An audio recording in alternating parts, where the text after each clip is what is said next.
you said 4. Chat. I had to eat, so I was late. Number 2, woke up late. Number 3, was on a call. Number 4, I had to take a shit. So all those things cumulatively made me 30 minutes late. I'm sorry, but we're here, and we're doing a charity stream today, chat. One of the biggest ones we potentially ever done. Hello, everybody flooding in. How's everybody doing on this fan? I was going to say Friday. It's not Friday. Tuesday, because we normally do charity streams on Fridays. Tuesday. How's everybody doing on this fantastic Tuesday, chat? It is a charity stream today. We are raising money for Feeding America. We're going to be matching all of chat's total donations combined up to $15,000. When I end stream, I will donate whatever is donated, and so it'll double it. I'll post it on my story to prove that I donated it as well, because I think a lot of fucking streamers say they'll donate money and then don't, which is lame. Or they don't show it, which is lame. Anyways, we're doing a charity stream / react day today. We got a lot of videos we're going to be watching and a lot of money to be raised for Feeding America. If you don't know the charity of Feeding America, it is basically one of the largest national food bank charities in the United States. They help donate over 6 billion meals per year to people in the United States. I wanted to do this. Originally, I had the idea. Brooke actually wanted me to do it as well because of the lack of SNAP benefits when the government was shut down. And obviously, that carries over even to now, even though the government is back up and running. But I wanted to do it, too, because it's around Thanksgiving, which is a time where people share meals together. And so I think this is like the perfect time to do a food bank-based charity. Normally charity streams, I don't really match donos. I just do like $500,000 myself. I also, do like the regular donations for goals and stuff outside of that. But charity stream wise, I don't really match donos. I've never have. So I wanted to do that today. I have a soft cap of 15 grand. Do I think we'll raise that? I have no idea. I just didn't want there to be a situation where I'm like, I'm matching all of chat's donos and somebody... Why are people saying 500? Oh, no. 500 to 1,000, not 500,000. Not 5. Did I say 500,000? I went 500 to 1,000, and I think it sounded like 500,000. No. No. All time, I think I've raised / donated. All time, I think I've probably raised / donated combined like 350K, but not 500,000. Hopefully one day. I think the big goal for me is to like raise / donate a cumulative million. I feel like that's a huge goal. Anyways, yeah, today I'm matching donos. I have the soft cap of 15K on like the off chance that somebody just drops like $20,000. Would that ever happen? I have no idea. But like, I didn't want to be like, I'll match any chat's donos. And then we somehow raise like 300 grand. There's like a 0.01% chance that would happen. But then I would be in a real kerfuffle, right? I would be in a big what do I do? So up to 15K I'll match. That's a soft lock. If you somehow manage to raise 15K, maybe I'll go a little bit more. But like if we somehow raise like 100 grand, I probably would not match the 100K. But yeah, that's today, charity stream / react day. Tomorrow I'm gonna be live early as shit, noon to 3. We're gonna do random games. We're gonna be playing like Bingle, probably beating Level Devil, maybe that delivery mystery game or some other random horror game. We'll see when we get there.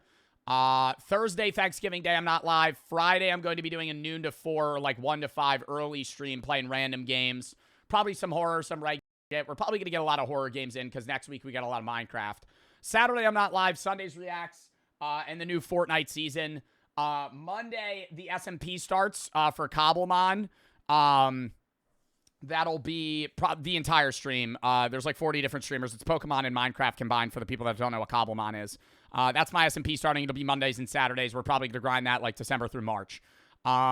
Tuesday next week, we have a charity Block Wars event raising money for Gamers Outreach. Basically, like the prize pool will get donated to Gamers Outreach. So it's like a pseudo charity stream where it's like we're kind of just doing charity play instead of like raising crazy amounts of money. Wednesday, I'm not live next week. Get a tattoo for my dead grandpa. Next Thursday, I might be live doing Hail to the Rainbow or some other random shit. Next Friday reacts, next Saturday SMP, and a charity event for Hunger Games for Toys for Tots. Then we'll probably take a month break from charity streams because we're doing like 3 in a week and a half. But yeah. Also, I will read all the donos today, but I'm not going to read most of the messages. So if you donate, I will read your name and like what you donated. But with the influx of donations, I'm probably not going to read all of the messages with it. So if you do donate, I don't read your message, I'm sorry. I'll try and still read your user mods. Are we able to pin that with the matching chat's total donations? Like the message you have pinned right now, could you also add like parentheses, shouting donos, but not reading the messages? But yeah, PSA as well. If you plan on donating today, just send it directly to Feeding America, ! Feeding America, or click the pinned. All the money goes directly to them. I don't see any of it. That's why we do these charity streams through Tiltify. So like basically you just donate and it just gets instantly kind of like transferred over to the charity itself. MC for the sub, Ryan for the 1,000, but he's here 10 to the charity. That was to me. You got to donate to the charity. Ryan Matthews, to the charity. That's why I do the PSA in the beginning. But I appreciate the 10. Thank you for the 10. I'll donate that as well as the matching chat's donos. But please do not send me bits. Bits do not go to the charity. I don't know why people don't understand that. If I'm doing a charity stream and you send me bits, that's not going to the charity. Just because it's a charity stream doesn't mean like any of the bits now automatically. You're still just giving money to Amazon. You're just giving money to Amazon. It's not going to me. Or it's not going to the charity. Send money to the charity. ! Feeding America. Do not give me bits today. Up for the sub, Tilted for the sub, Shiny for the 5, Dane for the sub, James for the 3. Would you ever do egging on? Probably again. No. MC and Cam and Titter for the sub, Vengeful and Cam for the sub, Sir for the 10, to Feeding America. Thank you for donating people who need it. Ty, thank you for the 5, Chicken to Jay for the sub, Noodle and Squad for the sub, Dead by Day for the $300 dono to Feeding America. Double the chat. I want to donate double this, but I found out my lease ends earlier than expected. Dude, no problem. Donating $300 is fucking crazy. Thank you for the fucking donor to Feeding America. Dead by Day. Dub in the chat. Brina, thank you for the 10. Nye, thank you for the 3. Frosty for the sub. Main Black Fried, and Just for the sub. Chaz for the 3. Shawnee for the 5 gifteds. Not Bistro, Snipe 6. Will, Dylan, 420, Hall, and Blocky for the sub. Mr. Angel for the 3. Dexter for the sub. Unfrisked, Hope, Bailey, and Jorge for the sub. I'm not for the 3. Told me you were going live today. What? Lou for the sub, Up and Mr. for the sub, Blockseed Swag for the sub, Blacks, JW, Polar Scare, Mad Bart, Skylar Ride, Garbage for the sub, Bray for the 25, Anonymous for the 10, and Dylan for the 69 to Feeding America, Maxine and XR for the sub, Daryl for the 5, A for the sub, Becca for the 5, Rainbow for the sub, Zayden for the sub, IGN for the sub, Dev for the 3, Aqua, thank you for the 5 to Feeding America, Artie for the sub, Rubber for the 10, AV, thank you for the 100 to Feeding America, It's an OV for the sub, Up Tilted for the sub as well. Oh, we're already at $564, which I'll double, so we're at 1,200 right now. Or 1,120. Math. Blap Boy for the sub. Will for the 10. Says glad to help out. Fucking chatter. Quilly and Blazing for the sub. Please start crying emoji. Yo, charity stream or not, I usually pre-stream Yap for like 30 minutes. So the fact that you're like, dude, could you just start? Have you ever been to one of my streams?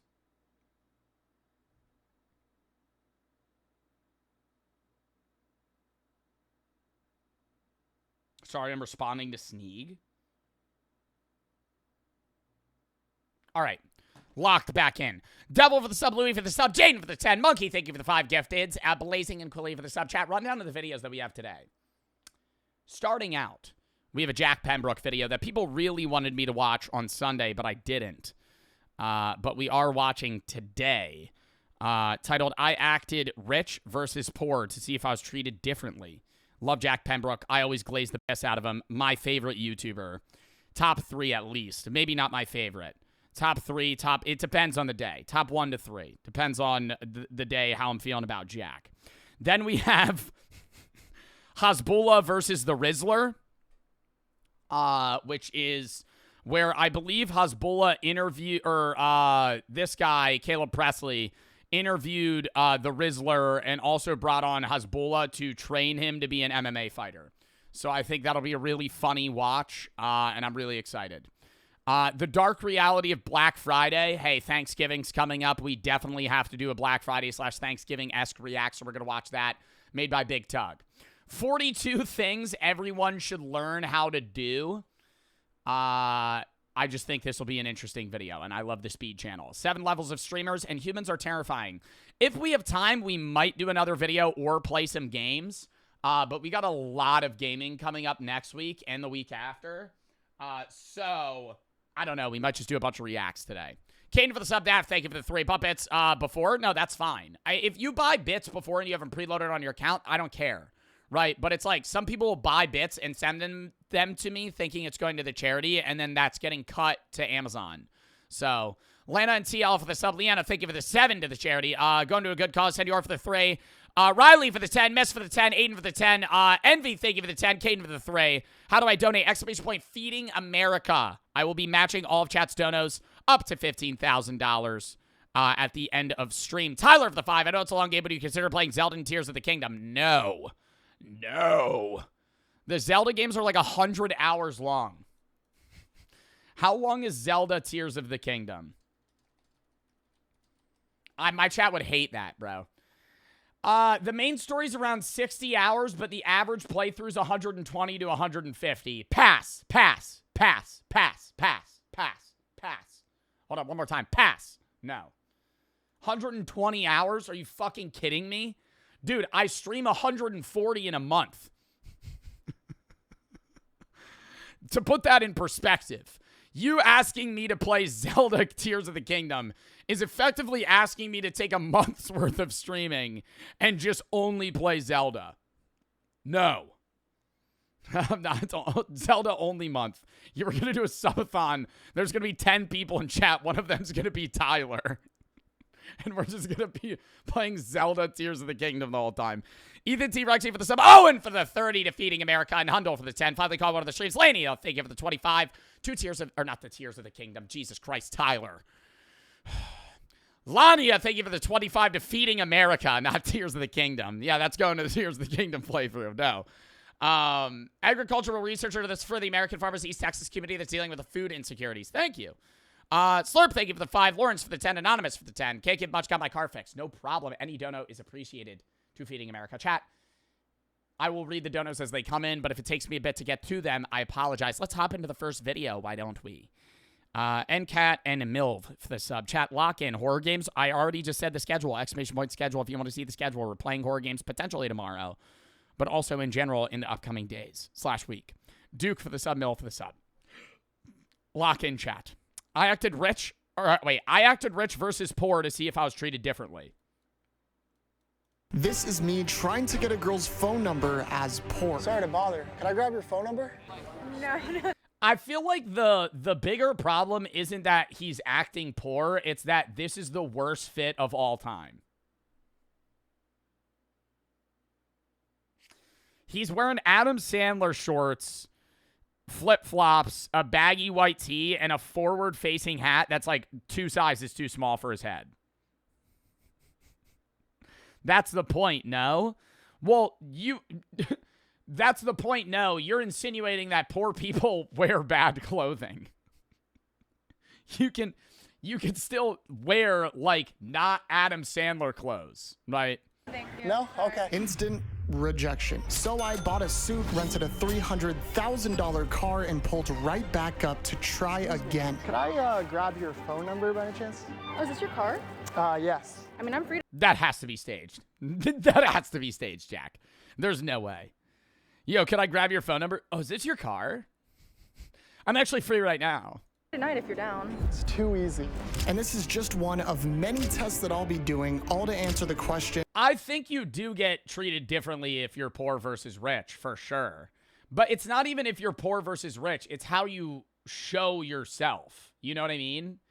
Like, if you walk around and you seem upstanding and dressed professionally, I think that's treated with higher regard. There is a level of richness to it, but I think it's more professionalism versus unprofessionalism. Because you could be rich wearing, like, a drippy fit, and people are going to judge you because you're wearing, like, streetwear, right? Like, that would be looked down upon in the business sense. And do people... It's definitely situation. Do people treat you differently as rich versus poor? I broadly, yes, but it depends on the situation. Treat you differently as rich versus poor. Starting with our very first test. Most people have a theory that women are more attracted to filthy rich men. YouTubers have tested this. I don't think women are okay. The YouTubers that test that shit are so fucking staged. They'll literally pull up. They'll be like in LA, pull up in a fucking Lambo that they leased, and they'll get one of their friends that's in on it to be like, "God damn, is this your Lambo? Do you want my number?" That's just not happening. Stop pausing the video. Yo, literally tap out of the stream, big dog. Anyways, what was I fucking saying? I don't think that I think it is true that, like, being more financially stable makes you more attractive, but not in, like, a gold-digging sense, just a safety sense. Is that, like, some people try to say any woman that likes a man that's wealthy is a gold digger. I think there's a difference between seeking men that are rich and also just kind of liking the fact that your significant other has wealth. Like, nobody's going to look down on that. It's like that in finding a partner, a perk of them being financially stable in your brain is like, okay, well, if we get married, we'll be okay. If there's a financial crisis, we'll be okay. If we have kids, they won't grow up poor, right? Like, that's not bad in that mindset. But if that's the only thing you're looking for, that's bad. This age-old theory in what we know as the coveted gold digger pranks. Except all of these videos are fake. Hell away from my car. You're not going? But today, we're testing. Do YouTubers even make those videos anymore? I feel like that's all shit from like 2016. Those have to be old. Like the acting rich to see if like baddies hit on me. Testing it for real. This is my poor outfit, and my alter alias for this character is gonna be Schmidley. Schmidley. Jack, you're making yourself Schmidley. You're that's more of a problem than your fit. Like, if you walk up to a girl and you introduce yourself as Schmidley, that's going to be the first and foremost problem. My total outfit cost is just $8.35, and my vehicle to pick up chicks is gonna be this bike. It's got a flat tire as well. I'm gonna be asking 5 single women to see how many phone numbers I can get as poor. Then we'll see how many phone numbers. Bro, but I hope he doesn't, like, just walk up to them and say, "Hey, can I get your number?" Like, shouldn't he try to be conversative as well? There's a lot of factors that we're not bringing into this of, like, the woman he's walking up to. Like, you would need like 2 guys. For this to be like a controlled experiment, you would need 2 people of the same exact personality and same exact conversation to walk up to the same exact woman. Because he could just be, like, he could just talk better, and then it would work. I can get as filthy rich. Sorry to bother. I just moved down here and I don't really have many friends. I was wondering, could I grab your number? No, sorry. No? Okay. Damn, bro. Oh my God. Well, that's 1 no for Schmidley in the books. But I'm confident we're gonna get a number. Sorry to bother you. I don't have many friends or. That woman's like 35. She's not giving you she's not giving you her number, Jack. That woman is 35 years old. You're wearing the worst fit possible. Connections. I was wondering. Yeah, me too. Oh, okay. Could I get your phone number? Ooh. I don't think I've ever felt more hated in my life. I thought surely I wouldn't get rejected a 3rd time. Can I grab your phone number? I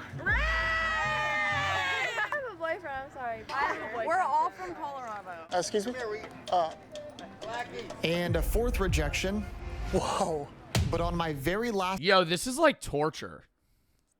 Like, having to do this. I gotta say, the respect I have for YouTubers to stand, regardless of whether or not this is for a video, like, him having to just stand on the side of the street and just, like, soft hit on women is, like, a brutal, like, this is actually so unbearable. This, like, just getting rejected 100 times, just being like, "Hey, can I get no?" Last attempt, I came with confidence. Excuse me? Sorry to bother. I just saw you from afar, and I was wondering if I could grab your phone number. Why is he putting on, like, a fucking fake accent? Is anybody else noticing that? Is anybody else noticing that? He's like, "Oh, sorry to bother you. I saw you from afar." What is that? What just what accent are we going for right now? I saw you from afar, and you were just a looker. No. Amazing. What was your name? What? No way. No way. Schmidley. Okay, nice. Yeah. Schmidley. She goes, ah. She goes, Schmidley. Ugh, that means the last name's probably gonna be even worse. Schmidley. Who names their kid Schmidley? Maybe I could swing by on the bike and pick you up tonight if you're... I was just What asking, why happened? is there a camera? That camera? Yeah, and That camera's been... I'm not sure. I still got the number. Well, guys, all in all, your boy Schmidley got a total of 1 out of 5 phone numbers. I love how they made him into like a Roblox skin. Like one of those low poly itch horror games. 5 phone numbers. Yeah! But let's see how many phone numbers I can get as my rich alias. Monty Vanderbilt. Monty Vanderbilt, bro. See, now that is a cliche. That is not even, bro. Nobody named that. Monty Vanderbilt. Bro. He just looks way better. Like, he doesn't even need to change his persona. Like, you could be poor and rock this fit. Like, I've gone to Goodwill. You could buy a full suit and tie at Goodwill for like $20. Nuh-uh. Yes, huh? It might not fit you perfectly. It's not going to be a fitted suit, but you could wear a suit and tie for $20. Check donos. Stoner for the 5, Balding for the 25, Blood J and Chupa for the sub, Jake for the 10, I'm not for the sub, X and Penguin for the sub, HM for the 25, Scotty for the 100 to Feeding America. Thank you for the fucking 100 to Feeding America. Get and Connery for the sub, Ethan for the 100 to Feeding America. I'm Draven for the 500 to Feeding America. This is the first time I've ever seen many of your videos. My clothing brand donates to a small organization, so I'm all about it. Or 2 organizations, so I'm all about it. Much love. Well, thank you for the fucking $500 to Feeding America. I'm Draven, you fucking goat. W goddamn chatter. Rug for the sub. Dave for the 1,000 biddies. Jay and Off for the sub. Artie for the 10. Randy for the sub. K-Dog for the 3. Ghost for the 3. Brut for the 3. Legit for the 5. Mile and Duke for the sub. Anonymous for the 10. Lori for the 10. Slur for the 5. Lanny, thank you for the 25. Again, Miles for the sub. Carlos, thank you for the 10 and Feeding America. And Stoner for the 5. Yo, thank you for the $500 for Feeding America. Sketty for the 100. You never know how much a hot meal can help somebody. Jake for the 3, or for the 10. Amazing to see how far you come from TikTok. Love being able to donate through the charity through stream. Thank you. Also, chat, we are at already $1,501 to Feeding America. I'll double that, so we're at 3K right now. Fucking awesome. Awesome. Exclamation point Feeding America if you want to donate. Matching all donos up to 15K. Lock in. Monty Vanderbilt. My total outfit cost is over $200,000. That outfit does not cost 200K. Well, if my watch here was actually real. But to make... The watch is carrying 99% of that worth. I hate when I see fashion videos and it'll be like, this outfit, $500,000. The shoes, gifted. The pants, $500. The suit, $1,000. A diamond-studded watch. That's not a part of the fit. That's not... Remove the watch. Accessories don't count as a part of the fit. Priceless. Yeah, a one of one Rolex. Okay, that's why the outfit's $1 million. It is though. It is, but it's like that's such a small like I didn't even know he was wearing a watch till he showed it. Well, if my watch here was actually real. But to make sure I really sell this billionaire persona, I've rented a $300,000 Ferrari. The entire video's budget went to this. Isn't it like a proven scientific thing that like red is more attractive or some shit than other colors? That's why it's like a cliche in romance movies for like the main woman to wear red or like the man to wear red. All of it, every single penny. Gotta act natural. I don't like red. Some Russian. Something might be wrong with you. Because that's not what science says. Presentable. Well, actually, I don't like the color red. Okay, well. Immediately, people were taking lots of interest in the car, but was it enough for the girls to take interest in me? Excuse me. Are you single by any chance? Yeah, I am. Okay, perfect. So I actually That would be really funny if if he dressed up as a rich guy and no more women walked up to him, but it was all middle-aged men that were like, "Yo, is that your car?"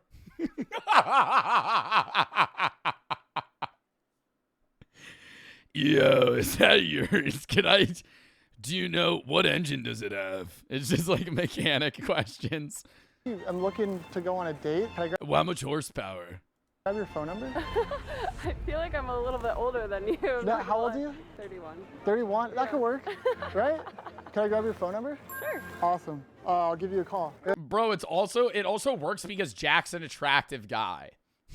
That's like we're not, there's so many factors we're not playing into, and it's also that like Jack is a good-looking man. Like it's like you're hitting, it would be a lot different if like you were like sub-average and you were just wearing a Rolex and being like, "Hey, can I get your number?" It's nice to meet you. You too. That He actually made himself look really bad in the poor fit. worked, bro. Monty is 1 for 1. I was more confident than I have ever. like a car event. Hey, are you single by any chance? Would you be interested in like being my date? When is it? I'm single, yes. Okay, I'm down. Well, give me my number or something? I'll wear something cute. Okay, nice to meet you. And with two There's no way it's this easy. There's no way it's this easy for him. There's no way it's this easy for him. Oh my God. Oh my God. Standing on the side of the fucking road and he's just getting women's numbers. There's no fucking shot. Shit, maybe I'll just do that. You're gonna fucking rent a car for the weekend. Somebody sees this video, they go, "I'm going to rent a Lamborghini for the weekend." Just stand on the side of the road in a suit and just ask for people's numbers. back-to-back numbers, I felt like this whip was working wonders. Hey, how's it going? Are you single by Is this the meta strat? Yeah, but then they're gonna be like, "Where's your Lambo?" any chance? Well, he's also, dude, he hasn't really said outside of the one with the car vent, he's not mentioning that that's his car. You know what I mean? Like, he is standing next to the car and it looks like it's his car based off what he's wearing, but like, they're just assuming that's his. Like, he is just a guy on the road right now. Yeah, are you? Could I grab your number? Sure. Okay. What was your name? Cinnamon. Cinnamon? Yeah.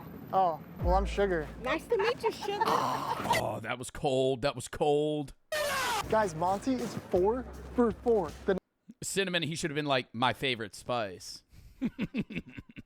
And then did a maniacal laugh.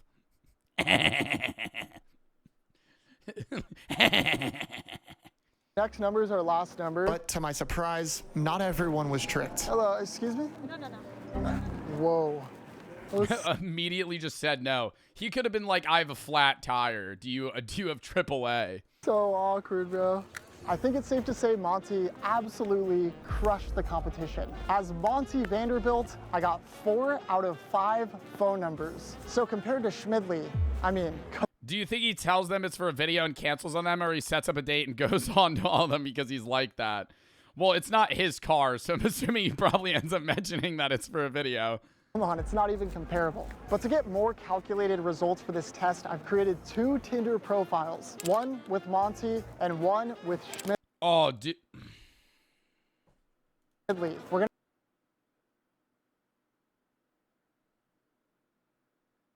Bro, the name alone is getting a no swipe. Which one's yes or no? Is it right or left?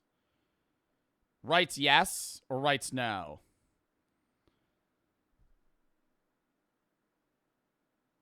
Right, which one's right? Right is yes. Yeah, he's getting a left swipe here then. Schmidley. Into sushi, art, parties, NBA, aquarium, pop, EDM, and Xbox. Oh, he's the same interests on all of them. Aquarium. How's that an interest?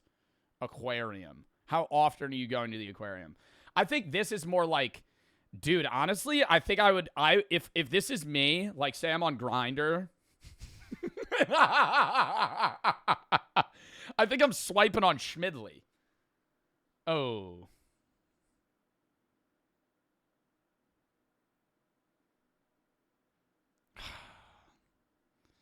I don't, doesn't this, he looks like an asshole, no?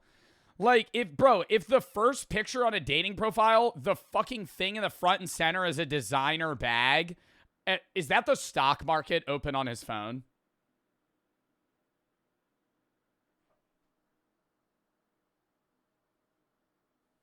With Monty and one with Schmidli. We're gonna check back in on this profile in about a week. Oh my God, why would, dude, literally nobody's matching with you. Literally nobody's matching with you. I feel like everybody that's gonna match with him is gonna be like, yo, you're Jack Pembroke. You're not Schmidli. Yo, who the fuck? He's taking a picture with his Xbox controller and it's plugged in. This profile in about a week, and we'll see which account. I think the women that are swiping on Schmidli because it's funny. Like, they think he's joking. Results for this Schmidli. We're gonna check back in on this profile in about a week, and we'll see which account gets more swipes. On to the next test. And for our next test, I decided to get slightly more ambitious, and it all starts here. Luxury car dealerships. Now, you usually only step into one of these places if you're either filthy rich or a 2016 YouTuber. The salesman. Jeff Bezos is not stepping into a car dealership. Jeff Bezos is looking at a picture of a car and telling his assistant, who has another assistant under him, that he wants that car. And then they're going to end up going out and getting it for him and bringing it back. Here have one goal: sell a car. And in theory, you'd think they would probably be more helpful to a guy like Monty versus a guy like Schmidli. To see if this is true, I'm going under. 100% true. 100% true. They profile the fuck out of people at car dealerships. They'll help anybody, but they're going to take you way more seriously if you look rich. No? Bro, yeah. Wasn't there a car dealer that was like racist to iShowSpeed and didn't want to sell him a car that he could easily buy 100 of? I'm pretty sure I saw a clip of Speed being like, I want to buy this car. And the guy was like, no. And just walked away. Cover as that was staged? I don't know. It was a car show? Yeah, it was his own car, so it wasn't a dealer. Both. And asking one simple. That's true. That's true. That was a different scenario because the guy, that guy would probably get fired for that at a real dealership. Full question. But even at a dealership, they're going to be more, I feel like they're going to be more picky and choosy on who they take more seriously. Can I test drive this puppy? We're here at our first dealership. Ooh, asking for a test drive? There is tons of insane luxury cars here. Let's see if they'll let me test. Why is that Porsche only $29,000?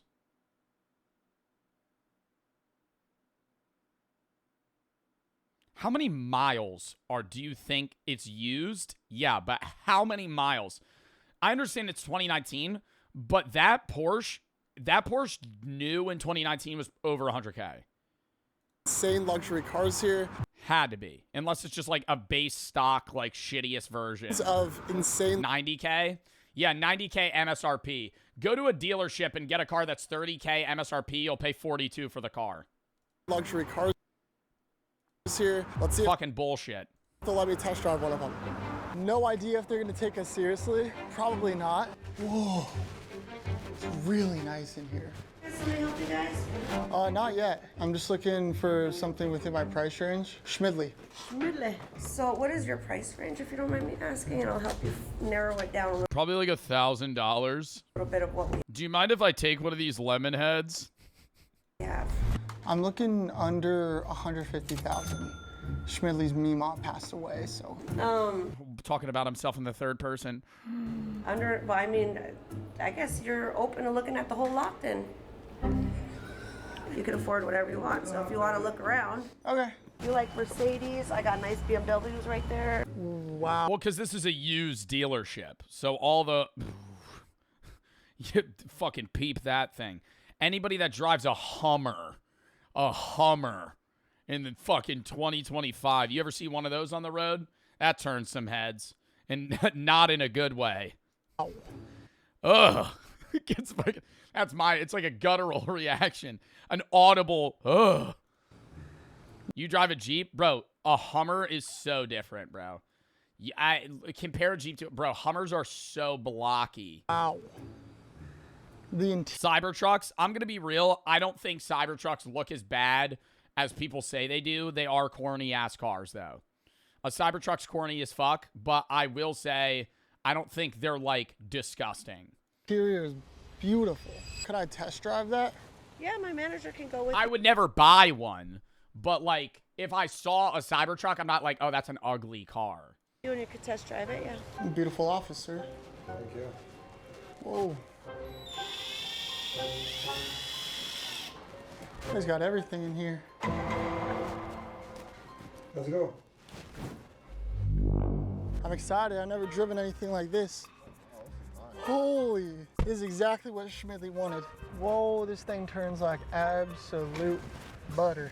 Crazy, new Mercedes. I do this daily and she want to have my baby. Oh my God, why is he fucking, was he freestyling to him? Do you ever see the video of the guy that goes, can I play something? You mind if I turn it up? And the guy goes, yeah, and he plays like the, what is that song?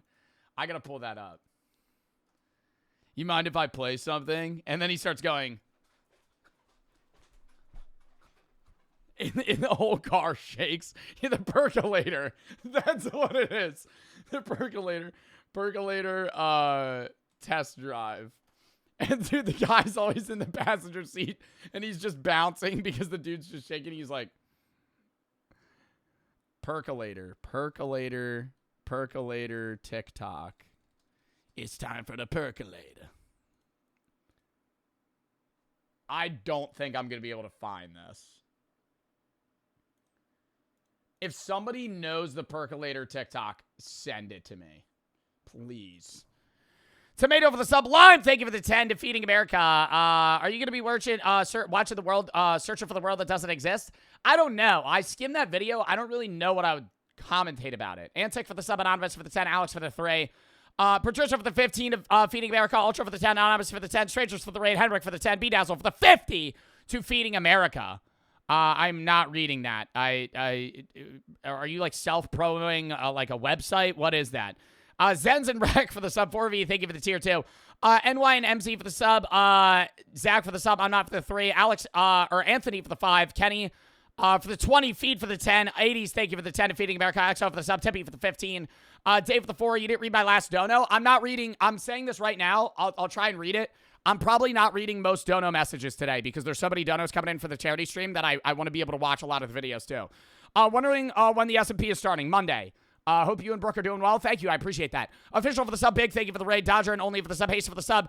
Sky. Thank you for the 7. It's CMH. Thank you for the 10. DJ for the sub. Carlos for the 10. Thea. Thank you for the 40. Defeating America. Tomato for the sub again. Yeah. Lock in. Oh, it's pinned.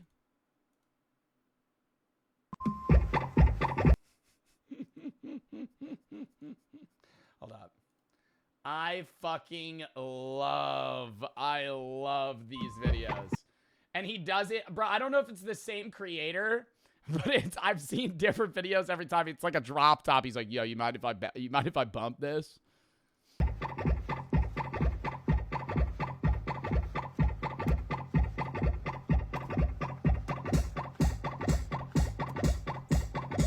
The whole car shaking, the suspension just bouncing, and he's just like, like the Rizzler turning. What are you doing? That's what I'm working on right now. Thank you, sir. Here, Schmidt, let me get a picture. It's for a peepaw. Sweet. Look good? Looks great. Are you ready to buy today? I think I gotta Oh my God, is he actually gonna leave? rack through my brain and make sure it's the correct decision. Let us know you got my card, okay? Show him some stuff and we'll get it for him. Show him. If you know about cars, like show him what's up. Oh my God. Hell What you doing, boy? I What didn't the get, hell? that was embarrassing. Have a good one. Really out. Oh my God. We're such Do you think he purposely made his pants fall down? assholes, bro. They're probably just like fucking four sizes too big. Oh my God. I'm not gonna lie. I thought there was absolutely no way they're letting a guy that looks like this test drive a Mercedes, but apparently they do. Yeah, bro. Well, I mean, cause bro, like he's trying to like say he's dressing like a poor guy, but you're going to a used car dealership where somebody's making the horrible financial decision to buy a Mercedes with 135,000 miles on it. Like, Or a guy that's like, yeah, let me grab that Hellcat with 220,000 miles on it. Oh, it's 15 grand? Yeah, that definitely won't break down in the next fucking 3 days. Now that we know that works, I feel like we have to take it an entire step up for Monty. So the next day, we pulled up to one of the most luxurious car dealerships in my entire city. Hopefully they let your boy Monty whip in a foreign vehicle. It's weird, the sun is out, but I'm freezing cold from this bust-down watch of mine. And now that I was playing the role of Monty, these car salesmen were on us within seconds. Buy that Lamborghini. I'm thinking about it. G-Wagon is also calling. Oh my God, I fucking hate G-Wagons. Oh my God. What a waste of being rich.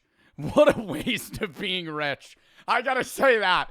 If you're a multi-millionaire and you buy a fucking G-Wagon, yo, brother, give your money to somebody else. For the love of God. I'm fine if you want to splurge. Fucking $230,000 for a fucking a boxier Jeep. A boxier Jeep. Literally, it's a Jeep. It's a Jeep. A G-Wagon is a Jeep. It's for taxes. Brother, when you're that rich, anything's for taxes. You can write off anything as a fucking work vehicle. And even if you're trying to get into that one section on the tax form where it has to be over this amount of weight and it has to be this long and this much storage space, yeah, you could get fucking 80 other fucking goddamn cars that look better than this piece of shit.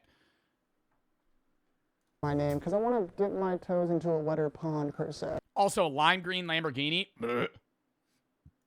Anyway, I could... Matte black. Matte black.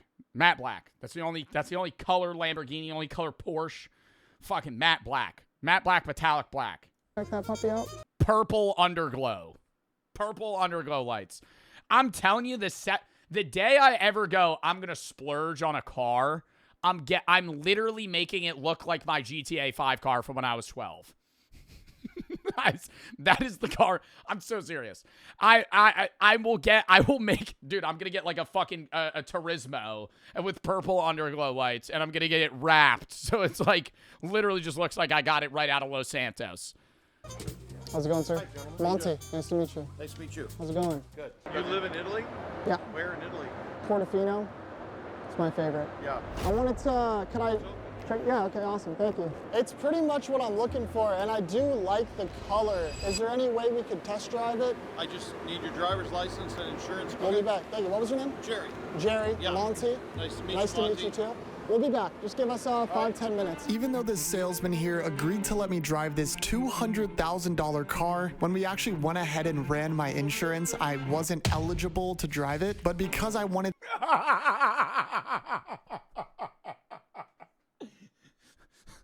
Sorry, shop back. It says you have the worst car insurance.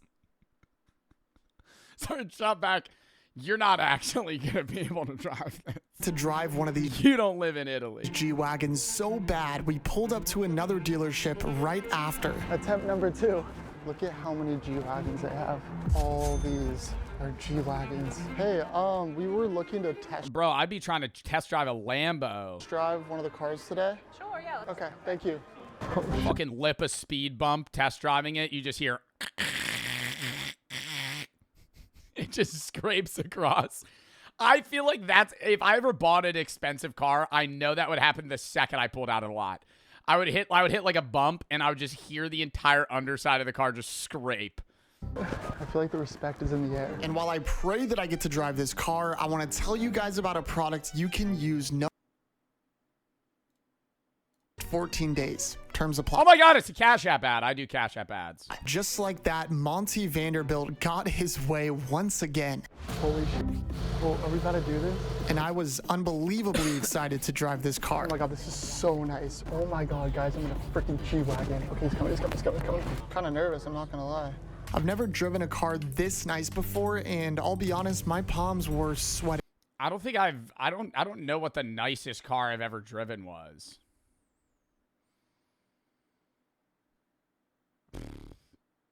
I don't really... Have you guys driven many cars outside of your cars? Or your car, rather? Like, I think outside of the cars that I've owned, I don't think I've driven... I think I've driven like five other cars. Like rentals. I've driven rent, like when I was in Iceland, I drove a rental. Could you film a little video of me? Okay. Does GTA count? No. What about American Truck Sim? I've driven a 16-wheeler, if you count that. Go, cool. From Arizona all the way to Oregon. Let's go. Let's go. Hell yeah. It's dashing, must I say. Then I had to confess that I wouldn't actually be buying the car yet. It is like a big purchase. Right. Holy, dude, I was so nervous driving that. Bro, my hands were like, did I look sick? Yeah. I do wonder how often people come to test drive cars and then don't buy one day of. Do you think that happens like a lot? Because cars get sold pretty quickly if there's like one or two of them left. So you don't really have time to like every day. Yeah, every day, but I feel like it's not like super often where it's like, yeah, I might come back. Yes, bro. Monty works wonders. And while our Tinder profiles are hopefully racking up swipes, it was time for the ultimate test of treatment. Behind me is Nobu, an extremely expensive, iconic celebrity restaurant. Now, getting a reservation here isn't easy. This is the type of place where men can pull up dripped in designer in a luxury car and get a table in the snap of a finger. But what if? No. I don't believe this part of life. The idea that if you're really, you have to be like Jeff Bezos rich or super famous to be able to pull up to a restaurant, no reservation, and walk in. You know where you will get sat? The bar. Hey, life hack. If you want to go to a fancy restaurant and you don't have a reservation, sit at the bar. I've done that so many times. Me and Brooke, let's go out. Do we have a reservation? No. We show up. Hey, can we get a table for two? There's no tables. Can we sit at the bar? Yeah. Sit at the bar. Just pivot your chairs an inch towards each other and then just talk. And you get served way faster. But you're famous. Bar seats don't have reservations. Well, I'm going to attempt to get a walk-up reservation as Schmidley, and then afterwards we'll see how I'm treated going in as the filthy rich Monty Vanderbilt. Let's do it. Dude, he could have told him his name was Monty Mole. See if that went over their head. D-Dot and James for the sub. Casey, thank you for the 5 gifted. Robs for the 10 defeating America. Thank you for being awesome. Thank you. Lindsay for the 50 defeating America. Megan Captain for the sub. Goading for the 10. Sandwich and Solid for the sub. Tomato for the sub. Larry, thank you for the 10 defeating America. Mighty and El Mash for the sub. Tomato for the 5 gifted. Sprite for the sub. Thea for the 40 defeating America. Tomato for the sub. Lime, thank you for the 10. Auntie, thank you for the sub. Peachy for the sub. I think we're caught up. What I didn't know at the time was this was going to be one of the most disastrous dinners of my life. Let's see if they'll give Schmidley a table. They honestly might not even let me in the restaurant. Oh my gosh, this is so fancy. There might be a dress code. Is there a dress code at Nobu? It might be like a closed-toed shoes thing. Like, you could probably wear whatever you want, but, like, he's pulling up in flops. That's probably a no-go. Table. They honestly might not even let me in the restaurant. Oh my gosh, this is so fancy. Hello, how's it going? I was wondering, do you guys have like a table for one? So we are booked for the rest of the night. No like table available? Okay, all right. Well, I might have to come back, but thank you very much. Okay, yeah. Well, Schmidley couldn't get a table, which I honestly expected because they're booked. Okay, don't tell me he's gonna go the same night. I planned ahead and I actually made a reservation. So I'm gonna go back in there, get myself seated, and see how the service is so we can ultimately compare it to Monty. Hello, I actually have a reservation. No reservation? I do have a reservation. Schmidley? We'll get you seated, okay? Thank you. They didn't even show me to my table. I guess maybe that's normal. Oh my gosh, this place is so freaking fancy. Overrated. If you're thinking about going to Nobu and doing a splurge on Nobu, don't. I've been twice.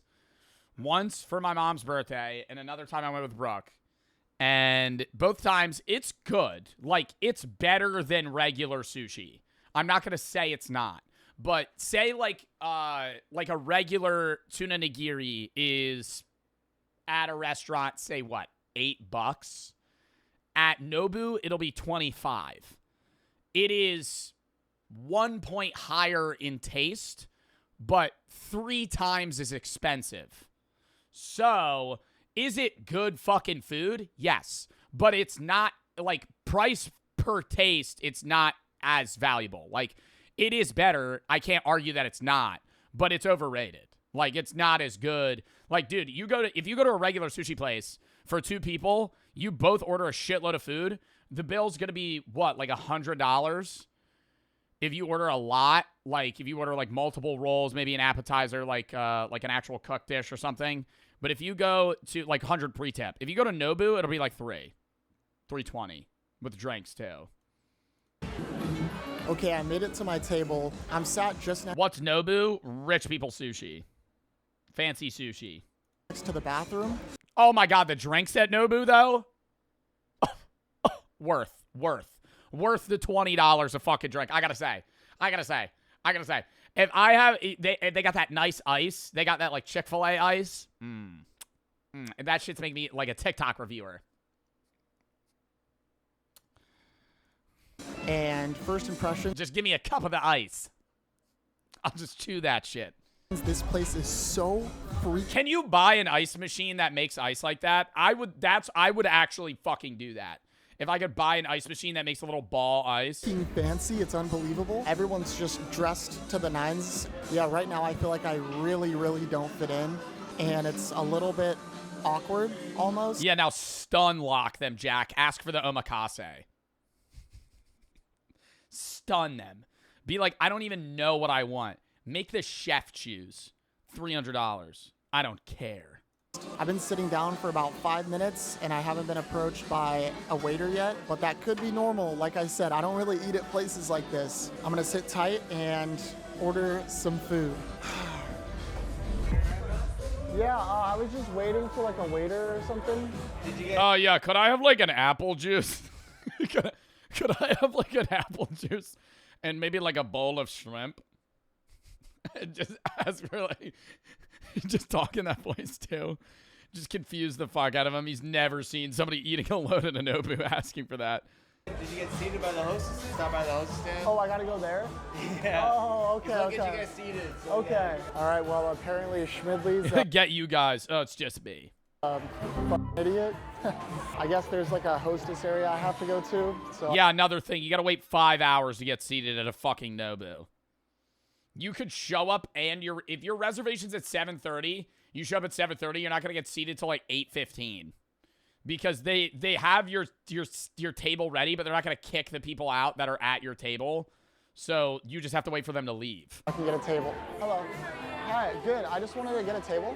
Downstairs is open seating, so you could just walk up to a stool. Yeah, I'll figure it out. Thank you. Guys, I'm sorry. I thought he had a reservation. Am I incompetent? I don't know what to do.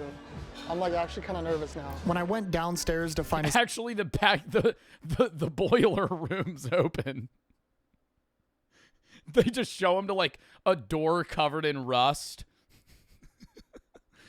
A door covered in rust. There's just like a stool in the corner, no table. seat, all the tables were reserved except for this one, so hopefully I can sit here. This is off to a very awkward start, but I'm excited to eat some yummy food. Yeah, I just want to order some food and get a water if possible. I ordered 2 items that I'll be ordering as both poor and rich to see if there's a difference in the way they prepare it. So I asked for my steak They're not changing how they prepare it because the chefs aren't seeing you. to be specifically cooked medium rare. Okay, so they brought me a water. Good start. Thank you. Well, I got my first He got the spicy edamame. appetizer. This is spicy peanut garlic edamame. Pretty fancy. Let's give it a shot. Really, really good. The main course has arrived. This is a filet mignon with Bro went to a Nobu and didn't get sushi.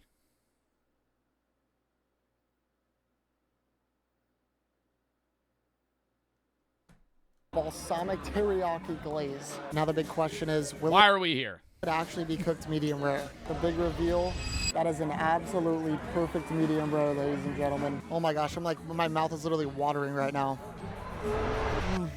Oh my God. That might be the best steak I've ever had. I said it. It actually might be. Oh, it's so good. I'm gonna absolutely demolish the rest of this food and get the heck out of here.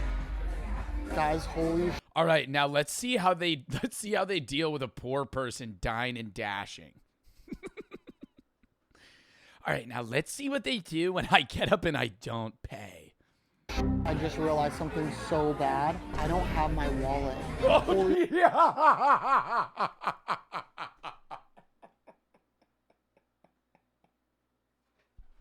I don't have Apple Pay. I don't have. Bro, there's no way you didn't bring any money. Oh my god. Oh my god. Oh my god. What do I do? Thank you. I forgot. Oh my god. Oh my god. No. And then this guy, bro, this guy should not have to deal with us. Just a oh, you already know. Look at his face. He's like, "Yup." Here we go. My wallet. Are you filming a prank, dude? No, it's actually not a prank. I'm filming an actual YouTube video, but I genuinely forgot my wallet. I live up the street. Thank you for understanding. I appreciate that. So I left to drive home in the rain. I'm an idiot. I'm actually an idiot. Grabbed my wallet and went all the way back to pay a hefty $73 bill. Wow, that guy trusted him. That's a great waiter, though. No, that's a great waiter. Wow, probably shouldn't have done that. But my god. All right, well, that was my disaster. I feel like if you showed him your YouTube account, I would show him my YouTube account and give him my phone. That's the shit you got to do. I'd be like, or like you have a watch. You got to, because that's like, it's like what you do with a bank. You know, you got to be like, all right, I'll put this as collateral. If I don't show up, you have my phone. Experience at Nobu. As far as treatment goes, I felt like I was treated. He didn't tip him. He might have tipped him in cash. With respect, but I still have a feeling they might just treat me better if I'm rich. We're back. It's the very next day, but this time I'm going in as Monty Vanderbilt. To really It's the same waiter. seal the deal, I'm also going to be pulling up and valeting in the Rari. Hopefully I don't crash it. Oh my gosh, bro. How? Can I say valet is the stupidest shit that shouldn't exist in society? Your bum, lazy ass can't fucking... I think it's different if it's like somebody's handicap and it's like, all right, we're going to pull up your car because like you're old or like you have like movement problems. But if it's just like, yeah, I don't want to walk to my car. I don't want somebody to valet my shit. I'd be like, I'm not giving you my car keys, you bum. Fuck you. It's not even the valet's fault. Now I'm being rude. The valet's just a nice guy trying to make a quick buck. You know, I can respect that. But I think the premise of the business doing a valet is stupid. Because it's like, why would I do that? Am I about to drive? It's literally no need. It's the same thing. Dude, there is no fucking need for a valet. It's just rich people wanting to be rich people. Is that like a bad take? Like because there's no, the majority of people that are valeting cars, it's just like, hey, it's fancy that you're gonna pull up my car for me. And then you're gonna you're gonna fucking pay that guy like $30. I'd be like, dude, I could just walk to my car myself. Oh my gosh. I work valet. I'm not dissing valets. I'm dissing the premise of valeting. This is great business model. Great business model. I really believe, bro, if you can make a business idea to make rich people feel cool, you'll make a fucking bazillion dollars. If you can come up with a new way to make rich people feel like they're really cool, they'll fucking pay you. Too nice, bro. You Joe's being a liberal. What do you mean? Bro, you guys are about to see me drive my first exotic car. Tim. This is Tim, by the way. He's teaching me how to drive this thing. Do I put my foot on anything? Yes, on the brake. Okay, the brake's the one on the left. Yes. Okay. Bro, I had to double check that. Oh my gosh, I'm actually terrified to drive this right now. Oh my gosh. Okay, Nobu is right here. I'm pulling up. I'm about to look like a freaking boss right now. Are you guys doing walk-in reservations right now? I'm about to throw in some cash. I would go find out. I'm not sure. Oh, actually? Pretty popping right now. Thank you, boss man. I'm test riding that fucking car if I'm that kid. Bro, that guy's like 19. That guy's like 9. I'm test driving this fucking Ferrari. See, that's another thing, too. I'm not trusting the valet. I know he'd get fired, but I'm like, you pull up in a nice-ass car? Hey, man, go park it. I'd fucking spin it around the block real quick. Here we go. Hi, I just wanted to get a walk-in for a quick dinner reservation. We have a table getting cleaned off right now. It should be another like 5-ish minutes. Okay, cool. We got it. Do you think that's because they were just less busy this day, or it's because, like, he's rich? Or rich? We got it. There's an actual DJ behind me. I'm gonna try to act cool, calm, and collected and wait for my table. After waiting just 2 minutes, I was escorted to an absolutely incredible table. I am looking over one of the most beautiful views I've ever seen. It's been about 20 seconds. They've already brought me a water. It's great water. Now that we're back in the belly of the beast, I'm gonna see how the service compares to when I was Schmidly. Brought me a drink menu, and there's a bottle of wine on here that cost over $4,000. Who is affording this stuff? Thank you. Well, this is LA. This is the Nobu in LA, right? That's got to be why. This came in less than a minute. This life sure is good. Fucking ice water. Wow, you know, getting treated like I'm a god. So I ordered the same They already brought me more water. thing as last time, and the appetizer was just as good as the first time. Then the steak came, which was, of course, a perfect medium rare. That is so good. Amazing. Thank you so much. Every 5 seconds, they're asking me how everything is, which is awesome. So I paid this hefty bill and thought that's where my night would end. But that's when the Huz decided to strike again. But I think... Hi. Oh, you want to be in it? Hi, yeah. Hey, what's your name? Hi, I'm Kimberly. What's up? Hi, what are you doing here? You're videoing Yeah. yourself? Yep. Kind of weird. Kind of weird. Yeah. That woman is drunk. That's the husband.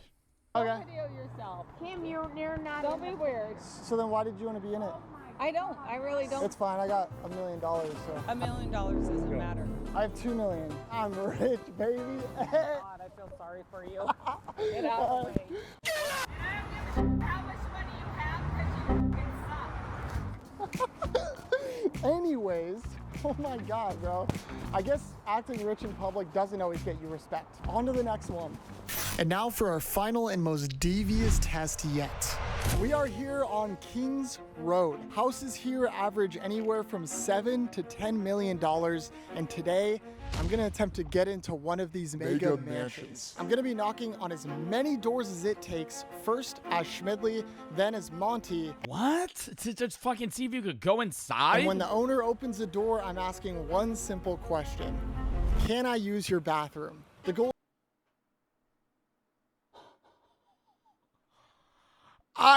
I think you're getting a hard and stern no from any bro. Bill Gates himself could knock on my door and I would go fuck off. is to find out whether You're gonna get shot, Jack. You're gonna die. people are more comfortable letting a rich person into their house over a poor one. I don't think anybody's letting you. Dude, if anybody lets you into their house, they're insane. Let's get knocking. So we began looking for the perfect house, and I think we might have found it.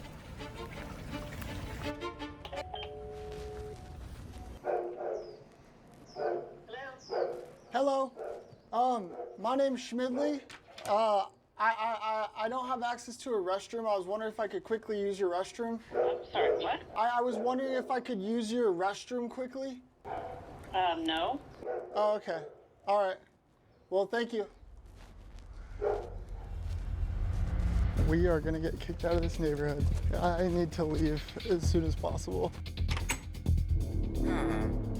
Yeah, I didn't know it yet, but she was gonna be coming after me. I went to go hide behind this trailer just in case, but when I peeked my phone out to see the street, sure enough, she was coming right. Yo, imagine he has a water bottle, he dumps it on the ground. He was like, oh, sorry, I was pissing. You didn't let me use the bathroom. For me. How's it going? What are you doing? Oh, I'm just... Nothing. What are you doing? Nah, I'm just chilling. Taking videos. Just the street. It's just beautiful. I don't understand. I don't think that's a good idea. Maybe we just got off on the wrong foot. No. My name's Schmidley. No, I'm saying you don't want to be taking pictures. It's very suspicious. So, Schmidley or whatever your name is. Schmidley. Schmidley. Yeah, the EY gets a lot of people. You're on people's cameras right now. Understood. I'm sorry. Oh my I mean, he's technically not committing a crime. gosh, dude. That was literally the first house. Yeah, like he's in the, yeah, it's not. Dude, I'm doomed. But little did I know, this was not the end. Yeah, no, it's weird, but he's not committing a crime. Like she's acting like she's like, you're on, it's trespassing. It's trespassing if they have trespassing signs, right? Like they didn't have any sign that says you're not allowed on my property. Or if he was loitering there, like it's not illegal for him to walk up to her door, but if he had to like walk past the gate that said like, hey, you're not allowed to be here. God. Okay, guys, we're trying to, we're trying to leave the neighborhood. The lady is following us. Oh my God, that's her in a G-Wagon. That's so bad. Do you mind if I test drive your G-Wagon? It's so bad. He changes in the car. My name's Monty. No, it's not. Your name's fucking Schmidley. What do you mean? Dude, she's filming us. Oh shit. Brake checker. What do we do? Bro, one house is Schmidley. She pulled over? Oh my gosh, okay, I think we lost her. All right, guys, well, that didn't go very well. We got posted on this app called Nextdoor. How did you even figure this out? It was just like a gut feeling when she chased us out and she was recording us. I was like, there's no way she's not gonna post it. It's pretty ridiculous. PSA, suspicious activity on Kings Road area. Today, a man knocked on my door asking to use the restroom. They were very cagey. What the fuck? Only a Karen would know what that even means. They were very cagey and defensive when I talked to them and did not appreciate me not letting them use our restroom. I got in my car and followed him, and then a photo of my truck. So this photo, which is insane.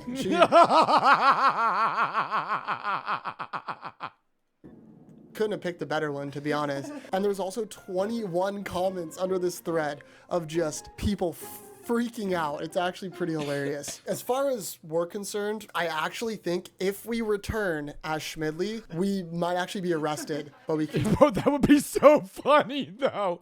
Oh my God. No, it's fucked up, but that would be, he shows up, he's like, hey, it's me, Schmidley again. No, then he would get, no, that would be, no, then he would actually be committing a crime. Still go back as Monty. Oh my God, to the same woman. So what's my pitch? I just go, hey, sorry to bother you. Oh no, he's going to a different house. Is there any way I could use your restroom? I'm just praying this time we don't cause as much trouble as Schmidley did. Hi, sorry to bother you. I'm here You're about Schmidley from Nextdoor. an inquiry just for the house next door. Is there any way I could use your restroom real quick? Sure. Okay, thank you so much. I really appreciate it. And before I knew it, I was inside of a $10 million It's a mansion. lovely home. Thank you so much. Is it this one here? Yeah. Okay, thank you, sir. And let me tell you, this was the Yo, imagine he clogs the toilet. There's no plunger. nicest bathroom He jumps out the window. possibly ever. The toilet had this crazy bidet system, which I didn't know how to use, but I made sure to take full advantage of this luxurious hand soap. Yo, can I say this house is too nice to feel homey? I feel like I have that take about a lot of LA homes where it's like, it feels more like you're in a hotel than an actual house. Like all cold marble floors. The whole house is just pure white. Oh, there you are. Thank you so much. Have a good one. Very nice person. Let's go. Let's go. Bro, this house is insane. Craziest bidet system. I stunk it up, bro. We should have brought bar spray. Oh my God. That was the first house. Bro, it's the suit, bro. This works infinitely better than Smidley. Ladies and gentlemen, the time has come. We're gonna check our 2 Tinder profiles. I have Monty. Anthony has Schmidt. I feel like Schmidley's gonna have like 5 matches. Monty's gonna have like 100. This will be our last experiment. It's not even just the rich factor, bro. It's that the Schmidley pictures, bro. He's holding an Xbox controller. You want to check yours first? Take a guess. 10. A whopping 2 likes. Whoa! They did not like Schmidley, bro. Should I be hurt? That's me, bro. Let's check Monty now. Here we go. Wow. Is there a difference? 14. Okay, wow. That's so Yeah. It's not a huge difference, though. I don't know what that says about our society or any of that stuff. At the end of the day, obviously, it doesn't matter how rich or poor you actually are. What matters is what's on the inside. No, but for real, sometimes you gotta. It's 7 times as much. Yeah, but I'm saying 2. Like it's not like one got 10, one got 100, one got 2, one got 14. Fake it till you make it, and I think it kind of is. Yeah, but I'm like, ugh. I think that's ultimately what we learned. Okay, how do we end it? No. I loved that video.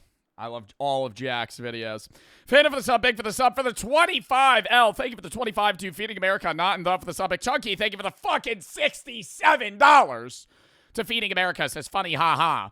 Night Big Andrew this for the sub, Jack for the 5. Been sent a videos to the section tab about how evolution connects with Christianity. Wondering if you've seen a pretty good video. I might have added it to the philosophy playlist I have, but we're not going to watch it today.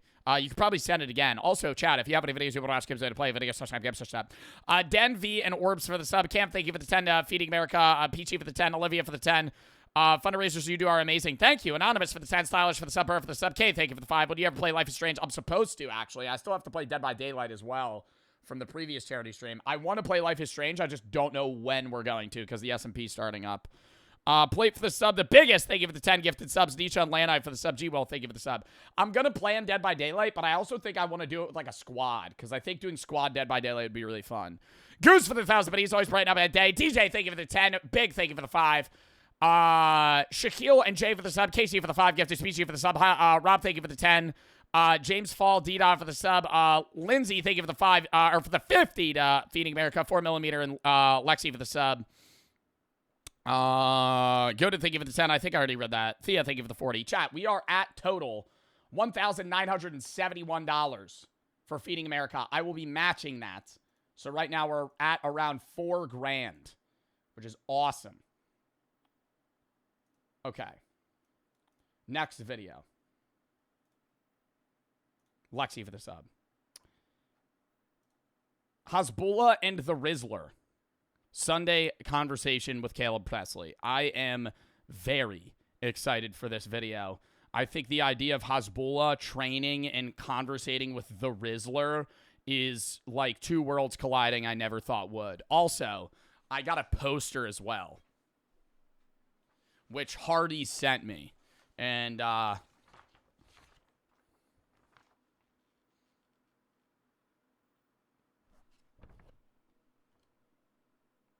the Rizzwitch! How funny. How funny, how funny. The sandwich actually looks pretty fucking good, I gotta say. Caden for the sub, not sponsored. Falling, thank you for the 5. Panda for the sub. That's cool as hell the Rizzler's got that many collabs. I always wonder how much they pay. How much do you think the Rizzler's made? $1 million. $1 million more. $2 million. Has to have. Because, dude, that's the thing is like, the Costco guys kind of did a lot with the Rizzler, but the Costco guys are so much less marketable than the Rizzler is. The Rizzler's like a character that everybody knows. I just hope that like the Rizzler can transition that into adulthood versus him being like the potential of, you know, the man baby from Cloudy with a Chance of Meatballs. Like, that would suck if the Rizzler has, like, that where, yeah, like, baby Brent. I hope the Rizzler kind of, like, actually gets into... Dude, he has, like, funny jokes here and there, so I feel like he could. Just whether or not he even wants to. Jazz, thank you for the $6.70 to Feeding America. And Big, thank you for the 5. Prime and WB for the sub. Caden and Panda for the sub. Lock in, though. Hasbulla and the Rizzler, Sunday conversation with Caleb Presley. No human in the history of our planet has ascended to the heights of fame, money, success, and aura as rapidly as the Rizzler. The Rizzler is an international superstar famous for shutting down New York City traffic with his iconic Riz face. Not since Derek Zoolander. I will say the Rizzler has to be one of the most famous and successful. Isn't he like 8 years old? Like, for somebody, obviously a lot of the payments probably go to like his dad or mom because you can't really, I don't know if you're able to like pay the Rizzler. But, I mean, bro, he has to be like one of the most successful kids. Zoolander Blue Steel has a signature face rocketed a man to such rarefied air. But is it all sunshine and rainbows? Caviar and Bugattis? Mac and cheese? Or is there a dark side to shining so bright? I was recently blessed with the opportunity to sit down with the Rizzler in Manhattan, New York for an unprecedented one-on-one, in-depth interview with... I don't want to like predict how the Rizzler's gonna grow and change passion-wise. But I feel like he could have like a Gibby arc where he is in the spotlight, does all this shit, and then like grows to hate it. And then kind of just does, but then comes full circle and just does whatever he wants. No topic deemed out of bounds. Is this true? The Rizzler is the most good-looking and famous man on planet Earth. That is one of the most true facts I've heard in my whole entire life. When did you know, wow, I'm him? When I was born. Since a baby, the Rizzler has been the man. Did you ever see this life for yourself? You're driving expensive cars. How are you even driving? How old are you? I'm only 9 years old and I drove a Bugatti. How do you avoid jail? All I have to do, you're free to go. Must be nice. The Rizzler runs over a family of 5. Sir, you couldn't see the people in the, you were just staring directly at the steering wheel. Oh, sorry, never mind. You're free to go. Unbounded by laws and societal norms, it's hard to imagine the Rizzler relating to... The one thing I hope is that he does schoolwork, bro. I feel like a lot of kids that get, like, really big when they're young, like, don't ever learn anything outside of, like, their profession. And so they're, like, really smart in their niche, but then, like, really dull everywhere else. His childish classmates. What do they say in school? We're like, what's up, Rizzler? And then they dab me up in the hall. Oh, bro, he's probably the coolest kid in the fucking world. Oh, my God. Oh, my God. This kid probably has an insane aura. But was all the success an issue? It's not a problem. Yeah, but if I'm, like, trying to go to, like, one of my classes, it's kind of like, you know, I'm trying to go to my class. I don't know. I feel like at the size he's at, he probably shouldn't do regular schooling, which sucks. But it's like, nobody's going to treat him normally in his sphere. Because all the kids he's going to be, not even homeschool, bro, but, like, he's like a fucking second grader, man. Like, anybody he interacts with is going to immediately perceive him as, like, the cool kid and just try and, like, glaze him, you know? Like, he has to be around people that also are, like, not famous, but, like, in that realm to where they just don't care. After school, it's completely fine, but, like, in school, we're in school, bro. Came here to learn. I know. Was it Yeah, he probably doesn't want to deal with it. He wants just to be, like, a regular-ass kid. difficult? Not really. But, like, I don't know how to explain it, but a little bit. It's hard to believe for us mere mortals, but the Rizzler is... I mean, bro, he's going through problems that a lot of 9-year-olds will never have to deal with, in the fact that he's having, like, an existential purpose-based crisis at 9, you know? Like, he's dealing with, like, okay, how are people perceiving me, and how do I care about that, and what are my goals in life? Like, most 9-year-olds are like, I just want to play Pokemon and run around. It's merely mortal. What's the thing that gets under your skin the most? When, like, I'm going somewhere and someone wants to take a picture of me, and they start, like, a 5-hour conversation. I'm like, bro, bro, I don't have time for this. You stop the Rizzler, you're like, man, dude, I love your content. He's like, hurry it up, hurry it up. Trying to go to Walmart, like, just let me go. I'm trying to get some mac and cheese. Oh, that's my favorite food. It is? Mac and cheese on pizza. Oh. Mac and cheese on pizza? I feel like that's too much cheese. Cheese on cheese? And people won't even respect your privacy enough for you to go down there and get some mac and cheese to put on your pizza. I can't even go to the bathroom. Which begs the question, you're constipated? What? Are you constipated? What does he mean he can't go to the bathroom? Like, people bother him in the bathroom? No. Well, sometimes. It's true. Although just a boy, the Rizzler is just a man, and like the rest of us, deals with the daily struggles of life. You have a situation that no one in the world can relate to. You're one of one. Yeah. As you move forward into the future, I wish I could be the one to help you, but I can't. There's only one man in the world who I think knows what you're going through. I want to introduce you to somebody. Okay. A small introduction.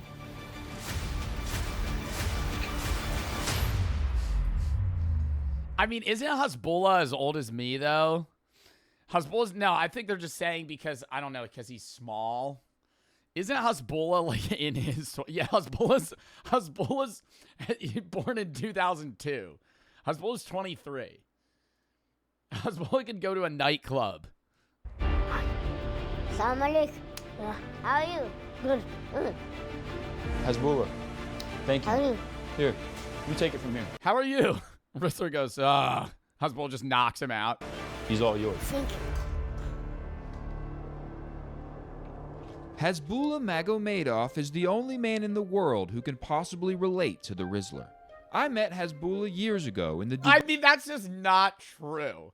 Like, I feel like the difference is, yes, they're both small people, but the Rizzler is dealing with the fame of being a 9-year-old and everyone knowing him versus Hasbulla just being small.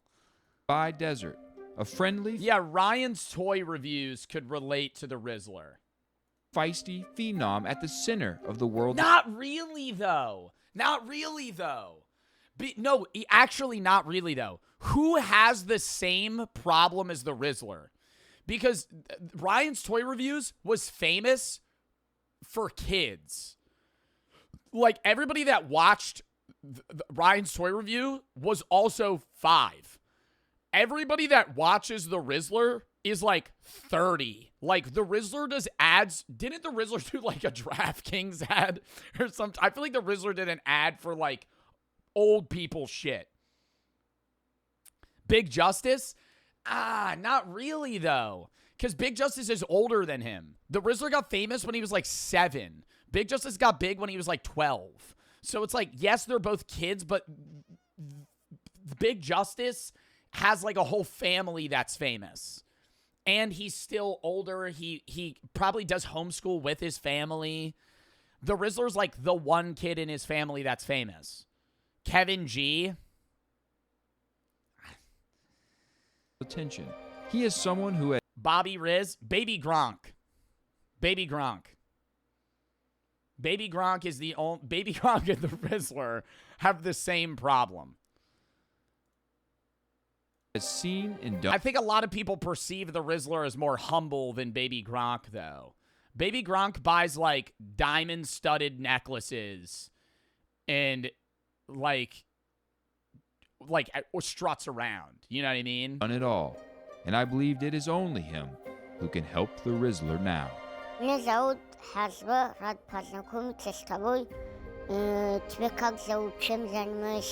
He got no idea what he's saying. The Rizzler just...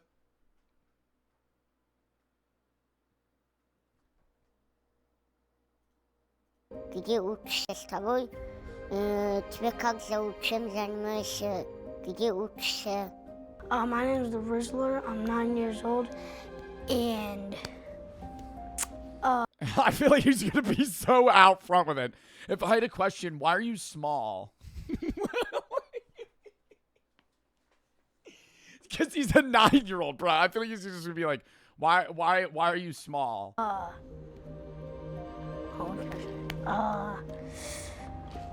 forgot what I was gonna say.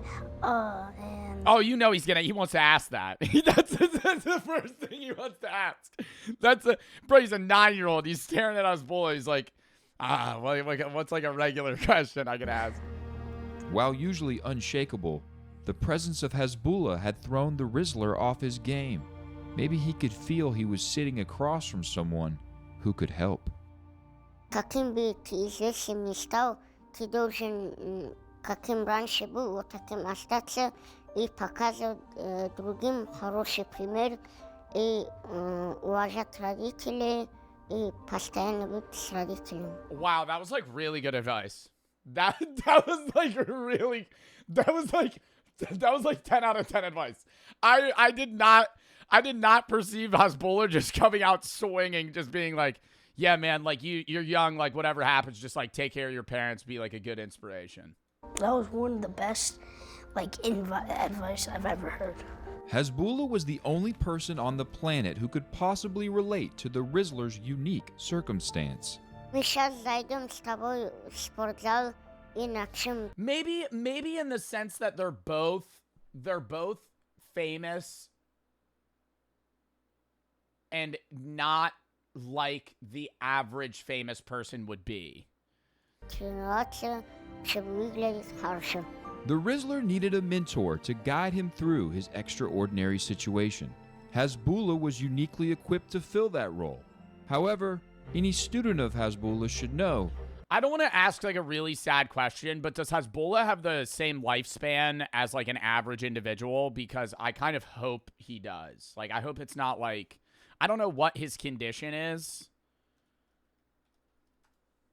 He has a growth hormone deficiency, a form of dwarfism that affects physical development, causing him to have a short stature. His pituitary gland does not produce enough growth hormone. But I feel like there's only like 3 people I've ever seen in my life that has what he has. Like, he has to have such a rare, like, version of it. His methods are unorthodox. Побежим там 5 кругов сделаем. Понял? Давай, быстрее! Go! I mean, it is really a mental thing, man. Like, I'm trying to get past, like, he is older. We're all 23, but he's like 2 weeks older than my girlfriend. Like, Hasbulla is 20. Hasbulla has been able to drink in the United States for almost 3 years.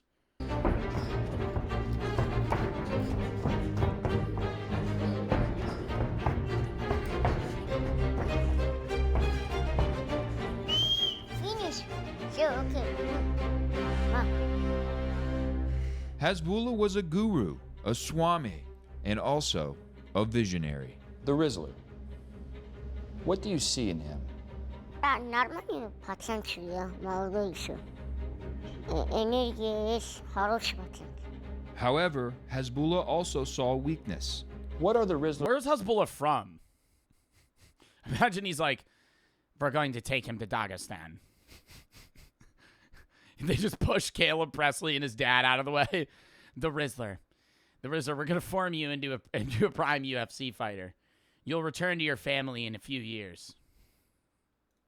Weaknesses. Слабость. Tell your family to forget about you. Сторону. You'll come back a new man. Пока он еще надо набрать ему. And there's only one way to get experience. Look, stop. Yeah. Whoa, yeah. Okay, the fact that the Rizzler can actually kind of do push-ups is awesome. Давай, go. Like, I know they're bad form, but like, for his size and age, that's pretty. I don't know if I could do push-ups then. How can he become jacked like you? Плечи накачать, чтобы быть в форме. Oh my god. Finish! Вот приседания, чтобы у тебя на ногах мускулы, силы были. 10 раз. Yeah. No. Yeah. Go. Yeah. Go. Yeah. Very good. The gauntlet had begun. So go. if he loses weight, he won't be relevant. I feel like that's not true. I think the Rizzler's just entertaining. I think a lot of people poke at, like, what foods he likes and shit, but I think the Rizzler... I feel like the Rizzler genuinely has the potential to be, like, a popular influencer well into, you know, I guess his career. And also, regardless of his weight. No, go, go, go. I do agree. I think he has the problem that, like, Gibby had. You know? Where, like, a lot of people liked... Like, a lot of people would, like, be like, Gibby, take your shirt off in public. And they because that's what he would do in iCarly. And so I could see them, like, somebody being, like, a dick in that sense of being like, oh, he's popular because he's, like, slightly chubby. But... One. Will he be as popular as he is today in 4 years? I have no idea. Two. I literally could not tell you. I feel like his is up in the air. You could have been able to tell that the Costco guys were probably going to fall off a bit. Three. What was the most difficult thing you did out there today? Definitely jump rope. Yeah? Okay. Finish. One, two. Okay? Yeah. One.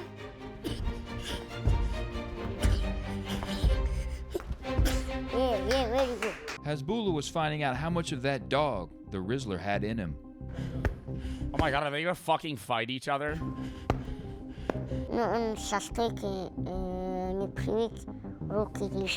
He's not used to keeping his guard. Bro, he's 9. Hasbulla being so... Yeah, he's not a very good fighter. Yeah. He doesn't know how to block it. He doesn't know how to block his face from lethal punches. So finish. Relax. Ultimately, at the end of training, Hasbulla hoped to knight the Rizzler. But knighthood isn't for the weak. Knighthood is for the strong. What are his strengths? Bro, I could see the Rizzler getting into, like, WWE.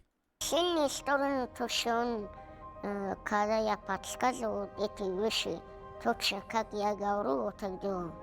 He was talking. Not like actual fighting.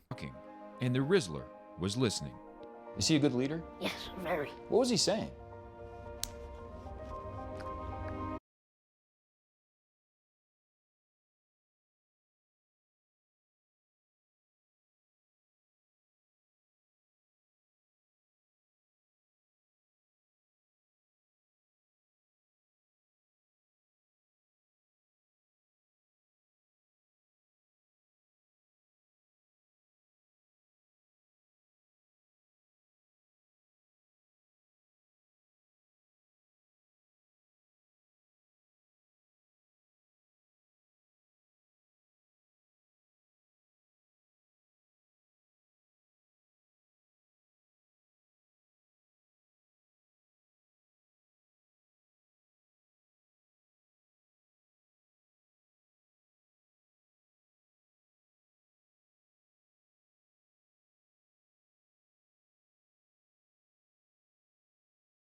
The Rizzler put his all into the strenuous training session.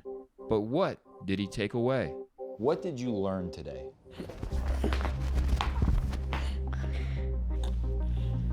Discipline. You learned discipline today. Well, yeah, a little bit. What does that mean? What is discipline? It means You don't know, do you? I don't know what it means. The hardest question you could get hit with. I feel like, dude, the English language is always... I will say the English language is weird in the sense that, like, you could know how a word is used correctly and use it in everyday speech, but when somebody actually tells you to relay the definition of the word to you, you physically can't. What does discipline mean? I would say, like, determination, hard work, and everyday commitment. Like the never-ending cessation or no cessation of an individual task, regardless of the struggles that come with it. The practice of training people to obey rules or code of behavior with punishment or other undesired consequences for those who fail to comply. I was dead wrong. I feel like I was right in the usage, but I'm like, I don't know. Fisher for the 5. Love the content. Enjoy the merch. Wanted to wait for the charity ship. Have a great afternoon. Titan, It's, and KG for the sub. Panda for the 5. No. You've been seeing out of context shit about me quitting. I'm not quitting. Riffley and Mung for the sub. I'm cutting back streaming slightly. But I don't know if you watched the clip. Side for the 3. Love the amazing content. B for the 3. Kevin James' son goes to my high school. Nobody gives a shit that he's famous. Like, did being famous affect you affect college for you? Not at all. The difference is that people in college don't care, right? Like, it would be like, hey, oh, you're Joe Bart. That's cool. But I think when you're, like, in the Rizzler's perspective, fame is treated differently, you know? I would also say that I think the Rizzler is much more famous than me. And I hate the term fame. I understand I have more followers, but way more people know who the Rizzler is. Like, your parents probably know who the Rizzler is. Even if he's like a figure, you know what I mean? Like, that's why he makes so much money and he's in so much stuff, because everybody knows the Rizzler. Like, the Costco guys never transcended from that. The Costco guys are like, boom, boom, but everybody knows the Rizzler. Nate and Ihan for the sub. Shmeed, 6. Callie and BW for the sub. Jasmine for the 10. Beef and Jesse for the sub. Banana for the 5. Den for the sub. Honey for the 25 to Feeding America. Very thankful you're in your content. And Banana said, thank you for helping with my mental health. Well, I'm glad I'm able to help. Thank you for the nice message. Funky and Stylish for the sub. Balls for the 3. Have you tried the Rizzler's Berry Arizona iced tea? No, bro. Everybody says it's good, though. Big for the 5. Jasmine for the 6. Mr. for the sub. Cassie for the sub. Chat, we're at $2,032 total raised. I will match that. We're at $4K right now raised for Feeding America. KG, thank you for the $5. Mr. Banks for the sub.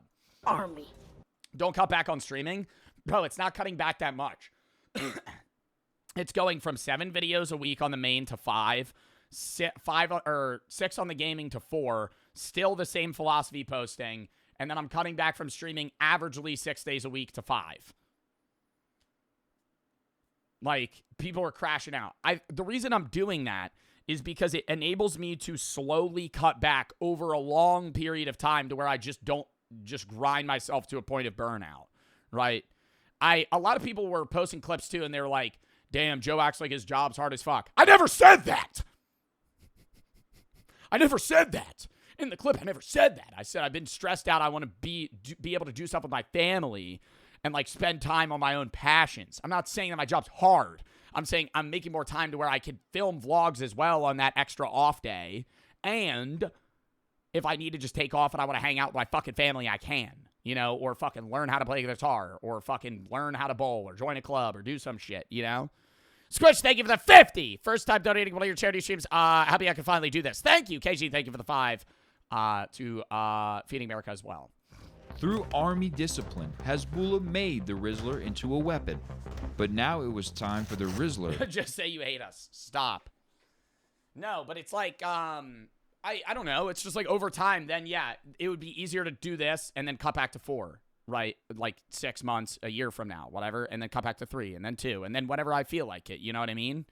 I don't know. Like it's just like a long-term thing. It's not the start of the end. It's more so just like, oh, this makes it easier for me to, I guess, cut back slowly. To meet his maker. Oh my God, are they actually going to fight? Who wins? Actual fight to the death, I think the Rizzler wins. But in this scrap match, I think Hasbulla is probably going to go all out. Sure.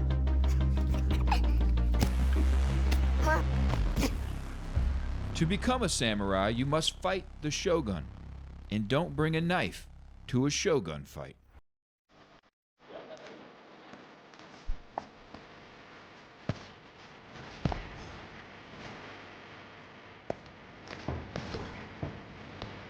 Yeah, I feel like the Rizzler's happy and like love, like not love tapping, but like playing around. I feel like Hasbulla's like arms up stone cold, like I'm gonna punch him.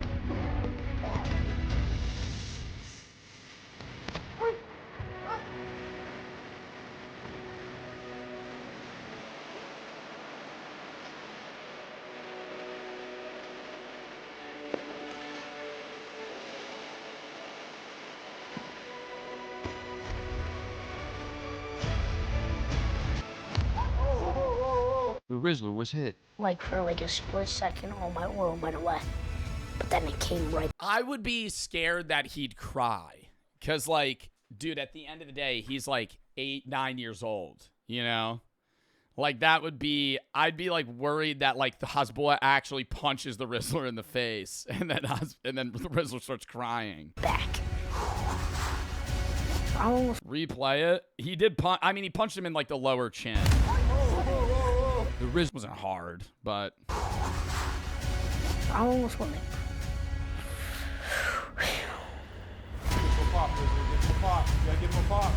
You hit him back?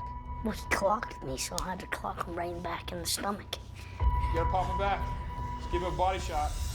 Give him a body shot. There you go. Nice. He just knocks Hasbulla the fuck out.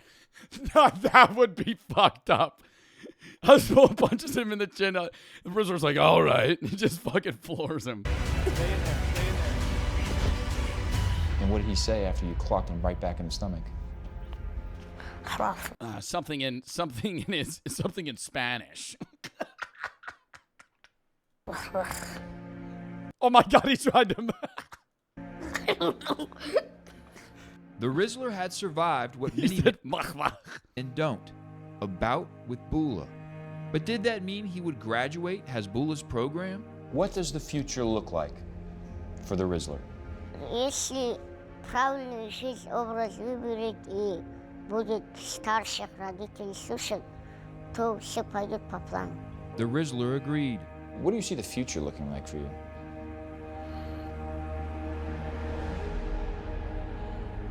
I have a Bugatti. Wait. Done. I mean, bro, you got to realize, even if, say we're being generous, and we're saying the Rizzler, I don't want to say the word only, but I'm going to use the word only. Let's say through all these collabs, the Rizzler has somehow only made $1 million. He is 9 years old. If he invests that money, graduates high school, he will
Wow, he crowned Rizzler. That's awesome. Hasbulla, don't look if it's blinding you. Rizzbulla.com. I don't think I'm going to become part of history. Modern day Shaq and Kobe, the amount of aura in the room threatens the stability of the multiverse. Hasbulla, so what do you do? Where do you study? As one of the opening lines to the Rizzler. Where do you study? Blank and blank elementary. Caleb getting blasted by Hasbulla never gets old. Hasbulla is carrying the Rizzler's boxing gloves the whole time in that DoorDash bag. Tune for the subs, half for the sub. All right. Chat, lock in. Next video, but I gotta piss first. So count me down fucking maybe a minute. I'll be back. Also, exclamation point Feeding America if you want to donate. Matching all chat's donos up to 15K. I'm picking a song. Hold up. Oh, no, that's not the vibe right now.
Ugh.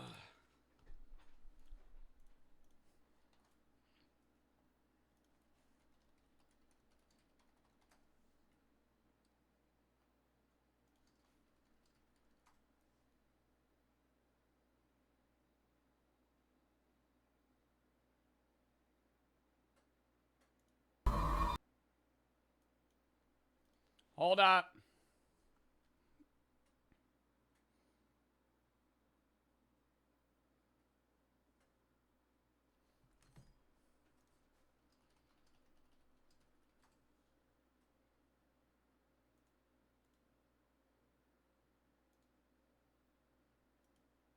All right, lock back in. Booty, thank you for the 3. Bought the Carpe Diem for Christmas. I want to let you know, Fire Drop, give Buddy the Shiver game motivation to get work done and live. I've been 3.25 years sub. All the time I've been here, enjoyed them. You're the go man. Keep doing, or keep going for as long as you want. Well, thank you for the fucking 5, and thank you for the nice message, Bootylicious. Appreciate the fucking support. Aspire for the sub. Sab and Tomb for the sub. Keep playing the song. What's the name? Touchdown by Shoreline Mafia.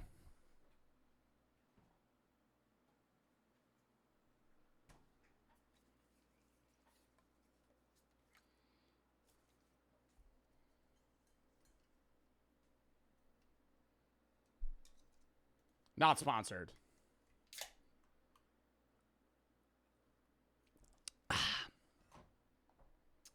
W sponsors, not a sponsor. It's not a sponsor.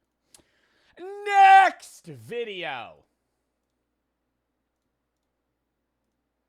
The dark reality of Black Friday. Big Tug video. Haven't seen one of these in a while. Black Friday, an apocalyptic day where the average man will beat another man for the chance of a good deal. Like your first month of Extra Tug over at extratug.com for only $1. That's right, full access to the Extra Tug catalog for only $1 on your first month if you use this only $1 discount code SELLOUT. Oh, damn it, I died, and I can't swear right away in the video, so Chris is gonna have to bleep that. Yes, my child, you have died. Welcome to what we call heaven. What we call heaven. Okay, that's a weird caveat to put on that, but you're God, I assume? Yes, I'm God. What am I like watching that's right pretty now? obvious for what we're doing right now. Wow, a plain white tee, much like I'm wearing. Seems like we didn't have a costume budget for this episode. How about you shut up about that? And also, why are you here? How did you die? Well, I guess you could say How did you die? I got trampled during a Black Friday deal. I died in a Target because somebody pushed over a glass panel and everybody stepped on my body and I got crushed to death.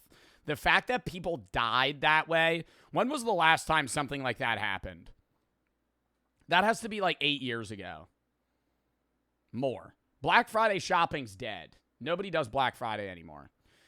Malls still get a lot of traction and places do Black Friday deals, but they're always like, dude, Black Friday, for those of you that don't remember, or you never knew, Black Friday used to be like 90% off. Like they were losing money selling shit or like breaking even. It was just like kind of like make products popular. And so it was a huge deal. Like you would go to Best Buy, there would be something that's like 85% off. So you had to pull up because it's like you're basically getting an item for less than a fourth of the price that it actually used to cost. Now it's like Black Friday deals aren't just on Black Friday. They're from like October to December. And it's shit that's 30% off. And here's the catch. And this is what they used to do and they still do it now. Black Friday deals are a scam. If they say something's 85% off, it's not actually 85% off. It's 85% off of the list price. And they up the list price the day before Black Friday or the week before Black Friday so they can tank it 85% of its list price. So say the product normally costs $20. It's not 85% off $20. They're going to up it to $35 and then cut it 85% and then do the math, say, just rough estimate, say it's like $15 now, $12 now. So it's still off, but it's really actually like 40% off instead of like 85% off, but you're a stupid human, so you don't recognize that because we're genetically not made to fucking understand that process. So you just go 85% off and you freak out and you go buy it.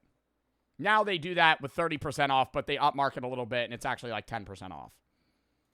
I died celebrating Jesus, in a way. I guess we could go with that. Oh, okay, that's pretty rad. I'm gonna need a couple more details though. Seems like you're hiding something. Okay, feel like you should already know that. But I guess this is how you work, right? Like you need me to say it in order for it to be real. I don't really know Christianity. Anyway, it was a Black Friday sale and everyone was getting a little antsy. Okay, yeah, all right. And I was, in the spirit of Jesus, I was crushed while trying to run away with a 65-inch flat screen TV for $200. I see, my child. And what compelled you to lose your... Dude, and that's the crazy thing is flat screens have gotten so much cheaper now that you could get like what people were killing each other over in 2012 today for less than the price that they bought it for on a Black Friday deal. Like flat screens used to be so fucking expensive. In like 2010, now you could get like a shitty fucking Roku TV that's still 60 inches, 1080p for like $150. Your life for a Vizio. It was the temptation of the 50% off Black Friday deal, sir. I don't think that was worth dying for. I think we can both agree. But my son, you see, you were deceived. The TV prices were jacked up right before it went on sale so they could promise a bigger discount. What? No, Father, no! Yes, and for the sin of lusting after Black Friday, I must now send you to hell. Honestly, you were never gonna make it to heaven. I've seen all that extra tug stuff and it's kind of lame, and also you're a little pussy dork. Okay. I feel like that was a sales pitch, but then you called me a dork at the end. You're a pre-watch Peter? Bro, I've talked about this every Black Friday. That's like common knowledge. Even like Cyber Monday shit, they do that. People don't talk about it, bro, because nobody knows. Nobody knows.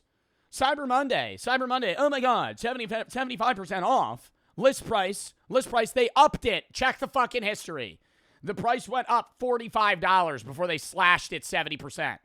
And so I don't know if I should thank you. Black Friday. Did you guys like that skit? I feel bad for Chris because he's going to have to edit the out of that, and I feel like it's going to be really hard and honestly look really bad, even though it's not his fault. For many Americans, Christmas is the most wonderful time of the year.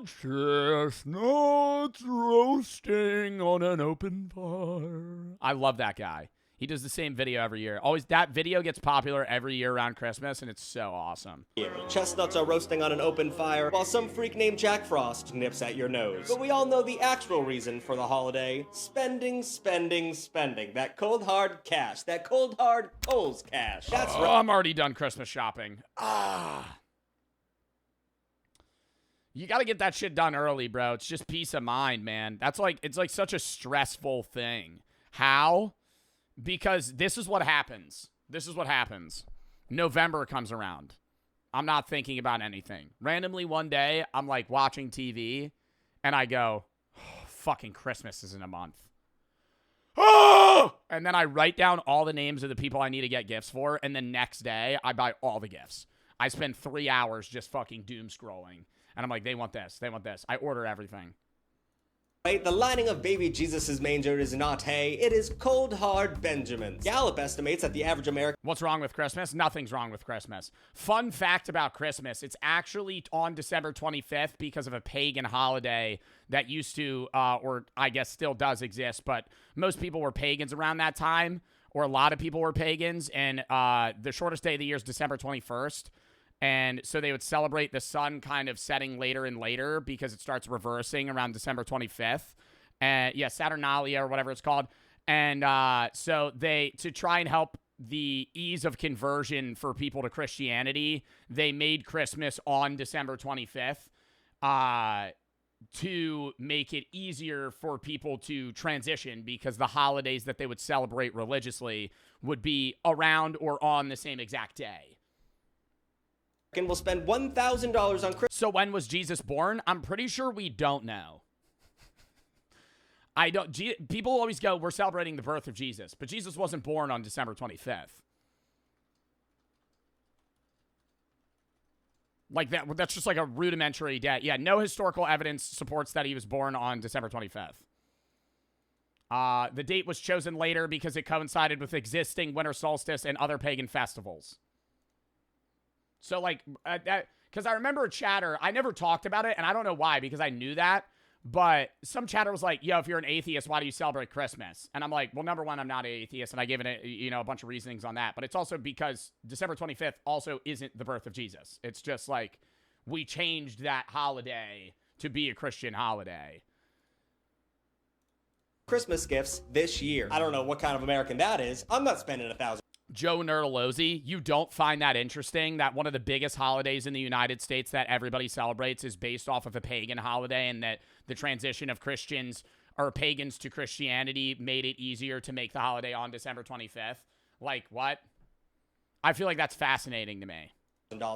You guys, I don't love my family that much. And the signaling of the beginning of this annual shopping spree is always the day after Thanksgiving, also known as Black Friday. If this idea of co-opting a religious I will say I do miss the vibes of like Black Friday shoppers that after Thanksgiving dinner, they would go post up outside of a GameStop for fucking 12 hours.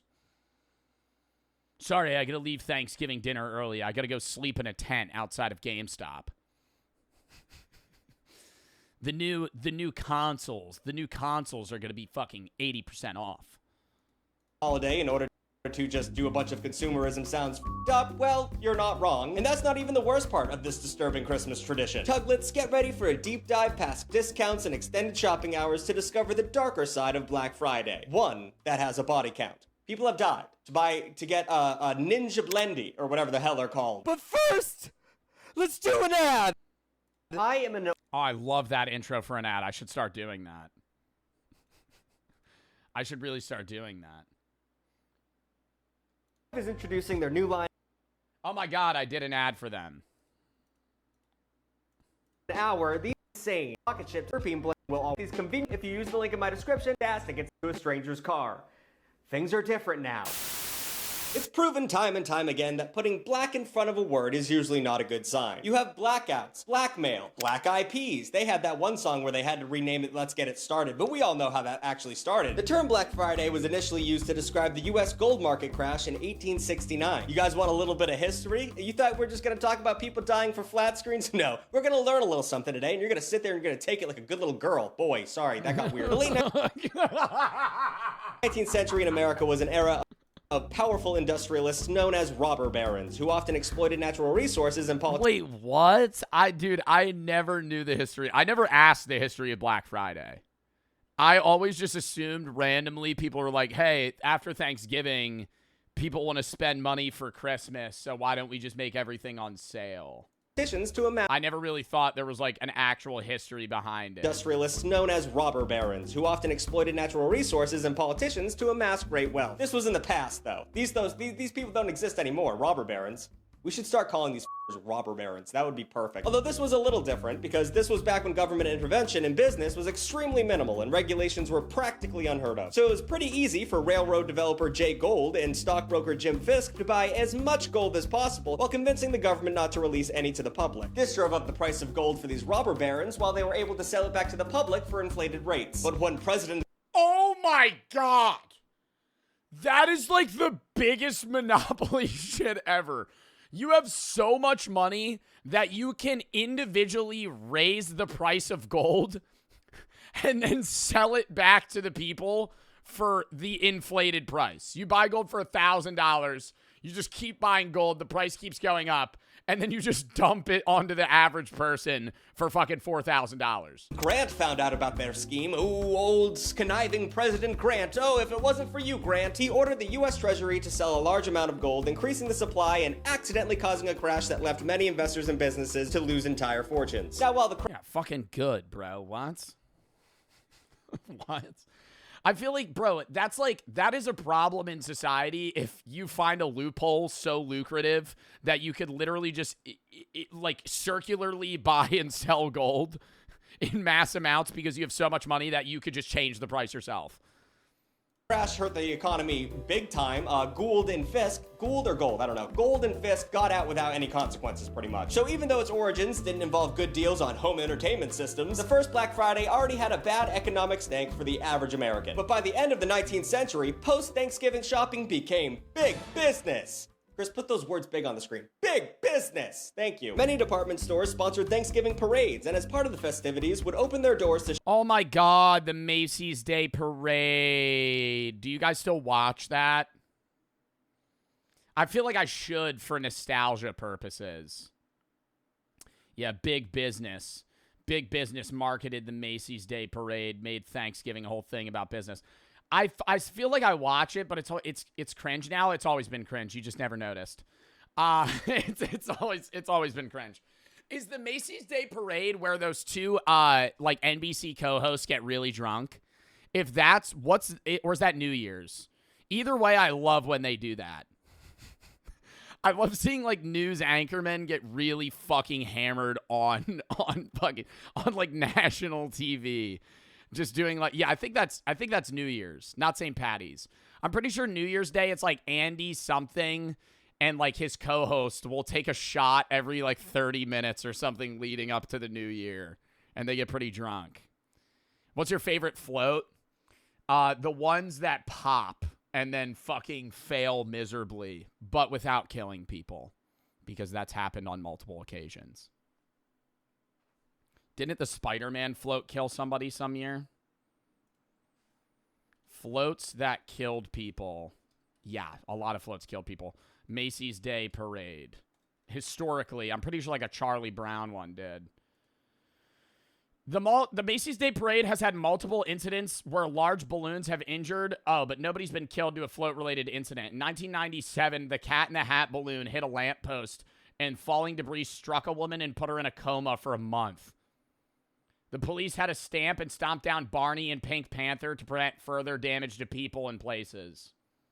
Oh my God. I feel like somebody died to a float. Is that not true? Has anyone died to a float parade? Maybe not the Macy's Day. There has to have been people that have gotten like struck and killed by floats. They're huge, dude. They have like hundreds of people holding them down. And if it's windy, Quentin for the sub. Xander for the 90 to Feeding America.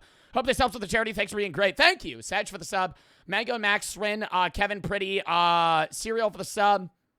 WS. Lem Rexy. TTV Xander. I'm Keo for the sub. Case for the sub. William for the 3. Thankful for you. What do you think of the 5? Oh, pretty cool Frankie, bro. What's up?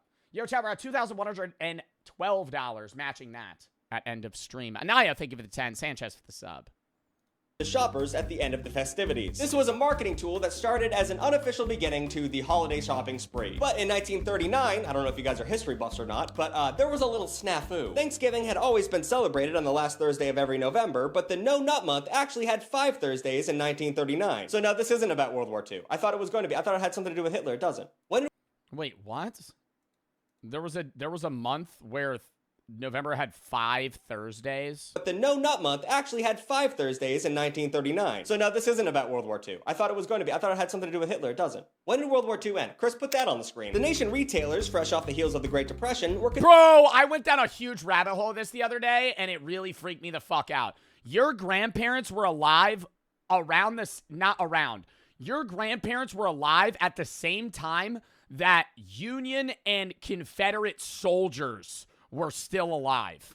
Like, I understand the Civil War was in like the 1850s and that was a long time ago, but like generationally, your grandparents walked the same earth around people that had owned slaves.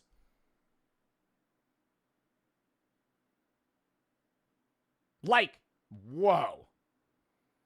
Because if your grandparents' grandparents would have been alive during the Civil War, averagely, not potentially, but like if your grandparents were born in the 1940s, I'm pretty sure the last Civil War soldier died in like the 60s or some shit. Last Civil War veteran. Albert Henry Woolson died in 1956. So if you had grandparents that were born before 1956, your grandparents were alive during the same time, at least as Albert Henry Woolson, a Union drummer boy. Concerned that it wouldn't be enough time for shopping, which is all the holidays really are about. And given the... This country's only 3 generations old. You mean 300 years. 3 generations is averagely like 75 years, like 80 years. People have kids like every 30 years. Situation that the nation's economy had been in for the prior decade, the National Retail Dry Goods Association propositioned President Franklin Delano Roosevelt to change the date. And that August, FDR said, Thanksgiving's a week earlier because we gotta get shopping, ladies and gentlemen. I don't know, buy that turkey a little bit earlier because we're changing a national holiday so you can spend more money. And everyone loved it. Oh, God, man. I fucking hate cutting. I'm at the age now where when I go to the family Thanksgiving, there's like a potential that I'm the guy that has to cut the turkey. It's a task that I knowingly have to take, but I don't enjoy it. I don't enjoy it. I don't like cutting the turkey. But I feel like you're unk. I don't think it's really unk. I think it's that my parents are divorced.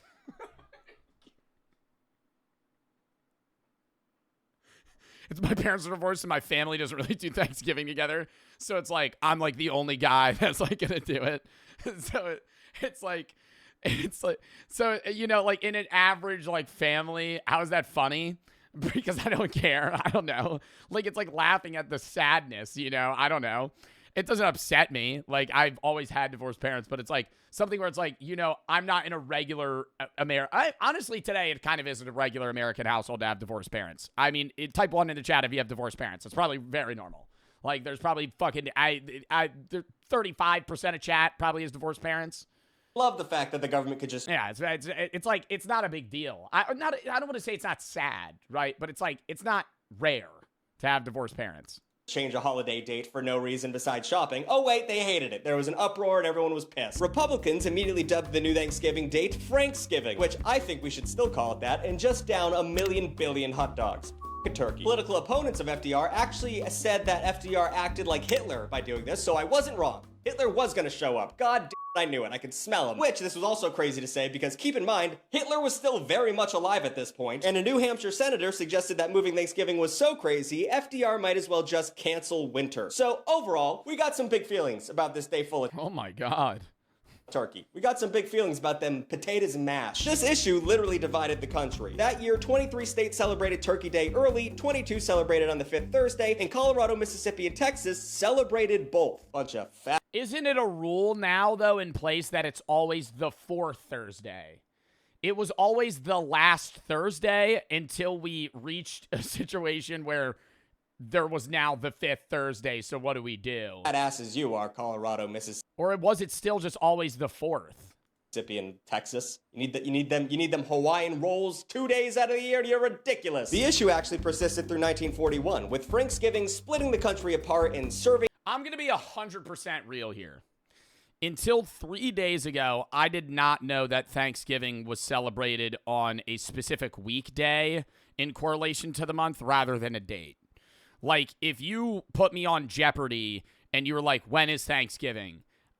A week ago, I would not have been able to say the 4th Thursday. I would have just gone in late November. I don't know. In late November. Sometime in November. Like, I don't know holidays that are celebrated on... I know holidays that are celebrated on specific dates. I don't know holidays that are celebrated on, like, random days. Like, Easter's always the first Sunday after the full moon that occurs during the spring equinox.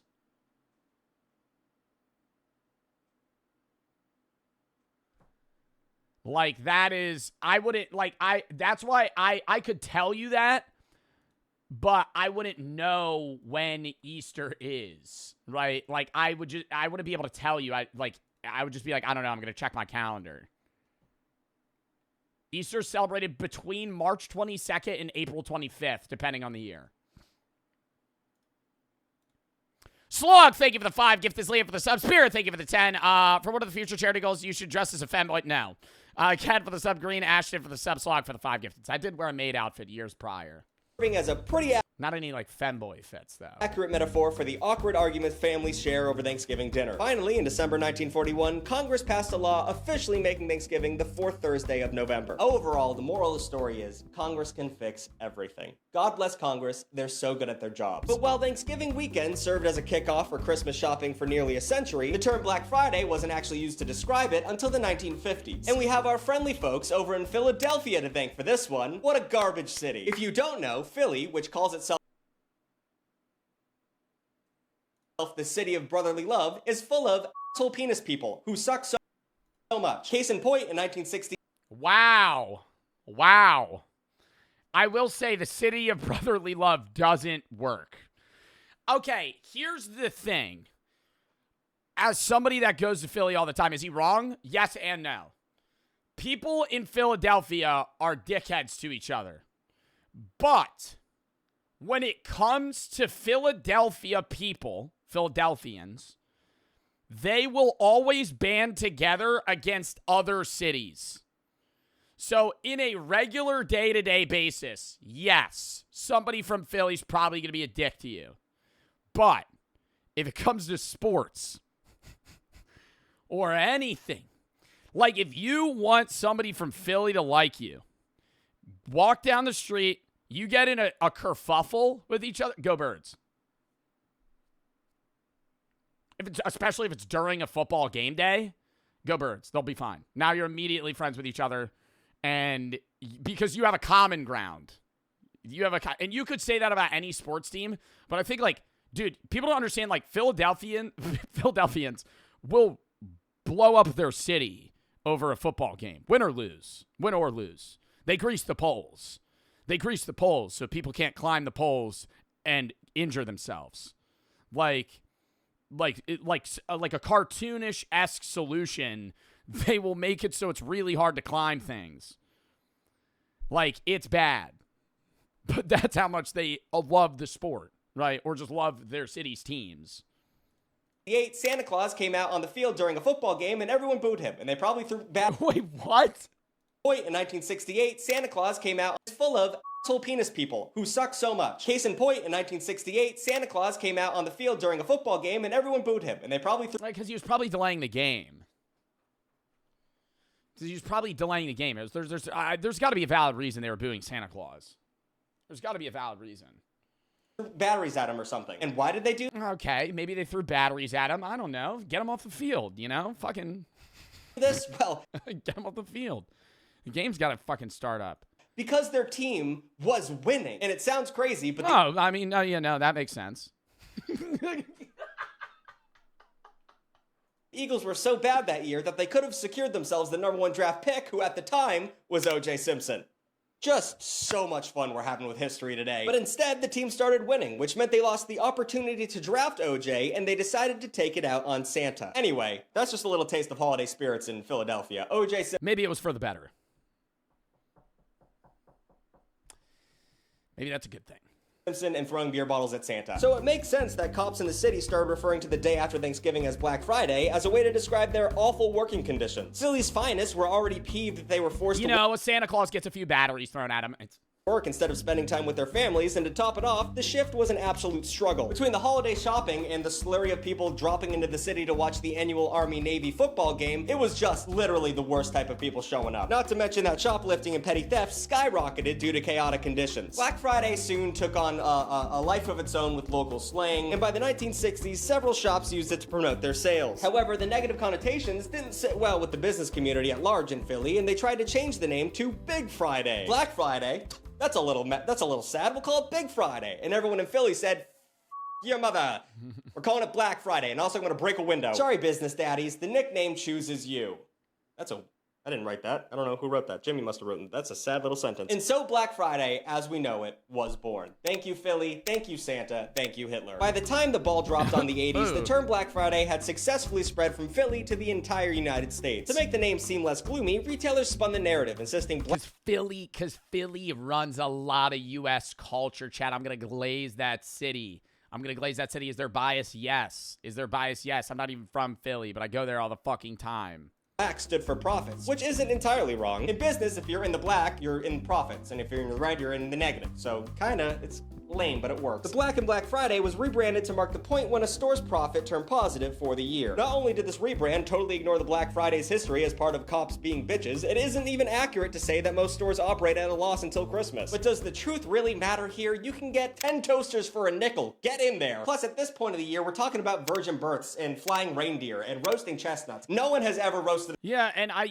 would honestly argue that a lot of businesses run at a higher positive during the year than they do in the last quarter. Because the last quarter is where businesses want to spend the most money. If you've ever noticed, when you see the most ads during the holiday season, it's not because it's the holiday season. It's because it's the end of the tax season.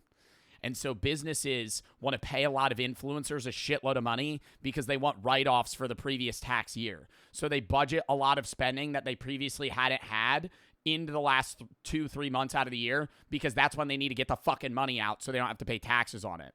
So they can benefit on it in the next year, but they can take the tax repercussions this year or the tax benefits this year. So they always pay you. Like, that's one of the weirdest things, too. You taught us that? Yeah. Or who taught you that? Myself. Being in the fucking business. If ad companies always pay influencers net 30 to net 60. So if you do an ad for them in March, you're not going to get paid till May.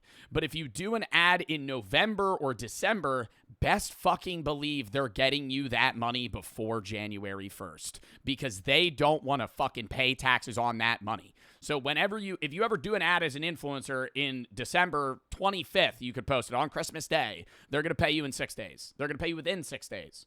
Because if they don't get the benefit of it. The chestnut in their life. It's all made up at this point, so why not lie? What's another little white lie on the pile? Especially when that pile is making people extremely filthy f***ing rich. The 1980s saw a massive rise in consumerism. During the decade, over 16,000 shopping centers were built, and the crown jewel of all the consumerism was the shopping mall. There were approximately 2,500 malls in America during the Reagan years. And it made sense. As Americans left the city for green lawns of the suburbs, malls became the late 20th century version of the— do you think malls will ever spark up again, or are they full dead forever? Because it's really like the mall apocalypse has affected the big mall. Or not the big malls, small malls. Big malls still function like American Dream Mall, King of Prussia. Like any huge mall you know of is still probably pretty popular. But any like small city or like lower, more kind of chain, not chain mall, but like kind of like a strip is something that's probably gone out of business or just died off, where they have like a lot of vacancies. The town center. It's like we're building a new capital. They're trying to get Gen Zs now at malls, but it's hard. It's like, why would you want to physically shop in person when you could just buy it online? I think malls are fun. It's just like hard to convince. You know what they really need to do? They need to make malls more and more of an activity and rope you in other ways. Like, if you went to a mall, like, I see a lot of malls now that have, like, laser tag or fucking bowling and shit like that. That's how you get people in. Because they'll go to the mall for that, and then they'll shop. But if you just have stores, people won't fucking pull up. Because there's no reason to. So you got to rope them in with one activity and then also be like, hey, you could go buy a fucking Xbox. Forward vision for you could go buy a Funko Pop at GameStop. The country. Are you sure you don't want to buy a used Wii game? That worked out. I'm so glad we did that. In the mid-70s, 33% of US retail sales occurred in malls or shopping centers. A decade later, the number had grown to 52%. What about Pokemon packs that are 30% above MSRP? Concentrating the bulk of commerce into one centrally located center made one-stop shopping for holidays a breeze. And as a result, big event days like Black Friday made it very seductive to get shoppers into a building with thousands of stores to shop in, and it's not even 1,000, it's like 10. Why did I lie? This also led to stores waging... Yo, actually though, bro, a mall could have 100 stores, 5 of them are interesting. 5. I could walk past fucking 30 stores in a mall, be like, dud, dud, dud. This place has gizmos. I'm in. And then I walk in. It's all ass, shitty products, overpriced. Walk out. Repeat the same process. Retail wars with sales. Annie Ann's, yeah, you got to do the traditional stop at Annie Ann's, grab some pretzel nugs and a large lemonade that makes you feel like you've never had water in your entire life after you're done drinking it. To stand out from one another. You're gonna go to sitting there fucking literally dehydrated like a raisin. Brookstone to get yourself a backwoods. Hey, come to Yankee Candle. Get a candle for $3. You don't need a back. You need 20 candles. Come here. Malls were the temple of material. I do like, dude, they really get you at Yankee Candle, though. When you go to a Yankee Candle, bro, it's not even Black Friday. They always got this shit around the holidays. They're like, it's like a buy two, get one free, but then they also have one section where it's like, you could still buy two, get one free, but this section, it's also like, if you buy two, you get another 50% off. So then you're sitting here and you showed up and you're like, I'm only going to look around. And now you're walking out with 13 candles. And some hand soap. And now you got candles for the next 10 years. And you didn't even need that shit. Candle for $3. You don't need it. I always say I don't know how people work there because the smell is so strong. I think it would make me nauseous. Like if I had to work at a Yankee Candle, I think I would be nauseous or not nauseous, have a migraine by the end of the day. You need 20 candles. Come here. Malls were the temple of materialism in the 80s, but the congregation was made up of yuppies. Yuppie is a term that stands for young, professional, upwardly mobile baby boomers. Yuppies are just young people with a bunch of money in their pocket, and they were baby boomers. Millennials now. Millennials are the generation that have money but don't have kids, and that's why you see Disney adults. Disney adults are 85% of the time millennials because they don't have kids and they're probably dating somebody, so they're having a shared income and they could just blow it. They suck, overall. These young baby boomers have lost their hippie ethos after living through the recession, inflation, and high unemployment.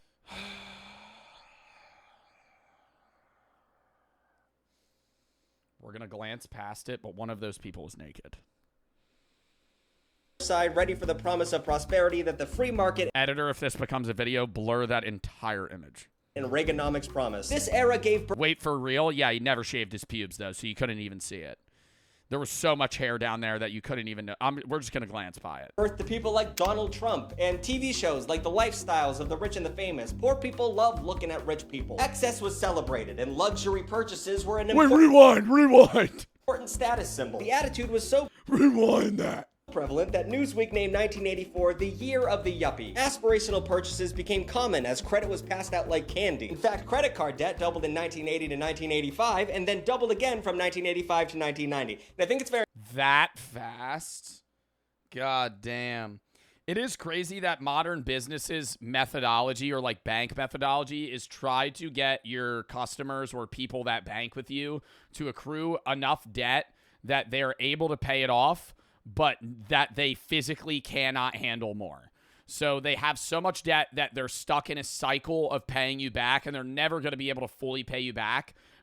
And then once they get a little bit of that debt back, get them to accrue more debt so they're able to fucking fully be locked in on your system.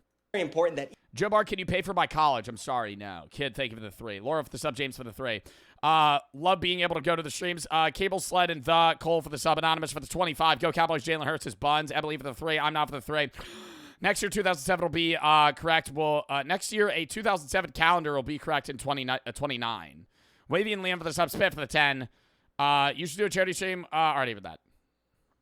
even nowadays, if you see someone living a luxurious lifestyle on the internet or even in your neighborhood, you're like, how is Tom affording that boat and BMW? They're putting it on their credit card. And they're going to have to pay off debt for the rest of their lives. Genuinely. Do not try and keep up with these people. They're just indebting themselves. We're all broke. They're lying.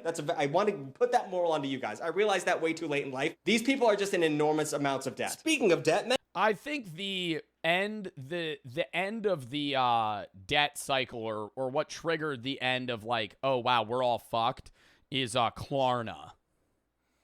I think Klarna and the idea of being able to buy now, pay later for things that cost $30 and you could pay in increments is fucked. Fucked. It's not like, oh, you're buying this on a credit card. It's like you're buying this, but you're going to owe us, like, you could buy a burrito for fucking $10 and pay it off over 4 months. Don't buy the burrito if you need to use Klarna.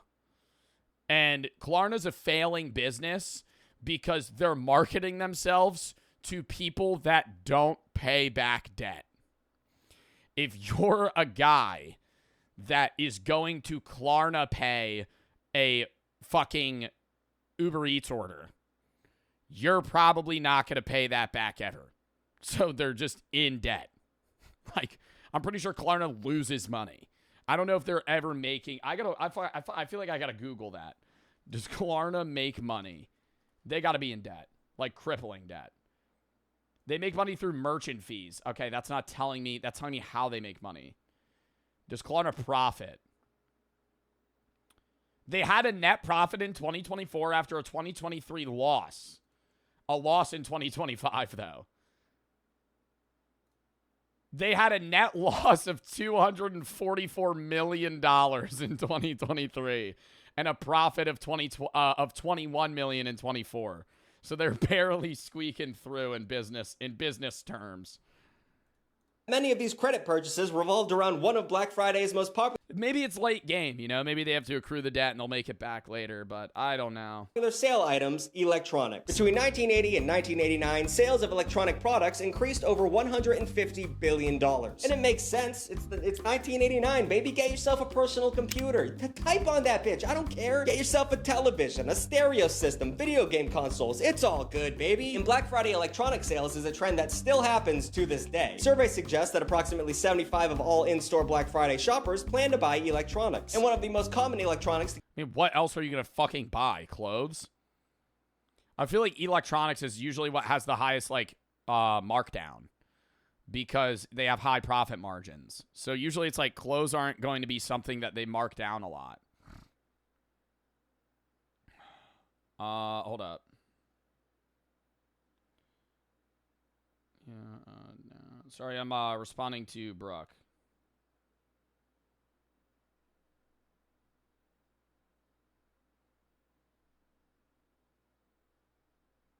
Hold up.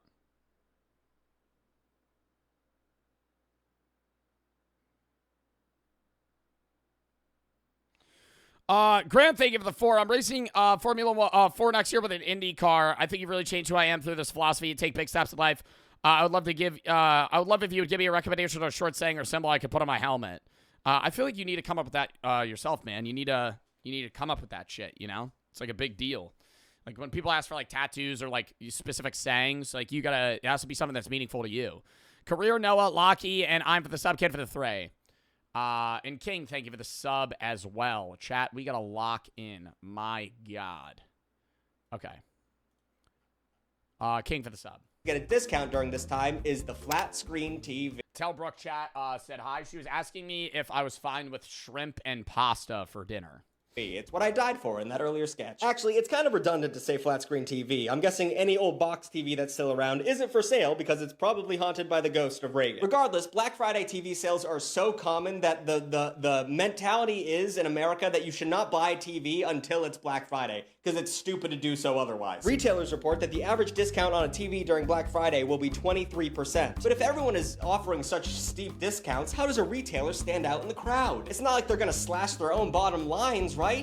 Of course not. Instead, they'll just slash the quality of life and well-being of their employees. I'm talking about a phenomenon called Black Friday creep, which is part of Christmas creep, the idea that retailers start holiday-themed sales well before the traditional season starts. Massive retailers like Amazon and Walmart Yeah, but that's what made Black Friday no longer like a big deal. Offer an entire Black Friday week for some items. Best Buy starts its Black Friday sales. Well, that's Cyber Monday. But then you'll see like, dude, what's a store that does like heavy Black Friday stuff?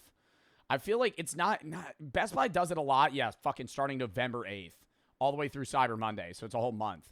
But I'm pretty sure like Walmart or like a big chain did Black Friday from like October. The week before Thanksgiving. And Target like all the way through like mid-December. Starts its early. Yeah, Target November 1st through December 24th. It's not even Black Friday. Now, holiday savings. Black Friday sale at the beginning of November. Many at 40% off or higher. Like, that's lame as fuck, bro. The biggest sale you're going to have is 40% off base price. You need to have some shit that's like 90% off. Early Black Friday. I need to be able to buy a fucking toaster for $1. Sale at the beginning of November. For you to motivate people to actually pull up. Race to the starting line of Christmas shopping, we got so bad in the early 2000s that employees were getting pissed because you had to work on Thanksgiving. In 2009, Kmart became the first major retailer to start its holiday sale on Thanksgiving, opening their doors at 8 p.m. for early Black Friday shopping, which, just so we're clear, was only 4 hours away from their normal opening hours, which was midnight. So why the f*** are you doing this? But not to be outdone, by 2013, shops like Target, Toys R Us, Walmart, Sears, and Macy's started opening up on Thanksgiving too. But in an insane bit of marketing, instead of calling it Thanksgiving, wow, dude. Like, imagine being the guy all the way in the back of the fucking line over there. Why are you even trying? Why are you even trying?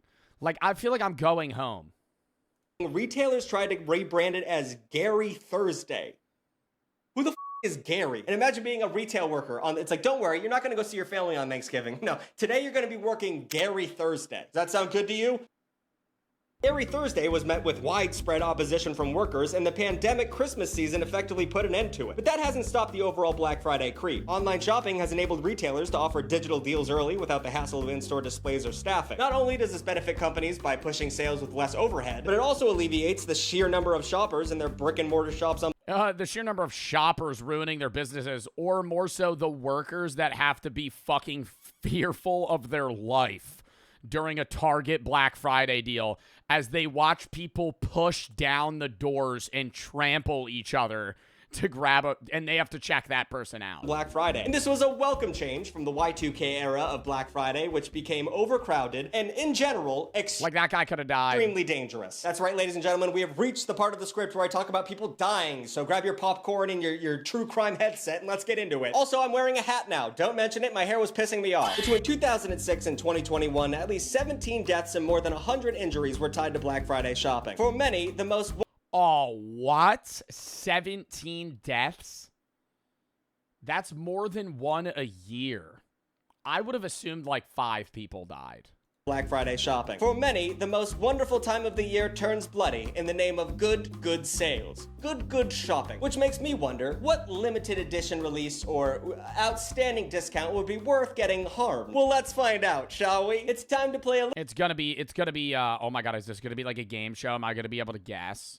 It's gonna be, like vacuums or TVs, headphones, speakers. It's going to be anything in the back of a Walmart or just a Best Buy. It's going to be tech. little game. What other non-tech items would it be? I feel like even somebody probably died like trying to get a hoverboard. So around that area as well. Probably the hoverboard season. I like to call. Imagine being the kid that asked for a hoverboard and your parents fucking die trying to get you one. Deal or Die. Brought to you by the good people at ExtraTug.com, who are telling you that ExtraTug is only $1 for your first month this Black Friday when you use the code SELLOUT. Now that's a deal worth dying for. The rules are simple, and that was actually real though. If you use code you get $1 for the first month. The rules are simple. I'm going to show you a deal, and we're going to decide just how far someone would be willing to go to obtain that deal. What deadly extremes await? Let's find out. In 2011, Walmart offered a 4 gigabyte, which is crazy, Xbox 360 Connect bundle. 4 gigabyte? 4 gigabyte. There were games that you could play on an Xbox 360 that were below 4 gigabytes? What game? Even a Call of Duty on the Xbox 360 was probably, what, like 30 gigabytes? 40? Not a digital? Ooh, yeah, if you had a disc copy, how much disc space would it take? For $199.96 plus a $50 gift card. Keep in So you get Xbox for $149 effectively.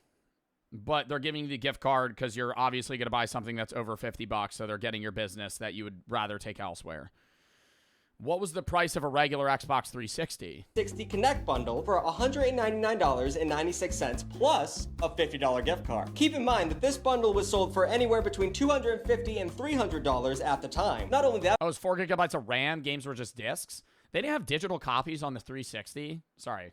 For anywhere between $250 plus a $50 gift card. Keep in mind that this bundle was sold for anywhere between $250 and $300 at the time. Not only that, but the gift card really sweetened the bundle. That's free money, baby. You could walk out of there with a brand new console and a copy of Halo 3 for basically nothing. So what? I mean, is that crazy of a deal? $300 console that you're getting for it's 50% off. I think, yeah, getting an Xbox 360 for 50% off, one of the biggest consoles of its time. Like, the PS3 ended up selling more all time, but I'm pretty sure the Xbox 360 steamrolled initially. What would you be willing to do to play Connectimals for the first time? Survey says a woman in LA unleashed pepper spray on an entire Walmart to keep people away from the console. Luckily, only 20 people were hurt, most with only minor injuries related to fleeing the scene of the maniacal discount shopper. But there's a catch. The woman claims she only used pepper spray to protect her own self and children from other maniacal shoppers. So there's just layers of insanity here. We have adults ripping Xboxes out of the arms of children, which also makes me wonder if these kids are picking their own gifts. The 2000s were a night. You see, that's a cheap strategy. That's a cheap strategy. Black Friday shopping. Black Friday shopping is solely for adults. Hey, I originally was going to have to take, wow, you just tried to take an Xbox away from a kid. But you're choosing to bring your kids into a war zone because you're going to try and guilt other people you're going to be like, "Oh, honey, here, hold this Xbox," even though you have a fucking cart. You know, you're going to give the Xbox to your 8-year-old child knowing that that's dangerous when you could put it in the cart because then they won't take it. But the moral of the story: walk up to the kid, boom, just grab that shit, fucking run out. Nah, yo, sorry kid, rules don't exist in the Walmart on Black Friday. Wham, just fucking knock him out, steal the Xbox, run out of that bitch. Is do not arm mothers during the Christmas season. Everyone's going crazy, mothers most of which, because they gotta put gifts under the tree, and they'll do anything to do that. Alright, our next deal to die for comes to us courtesy of the great nation of Canada. We all know that they're supposed to be nicer in the Great White North, so I'm assuming this is going to be mild at best. But this story— You throw through the ceiling tiles. You walk out, you see him, it's like there's one Xbox left, you just grab him and chuck him into the ceiling and just run off. He's like stuck in the vents. is about sneakerheads, so the niceness of Canadians mixed with the assholeness of sneakerheads probably balances out a pretty good bunch. In 2016, the Adidas store in Vancouver hosted a Black Friday drop of Bape sneaker collab called MMDR1 Olive Camo. If you're not familiar with sneaker world, Oh, did they like resell for crazy? Or Bape in 2016, this was a huge deal. Mainly because resellers scoop up all of the shoes and sell them on the secondary market for an insane markup. So if you wanted these cool ass kicks without spending an extra hundreds of dollars on the secondhand market, your best bet was waiting in line and being willing to pay retail. So how wild would hypebeasts go to wear something that you literally step in dog shit with? Well, let's find out. Survey says over 300 people showed up for the drop and the store had no security to oversee the crowd. One customer, who was apparently drunk, became agitated and started throwing punches at others in line. At one point, he decided, like most aggro drunk guys do, to Oh my god, I've seen this video. take off his shirt and challenge onlookers to fisticuffs. Eventually, he took his belt off and started swinging it around, using it as a whip to hit others in the crowd. Eventually, the cops were called to disperse the crowd and apprehended the shirtless and beltless Canadian sneakerhead. So congratulations, brother. You did a weird, aggressive striptease. You have to pay 500% markup for your dumbass shoes, and you're gonna spend the night of Christmas in jail. You. But okay, America, we're not gonna let Canada one-up us on crazy-ass consumerism, are we? Our next prize is a deep discount on a Samsung 50-inch Plasma HD TV. First, that's worth it. That's worth it. I don't even know what the discount is, bro, but that's worth fucking throwing hands for in, what, like 2012? A fucking Samsung flat screen? First of all, Samsung, best kind of TV you can buy to this day. So I understand the what's the word I'm looking for? Hysteria. In 2008, Walmart's Black Friday sale 2008. offered this puppy at $798. For context, Bro, see, that's the crazy shit about TVs. That TV now would be like $100. They have really expensive like 4K OLED TVs and shit, but it's like, bro, you could get a good flat screen for so much cheaper now. plasma screen TVs were top of the line back then. And this model regularly Well, yeah, this specific one. This is a blocky flat screen. retailed at over $1,000 more than Walmart's sales price. So this was legitimate. Huh? They're selling it for $700 and normally it was around $2K? A great deal, and it had Walmart shoppers champing at the bit. And did you know? Yeah, people are gonna kill each other for this. You try and buy like 4 of them, bro, you basically make like $4,000. It's champing at the bit and not chomping at the bit. That's something you learn a little too late in your life. Since 38% of Black Friday shoppers say they're in the market for a TV, a deal like this Samsung 50-incher doesn't last long. So how much plasma are you willing to lose to get this much plasma in your life? This deal brought out residents of Valley Stream, New York in droves. Over 2,000 people waited in line for Walmart's Black Friday to begin, and when a store employee started to open the doors, the impatient crowd surged forward, breaking through the metal barrier and trampling the employee to death. Instead of trying to help Bro, they killed the fucking employee. thousands of customers piled into the store, crawling over one another and the employee. When security and other Walmart workers tried to clear the store because, you know, it was basically the scene of a murder, customers actually complained. The store did close for a few hours, but then opened back up again once they got the dead body out of there. That's insane they didn't full close for the day. I feel like the family should be able to fucking sue Walmart for like crazy money there, dude. Are you fucking kidding me? The guy gets trampled to death when they open. They close for a few hours and then fucking open back up. Yeah, sorry, we're gonna clean all the blood off the floor. But I don't know, that's a good deal on a TV. I can't talk. So that's crazy. Someone actually died and an employee nonetheless. So now it's time for our final round of Deal or Die. And surprise, surprise, this takes place at another Walmart in Reno, Nevada in 2016. Now the thing you have to understand is there Dude, 2016 is like, I mean, that's, you know, almost 10 years ago, but I feel like a lot of these stories would have been like 2005, 2006. Because like Black Friday shopping has consistently gotten worse over the years. were over 61 meaning like the sales are worse. The sales are worse, so there's no reason to go. million in-store Black Friday shoppers that year. And you know, there are only so many spaces in a Black Friday parking lot. The spaces at this Walmart were hard to come by, and the cars people drive are gigantic. So this altercation wasn't over a flat screen or, like I said, one of those dumb ninja products. It was over a parking spot. I mean, to keep in mind, there was an actual deal going on. Walmart had a killer deal on the DJI Phantom 3 drone. This puppy was marked down from $499 to $369, so that's wild That's $100. savings. So what would you do? $100. $100 is good, but it's $100 on a fucking $500 product. For a parking spot to get into a store that had a drone off for 26%. This one seems like it wasn't worth it. A driver was accidentally cut off in a parking lot, so he got out of his vehicle and attacked the other driver with a metal rod. The driver, who was I feel like that's just road rage. getting his face smashed in, grabbed a gun from his car and fired through the window, killing the attacker. The shooter, fled the scene and claimed he feared for his life, and I don't blame him. So just to be maybe fleeing the scene because there was like crazy people there. But I think in an instance like that, the shooter is in the right because the guy was attacking him with a metal rod. But fleeing the scene makes him look mad guilty. You know what I mean? Like you got in an argument with a guy, he gets out of his car, starts fucking attacking you, trying to kill you. You shoot him, fine. But then you drive home. clear, if you're ever in Reno, Nevada, just know that the Walmart parking lots there are ruled by Wild Wild West law. Just start shooting if you don't get a parking spot. But you know what the worst part of Deal or Die is? It's usually not worth the deal nowadays. With its dark roots in labor exploitation, aspirational consumerism, and violence, many Black Friday sales aren't even valued. All too often, stores jack up the price of an item right before the holiday just so they can offer a bigger discount on it without actually losing money. Last year, the $20 Amazon stick was raised by $20 the day before Black Friday and then sold at a 50% discount. That should be illegal. That should be illegal. The government should do something about that. That is insane. $20, they double the price, half it by 50%. They're just selling it for what they were selling it before. But now they're just conning you into thinking that you're getting a good deal. How are we falling for this? And some Black Friday sales aren't actually discounts. They're either pre-existing sales rebranded or they're just listed as sales for the hell of it. A study found that approximately 40... Wow, it's just the same sale. I think that's scummy. I don't think that should be illegal. Because that's still it's still a sale. They're just calling it a Black Friday sale versus literally changing the price to then have it, but still sell it for the same price you were selling it before. Hell of it. A study found that approximately 41 of Black Friday items offer no real savings compared to their usual prices. Imagine getting whipped in the face with a belt, hit with a metal pipe, or shot in the chest just because you're trying to buy a drone for regular retail price. That's the kind of behavior that will never get you into heaven.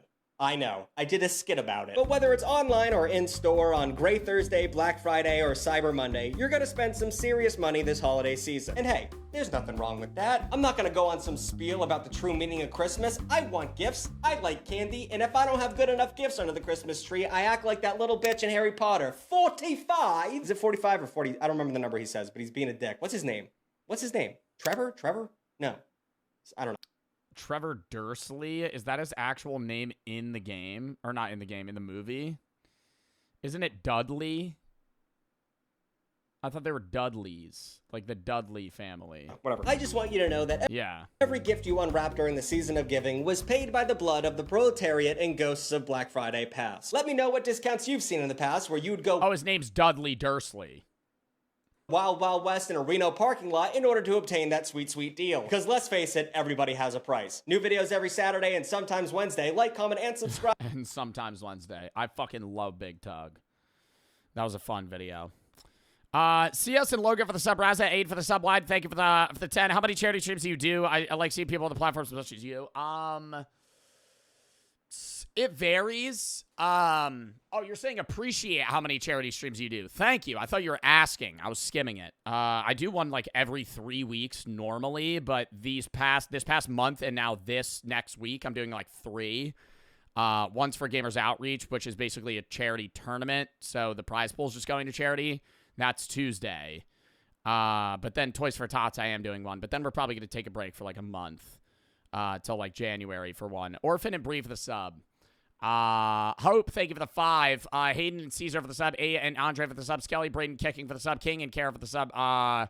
Grant, thank you for the 4. Chat, if you want to donate as well, ! Feeding America, one of the biggest food bank charities in the U.S. They donate over 6 billion meals to Americans in need every year. We're matching chat stonos today. We're at $2,162, so we'll double that. We're at like $4,500 just about with that. But what else was I going to say?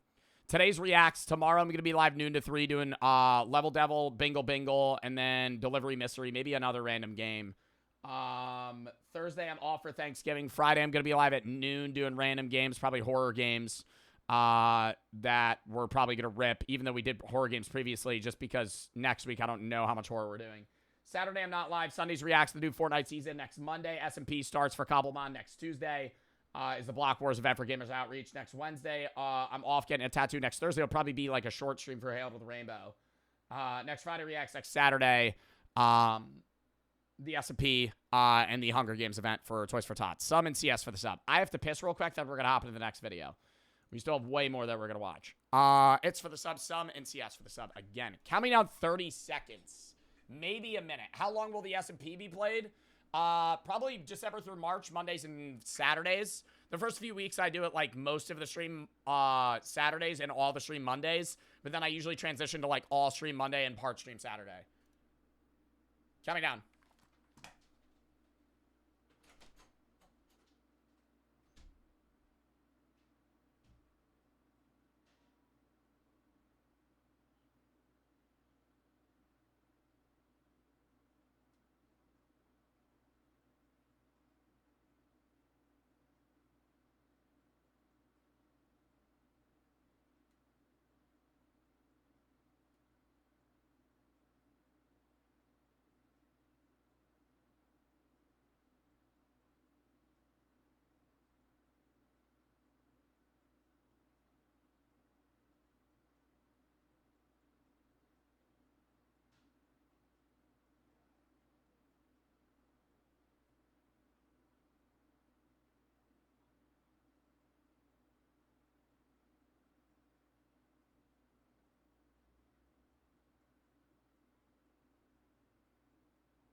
Oh, hold up.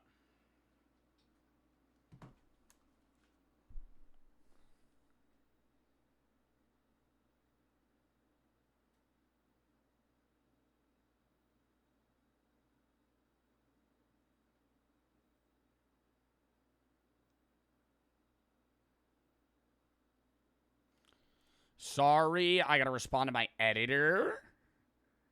Sorry. Also, we're posting on all 3 channels today, Philosophy, Main, and Gaming. But I don't think I'm posting tomorrow on YouTube. Jeb and Sabrina for the sub wide, thank you for the 5. Do you ever play Nintendo games, not necessarily on stream in general? On stream, yeah. Off stream, almost never, if I'm being honest. I play Nintendo games on stream, a lot of Mario Party and other random shit, but I don't really play that many Nintendo games off stream. Maybe like a few times, like when a new game drops that I really want to play, but no. I would love to get into like Pokemon though. But we are starting Cobblemon, so anyways. Next video, chat. 42 things that everyone should learn to do. Hold up, I gotta drink water. All right. Lock in chat. 42 things everybody should learn to do. To do the useful thing, to say the courageous thing, to contemplate the beautiful thing. That is enough for one man's life. A few weeks back, me and the boys went camping, and one night, while setting up a tent, Zach, without skipping a beat, tied a very specific knot. He was just like, and I always goes, dude, this is like the best knot you can make. My dad taught me this knot. Everybody should learn this knot. Thought it was so cool. Because in that moment, Zach was useful. And useful. Okay, what are like some useful things everybody should know how to do? Change a tire. Build a fire. Build a fire, change a tire. Probably fix certain things. Like, I don't know what specifically, But, like, if something breaks, cook, yeah, but that's too broad. Like, fix something. What's something that's, like, useful you can fix, like, a lot? Oh, know how to drive stick shift. Fuck. What else? Pay your taxes, but I feel like that's not like a task. That's like a useful thing. Change your oil. I don't think you need to know how to change your oil. Tie your shoes. Everybody knows that. Everybody knows that. No, not stuff everybody knows. Things that everybody should know. How to drive stick. Most people don't know how to do that. Is one of the cool. No CPR for sure. Swimming. Coolest thing. I feel like that's too broad.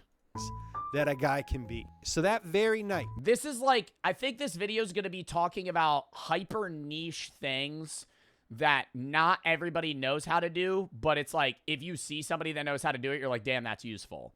I don't think swimming's one of those things. We started a list, and over the last few weeks, we've come up with 42.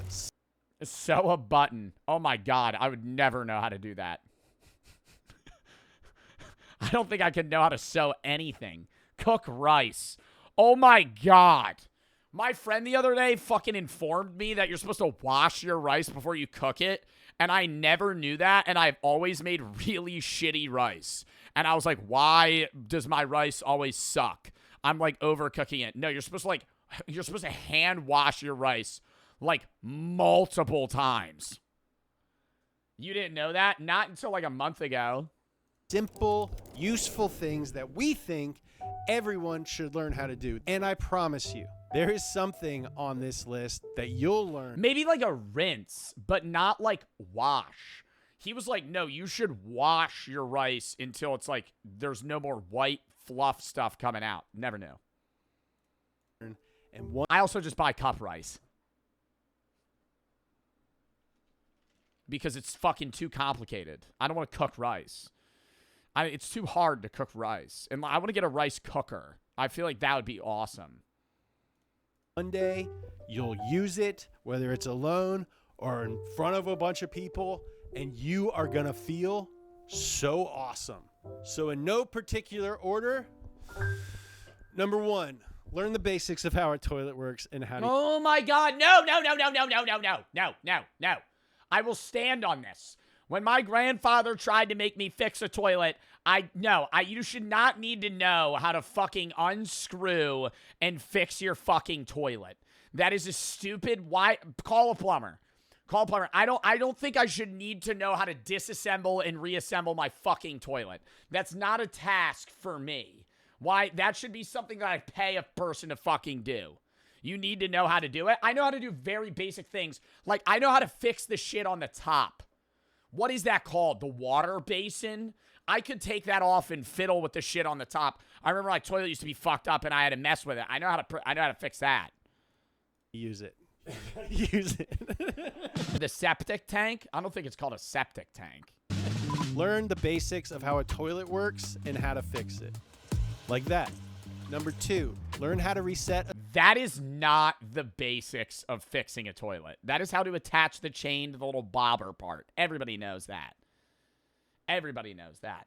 A fun fact, you ever sit on a toilet? I learned this the other day, chat. You learn something new every day. You know the fucking... If you ever sat on a toilet seat and it moves, it's a little loose, and you sit on it and it goes like... And now you're sitting on it weird and you have to like plop it back. And you're like, this sucks. Right? It's usually like a home toilet. And you're like, how do you tighten this? Because you see this? You got to flick this bit up, and there's a screw. Most people don't know that. I never knew that. You have to like wedge it open with like a screwdriver, and it'll pop open, and you could screw it tight. Like that. It's loose. I thought it was just a shitty toilet seat. Number 2, learn how to reset a circuit breaker. Like that. I feel like you learn that when you're like 10. Number 3, learn how to remount a chain that has fallen off a bike. That's Number 4, a skill. That's a skill. I think I'd just ditch the bike. Like if my chain popped off my bike on a bike ride, I'm walking it back. I'm not fixing it there. I'm walking it back. I'm going to put the chain in my pocket. It's going to get all oil everywhere. It's going to suck. And I'm going to fucking walk it back. Learn CPR and when and how to use it. Imagine saving a child's life. or a hot person's life. That would be so sick. Oh, and one tip. CPR isn't to resuscitate someone, it's to keep oxygen flowing to give them a better chance of surviving once help arrives. So step 1 of CPR is to call for help. Call for help, then... I love how he's like dead fish hand CPRing his chest because he's not actually One of passed CPR out. is to call for help. Call for help, then medically kiss. Number 5, learn how to jumpstart a dead battery. Oh my God, I wish I knew that. Bro, I've left my gym so many times and somebody's like, do you got jumper cables? And I'm like, no, because I don't. But then I'll see a guy be like, yeah, man. And they just fucking, and they just start it. I don't know how to fucking jump a car. But and this is why I think online's bad. And I was just ranting about this for a philosophy video about like specialized labor. I could just YouTube anything. Like, I don't know how to change a tire either, but if it came down to it, I'm Googling a YouTube tutorial and there's going to be a guy that's like 45 that goes, all right, welcome, blank and blank. Today we're going to be teaching you how to fucking fix a tire. All right, first you're going to need to get this thing and you're going to have to fucking unscrew it. Make sure you have a car jack, though. I'm going to be like, okay. Dead positive, live negative, dead ground. And don't... Yeah, but can't you, like, really fuck that up and electrocute yourself? That's why I never want to know this. Because if you... Can't you, like, die if you fucking put them on the wrong ones? Dude, like, I'd have so much anxiety on that. Where if, like, if I attach something wrong, it'll just fucking shock the shit out of me. That's why they have the rubber parts, though, so that doesn't happen. Negative, dead ground. Red? Is it red to red? Live positive, live negative. Red to red, black to black. Cost. This one is incredibly simple, but is actually getting harder and harder as cars get more advanced. Figure out where your battery is and where your signal. That's what I'm saying, bro. I know if I was road tripping with my friends and our car broke down, all four, like say there's 4 people, we'd be like, all right, let's pop the hood. And then we would just stare at the car. I'd just be looking at you. I'd be like, the only thing I know how to do is check the dipstick. Because that happened one time when my car broke down. It was like fucking leaking coolant or some shit. So I had to go to fucking Wawa and grab more. Significant other's battery is. Is it in the trunk? Is it under the rear seat? Number 6, learn how to change a flat tire. Number 7, learn how to drive. I knew that would be. Oh my God. See, yeah, just shit with cars. Learn how to drive stick, learn how to change a tire, learn how to check a dipstick. Stick. And I mean this in the least macho car guy way possible. I think that everyone should know how to drive a manual transmission. Not even. Can I say I've never driven a manual transmission car, but I've driven 3 manual transition tractors. I don't really remember how to do it, but I know the clutch change gear. I've done paddle shifters on cars too. That's not manual. It's the same thing. Yeah, but it's like, I feel like the experience is obviously different because you're using like, how? One was for a field trip and then one's because like one of my family members used to be a farmer. From an enthusiast perspective, but because you might be asked to. And I had to work with him one day. This was when I was like 12. And he was like, you got to drive the tractor. You got to drive the tractor. Like, how do I drive a tractor? He's like, sit on the tractor. And then I had to like move dirt around. I operated a cat. Like I'm not even lying. Like, do I still know how to do it? Fuck no. But I alone, I don't know if this is legal. Cat, what is the cat? It's not a forklift. It's like what's the one with the crane that you pick shit up with? An excavator? Yeah, I've used one of these. I've used one of these, but once. But I've used one of these. Not a dump truck. Oh my God, what's the one with the fat scooper on the front? It's got a fat scooper. Not a dump truck. A front loader? Yeah. I've used it. I've driven this multiple times. This is easy. I really truly believe you could drive one. Any person that knows how to drive a car, you could probably drive one of these in like 5 minutes of a rundown. Like, not efficiently, but like you'd be able to drive one.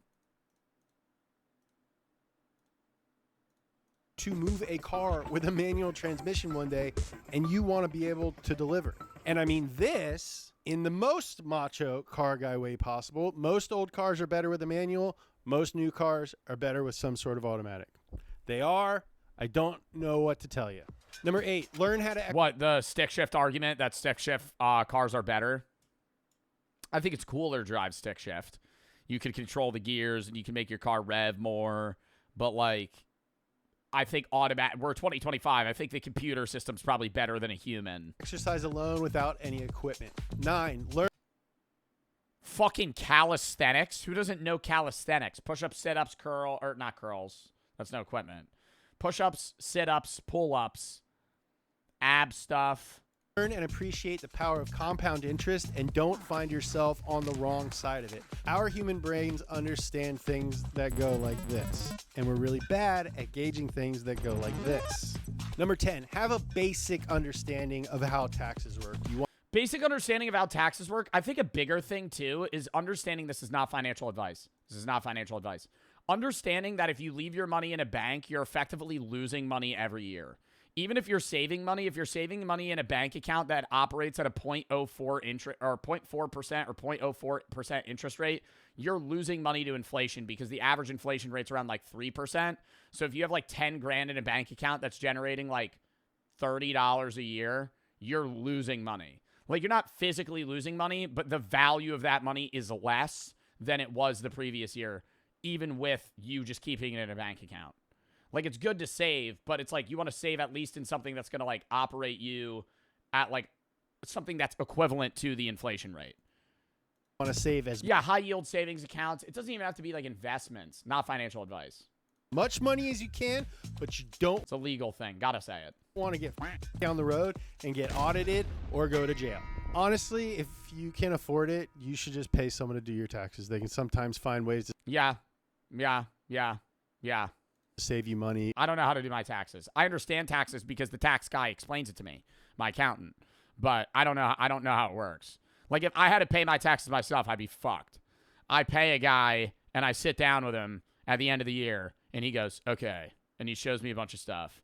It's not hard. Zod, I think Zod, my taxes are impossible because I'm receiving 35 1099 forms from different companies that I've worked with.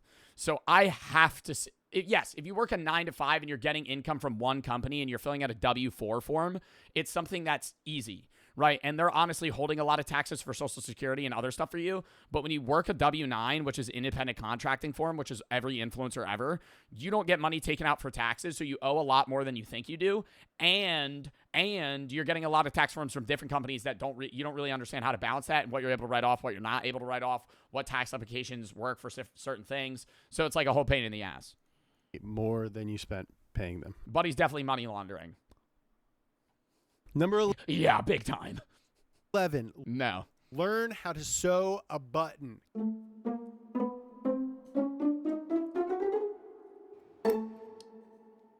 Classic wedding. I think I'm gonna stick to duct tape if I'm ever in a situation like that. Day hero moment. The groom commits too hard to the bit and just Supermans outside of his white shirt. Good thing you're there. Your little brother technically got the job title, but we all know who the best man is today. Number 12, learn how to iron a shirt. Whenever I iron my shirts, I imagine that I'm some sort of assassin, getting my suit ready before doing a hit. I've never ironed a shirt. If I ever need something to not be wrinkled, I'll throw it in the dryer for like 15 minutes. Or 10 minutes.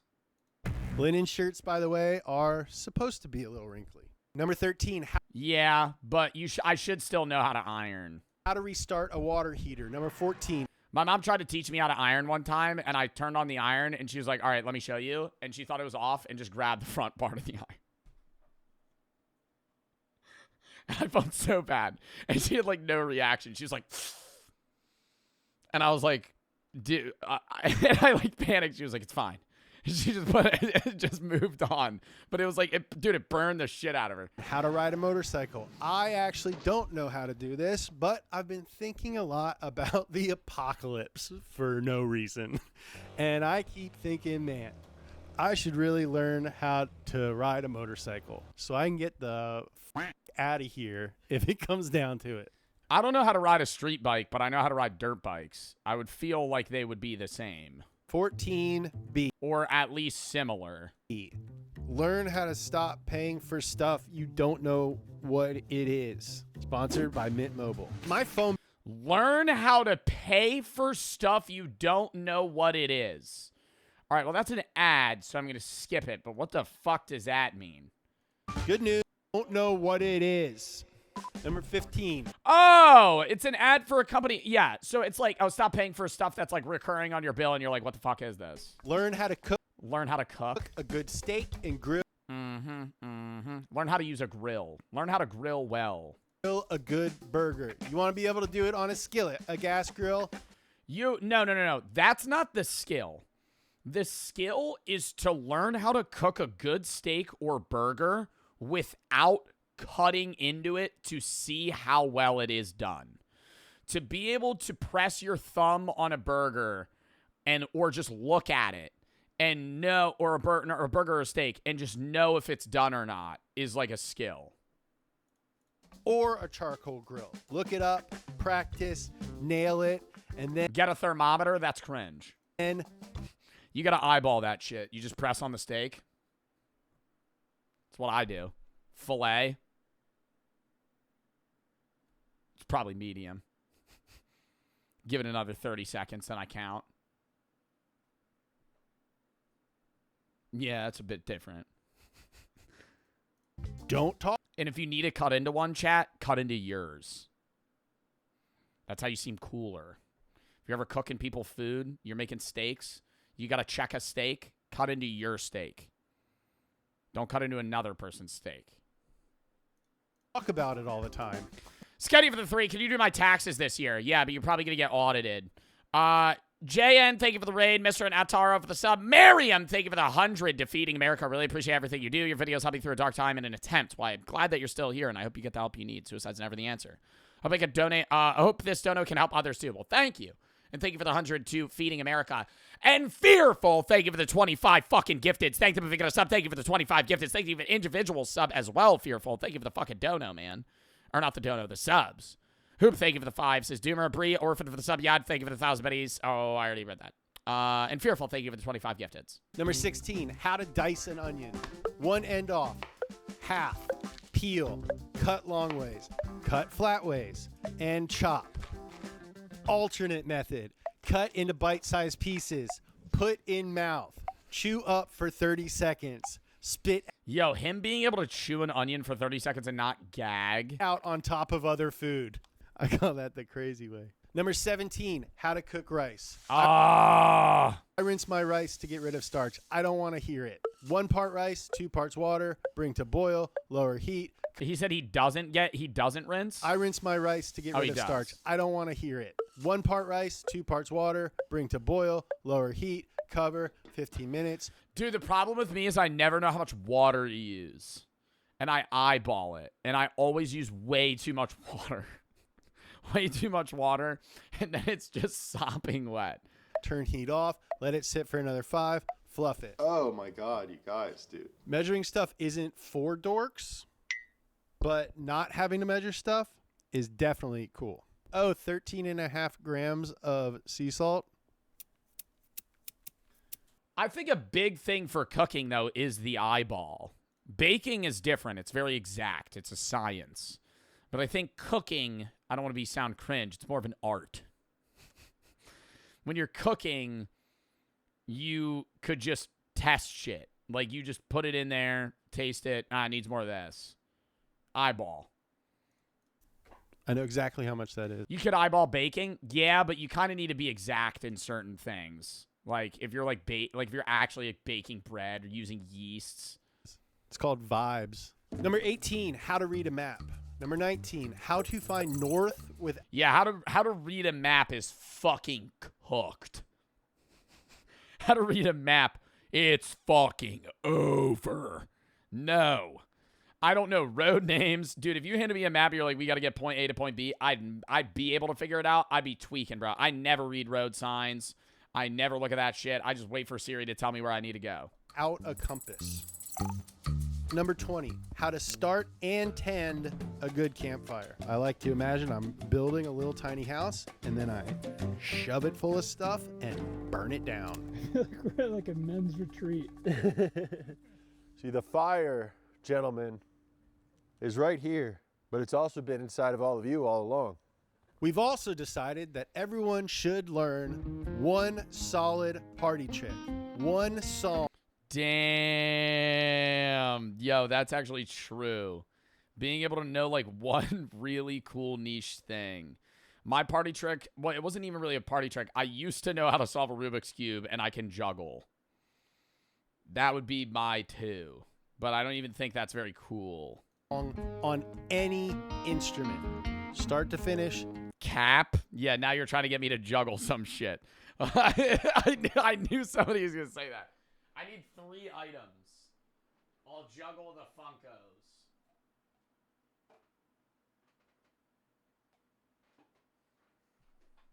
Funkos. I hope I don't break one of these. Fuck, I hit the mic. Hold on. Stop.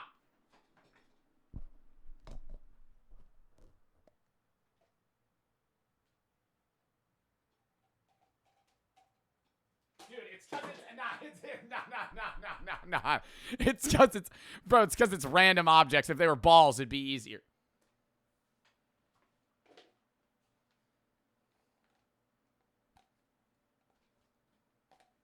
Fuck.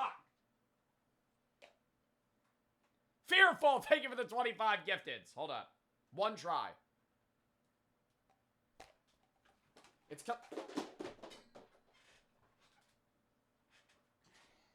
all right, I'm going to stop.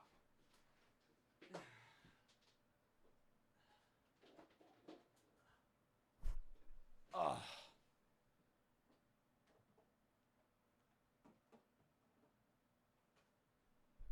I'm locking back in. Sketty for the 3. Who the fuck is audited? Beheld for the sub. Fearful for the sub. Ego for the sub. Fearful, thank you for the gifteds. Is ideal. Wonderwall used to be illegal. Wonderwall, not illegal anymore. And one actually good long joke. You want to hear my pizza One good long joke? I don't know a good long joke. joke? Nah, it's too cheesy. You see, that was the opposite. That was neither long nor good.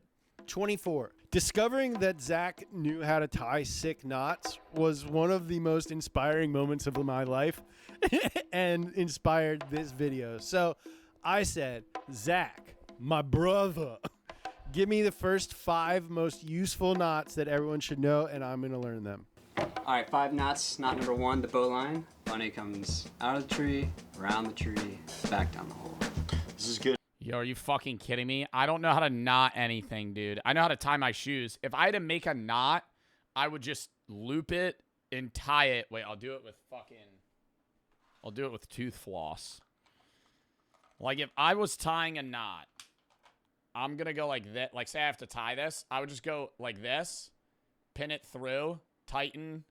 I would probably do it again, and then I'd probably do it, like, through one of the other knots that I kind of, like, loosely knotted.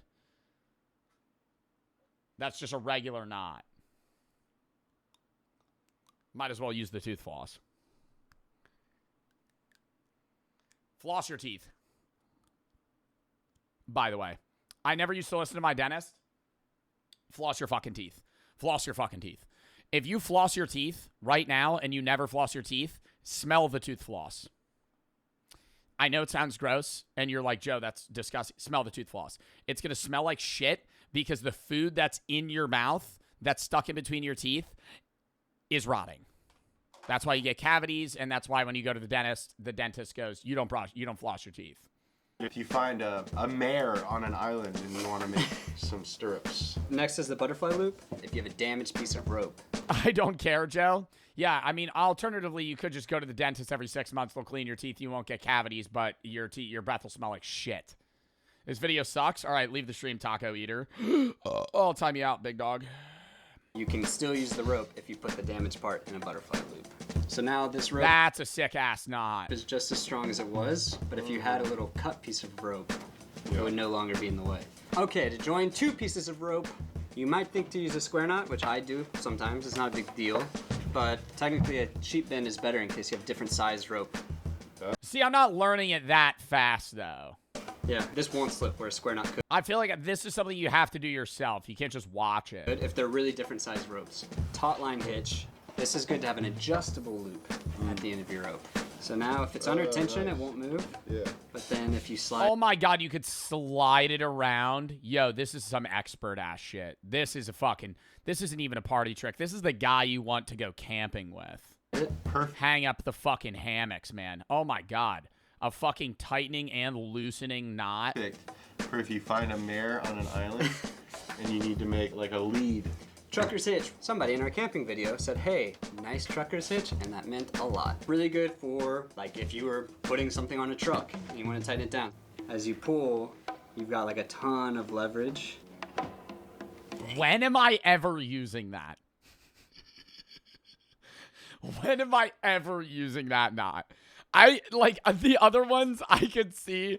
Dude, the last one where you tighten it, I could see that shit. Like, I'd hang up a hammock. Or the other one where, like, there's a broken piece. Like, yeah, say I'm in fucking survival situation. Or, like, I'm camping, my knot breaks. When the fuck am I using this? Ton of leverage. Dang, dude, you're really going for it. Yeah, you know what I do? You just take a loop like this and push it through. And then if you want to release, you just pull this, and it'll all come apart. Run free, mare. 5 knots. 5 knots. Easy. Wow. Number 29. Learn how to give constructive feedback. Because feedback without a path forward is just criticism.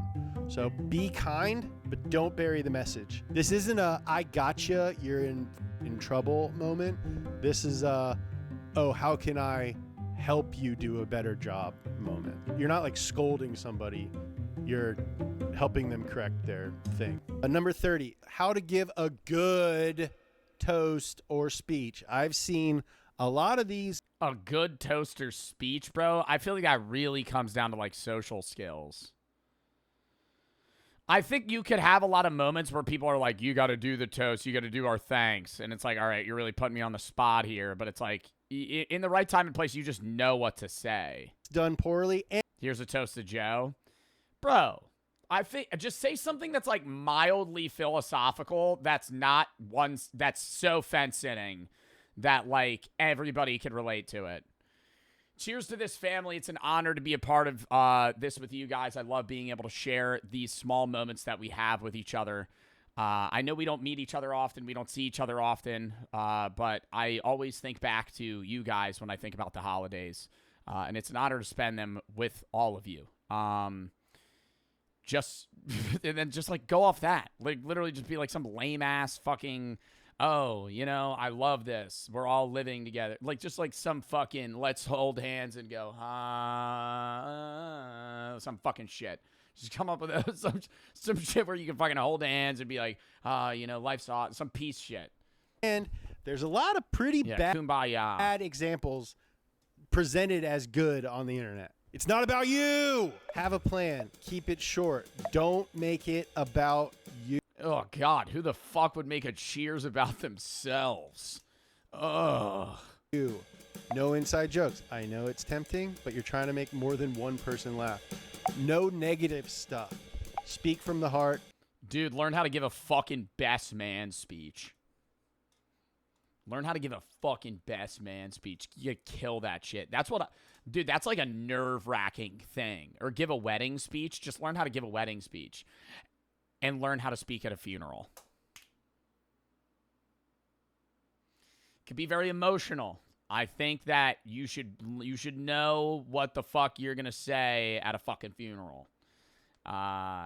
Just, you know, pay thanks, you know, fucking talk about a dead person. Like, that's something. And if it's a best man speech, mention the bride. It's not a oh my God speech about how good of friends you are with the person. Yeah, it's always dude, best men speeches, it'll always be like, Yeah, you're such a great guy. I love you, man. You got to pivot that to you guys are great for each other. You know, I've known you my whole life, and when blank and blank met you, it was, you know, I could tell you guys were a match. You're great for each other. Blah, blah, blah. Glaze. And getting married. Make a joke or two about how he shit himself 10 years ago. It's about those two people. I remember I met Jared in 6. I don't fucking care. When did he meet? Nah, I think sometimes that's a funny story, though. Evelyn. That's what we're here to do. Number 31, learn how to memorize names when you're meeting someone. This is an old trick. I know a lot of people do it, but I try to do the thing where I use their name 3 times in the conversation, and it's okay if you get caught. People like... Dude, learning how to learn somebody's name is so fucking hard. Because I'm always like, yo, nice to meet you, I'm Joe. And I immediately start going, I just need to talk to them, and I always forget their name. But what I've gotten better at is just being like, sorry, what was your name again? Really quickly, though. You have like a shot clock. You have like 10 minutes after you meet the person to re-ask them what their name is without it being disrespectful. And that's when you got to ask him. You know, I literally when I was in Austin, met one of the guys, met like 3 people, and I was so focused on saying my own name that like 5 minutes later, I was like, don't remember any of their names. Immediately walked up to him. I was like, what's your name again? And he was like, blank, blank. And I was like, oh, okay. Sorry. And I just go, I always focus on my own name. Like that you're trying to memorize their name. Nice to meet you, Mark. Is that Mark with a K? Oh, interesting. Mark with an X. So, Mark, what makes you think you deserve my mom? Huh, Mark? Number 32, learn how to introduce 2 people. If you're one of those... Oh my God, I'm bad at this. I'm really bad at this. I'll just be like, this is blank. People who will be with a friend. I feel like you got to have a little intro. You'll be like, John and Jamie, you 2 meet each other. You guys, hey, both play tennis. That's really cool. You know, met both of you, blank to blank. And then you just do a little intro for them, for each other. And you run into another friend, and they don't know each other. And you don't introduce them to each other. And you let your friend stand there in silence, feeling like... I've done this so many times. Oh my God, I've done this so many times. And I've had my friends do it to me. I feel like everybody's experienced this on one end or both ends of the spectrum. Like a complete... Or both sides of the coin. Idiot. Stop. Introduce people. I think a lot of the time, though, you also got to just skip that entirely and just introduce yourself. You know? Break that. If it's like, you know your friend's not going to intro you, be like, hey, I'm Joe. Nice to meet you. Teach you how to do it. All right, here's 3 things that I think you should include. It is like a chud thing, though. Say you're hanging out with a guy named Mark. Mark should be like, oh, hey, Frank, this is my friend Joe. Versus me being like, nah, I'm Mark's friend. Dead fish handshake, too. I'm Mark's friend. Nice to meet you. I'm sorry. Good in the introduction. Number 1, both of them. I'm sorry. I'm just standing here. It's really awkward. I don't know what I should say right now. Their names, first and last. Your relationship to both of them. Wait, sorry. I was not paying attention. Number 1, both of their names, first. Oh, okay. How to intro each other. First and last. Your relationship to both of them. How do you know each other? And ideally, add something that they might have in common. Yup. Example. Hey, Jesse. How's it going, man? What are you doing on this side of town? Do you know Zach Redpath? Yeah, he and I worked at Donut together. Zach, this is Jesse Wood. I met him at Mark's funeral. Much like you, Jesse also drives an old car. Zach, Jesse has a Saab. I don't know. I feel like you need something more relatable than that. You both drive shitters. Or not shitters, old cars like a vintage car? Okay, that's different. Is that what he meant? He meant like an old car, like you both drive old cars that are like good that they're old. Not like old cars like you both drive a 2003 Honda Accord. Boom. Next. Okay, if they both drive the same exact car, that would be something worth mentioning. If you both drive gray 2010 Honda Pilots, I'd be like, that is fascinating. Next thing you know, Jesse and Zach will be hanging out with each other without even you around. Oh, I guess you guys don't fucking need me anymore. Why don't I just go jump in the river? 33, how to politely decline offers. I think there's a temptation to lie a lot of times. Like, hey, something came up, or I'm like really busy. But the truth is, like, I'm not. I just don't want to do it. And I think it's more honorable to... I think a lot of the time, I think most situations where somebody asks me to do something, though, or asks me for something, I am busy. Like, I'm actually like, no, I can't. It's very rare that I'll fake being busy to not do something. Dent. Sket, thank you for the 3. So the best man speech with me and blank did some crazy stuff back in the day. Remember the time we were blank? 1 for the sub, hand for the sub. Make it also something that everybody would be, like, really awkwarded out by. OBS, thank you for the 1,500 biddies. OBS to JDW and Shrimp for the sub. Mercer for the sub. And Fearful, thank you for the 25 gifted. Chat, exclamation point, Feeding America. Please do not give me bits unless they're preloaded on your account. Donate to the charity instead. Tell people I'm matching donos. A very polite version of the truth. Number 34, how to put out a grease fire. Pro tip, don't use water. Aren't you supposed to use, like, flour? Just anything that suffocates the flames? Number 35, 36, and 37, how to dress for a wedding, how to dress for a job interview, and how to dress as an adult. Wedding, first off, they'll tell you how to dress on the invitation.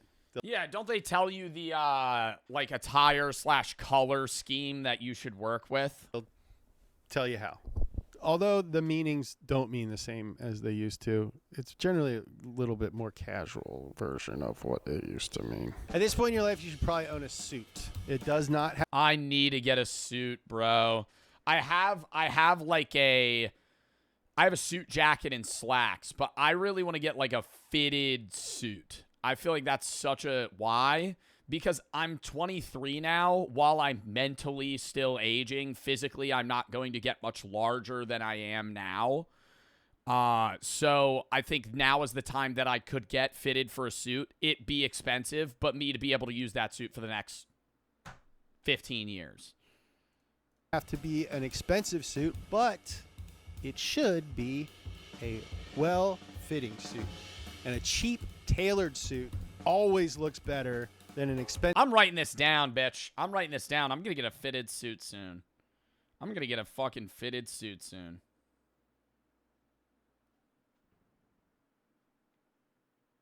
Hold up. Where do you even get a fitted suit? See, like, this is shit I don't understand or know. Get a fitted suit. A store. Expensive suit. A suit store. That doesn't fit you. You can the tailors. Find a lot of great deals on eBay or even at Goodwill. Fearful, thank you for the 25 gifteds. Thank them if you got a sub. Thank you for the 25 gifteds. Fearful. 1 for the sub, hand for the sub. JDW for the sub. Spend a couple $100 at a tailor. Bing, bang, boom. You'll look awesome. For a job interview, you want to look like you have your shit together, because a job is basically getting paid to help everyone else keep the collective shit together. But that doesn't mean just like go hard into the like professional direction. You also want to show that you're a good fit for the culture. So do a little... Yeah, I think the job interview outfit should match the vibe of the job. And if it's like even a low minimum wage job, like just show up in something that's not a suit, but like a nice outfit. If it's something that's like corporate work, maybe show up in a suit. But if it's like just a job that you're going to be working at like a fucking internship with, I don't know, like you're going to become a teacher, you're doing an interview. You're probably not going to wear a suit. You're probably just going to wear like a nice outfit, maybe a button up. Fearful for the sub. Sage, thank you for the 25 to Feeding America W. Sage Boy. Research. Figure out the vibe. You should probably be doing this anyway to decide if you want to work there. If that means a suit, then wear a suit. Nowadays, it probably doesn't. I'm not taking edibles right now. Sketty for the 3. Lock in. Doesn't. If that means a collared shirt, throw on a collared shirt. Honestly, if it's like a creative agency or something, it would probably be in your best interest to just dress weird as fuck. I've been to these. Yeah, honestly. But like, what industry are you applying for where you would just want to dress weird? Like if you're going into something with film or the arts. Places, you just wear curtains for pants. And then how to just you're interviewing for a mall security job. You just show up as Paul Blart, pull up in one of those fucking Segways. Yeah, I take this job pretty seriously. So, whatever you guys need me to do, I'm really down to just put a stop to the crime all in general. I have a lot of my gear, so you don't need to provide that. And I do have a Segway. As long as you guys have the charging equipment that's necessary for me to, do a refuel on my break. Just generally dress for adulthood. If you're into fashion, you read about it, you keep up with... And if the Auntie Anne's that's right around the corner would be able to reserve me a pretzel hot dog every day, that would be very much appreciated. Trends. I will be eating that every break. You'd consider it a... in the handicap stall in the bathroom. So, yeah. Hobby. Go do your own thing. If you're not into fashion in that way, but you want to dress like a grown-up and never look back at a picture and think, ooh, what was I wearing? If you want people to consider you a well-dressed person, dress like Harrison Ford.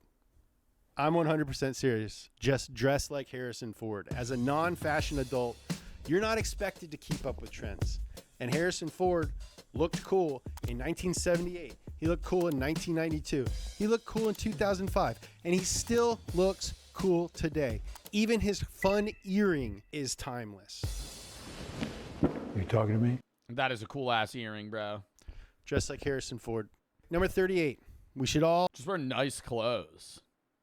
Know how to talk to strangers. I think that's the problem for like guys is like fashion. There's a difference between dressing nice and being fashionable, and ordering and getting actual fashionable outfits that match is hard. Number 38. We should all know how to talk to strangers. I'm still working on this one. I am definitely a product of the internet and COVID. It's scary talking to people out in public, but it gets easier with repetition. A lot of times, it's very rewarding. You know how good it feels walking back to your car after you go to like the bagel place and have a little chat with a couple? You feel like freaking mayor of small town USA. You know what I mean? Like George Bailey, the richest man I know. I think because I do what I do, a lot of people are surprised to learn that I'm extremely shy. I got a lot of social anxiety.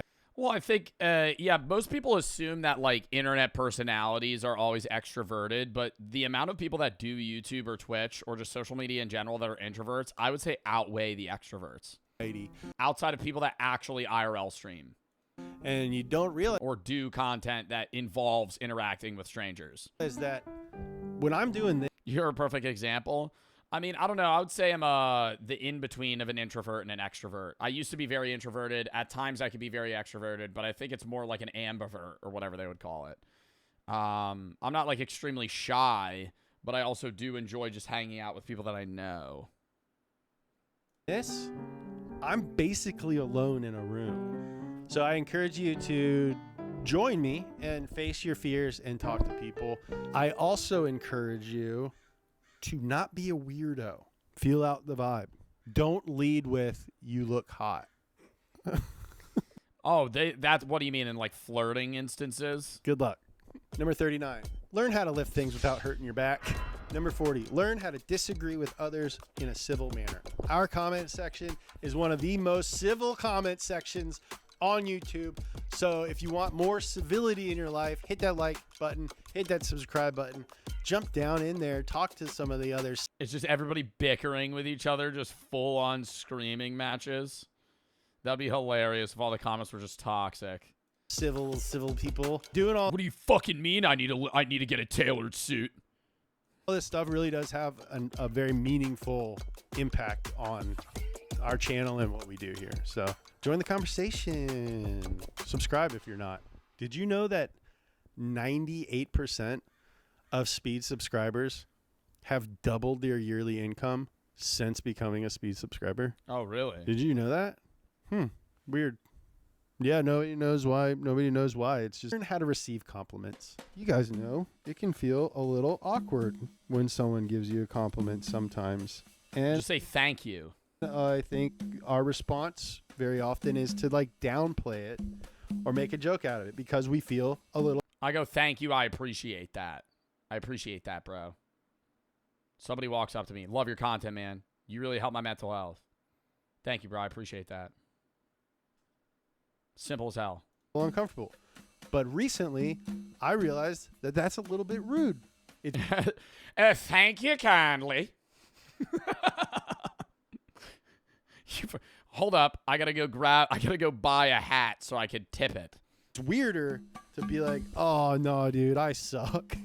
And then they're like, no, you don't suck. It's like, nah, dude, I'm a piece of shit. By being overly modest, you're like forcing them to glaze you harder, which is the opposite of what we all want to happen in the situation. So thanks, man.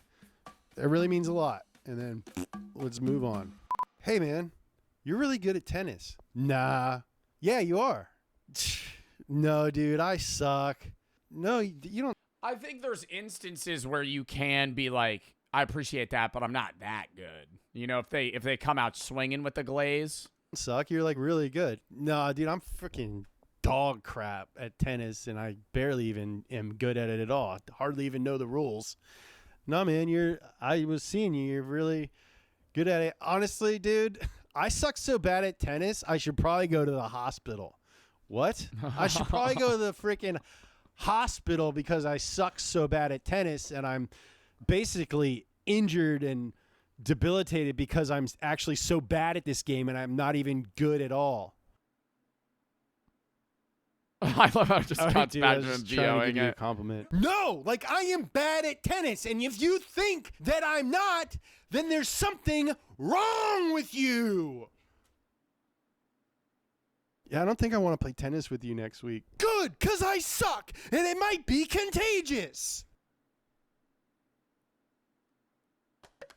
And finally, number 42, the point of this entire video.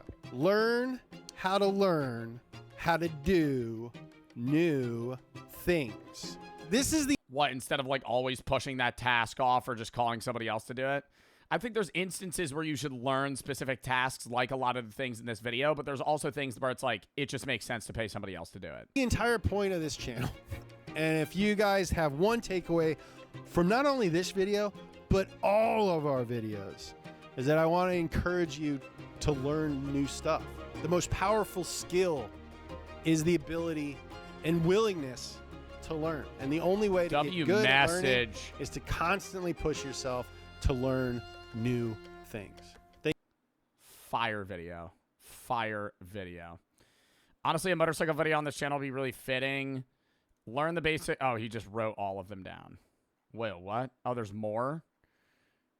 Learn how to create memories and preserve them, how to compliment somebody, how to host, how to choose and give gifts. Ooh, how to get a good gift for somebody. That's a good skill. Remember things about it. Learn how to remember things about an individual, so where you, even if they bring it up one time, that's a message for like your significant others or just like friends in general. You know, if you meet somebody and they're like, damn, I really like this, and they bring it up one time and you remember 8 months later and you get something in relation to that, they'll be like, you're the best person ever. You're the best person ever. And it's just so nice. You know, it makes them happy. So, all right. Bum for the sub. Aspect, thank you for the 10 to Feeding America. Ali, Joel, I'm Tiger, and Karna for the sub. All right, we got 2 more videos. I got to piss again, though, chat. Count me down. 30 seconds.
All right. Fearful, thank you for the 50 fucking gifteds. Hit up in the chat. Thank Fearful if you got a sub, and thank you for the 50 fucking gifteds, bro. You do not need to give that many subs. I appreciate the fucking gifteds, though. Fearful, thank you for the 5K biddies. Fearful, I'm going to donate a lot of what you're giving me to the charity as well on top of what I'm matching because today is a charity stream. If you plan, you don't need to donate any more at all, man. I really appreciate it, but if you are ever going to give more subs right now or anything, please just donate it to the charity instead. I very much appreciate that, though, Fearful. Thank you for the biddies as well. Bum! Thank you for the sub, and thank you for the 50 gifteds, bro. All right. The 7 levels of streamers. Also, what are we at? We're at $2,367. 67. I'll match that, and I'll do like right now I'll do like 2,500. All right. 7 levels of streamers. Lock in chat. Type locked in. Stop spamming. Fearful, thank you for the 50 gifteds.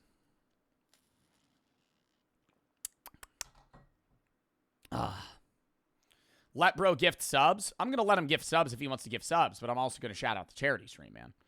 7 levels of streamers. It's like the Wild West, but it's not. Every streamer falls into one of 7 levels. Some are stuck. NPC, Clout Chaser, Grinder, Entertainer, Star, The Wave, and Icon. At the bottom, some... I feel like streamers... 7 levels of streamers. Yeah, there's levels to it, but I feel like category-wise, the difference between streamers is, number 1, desktop IRL.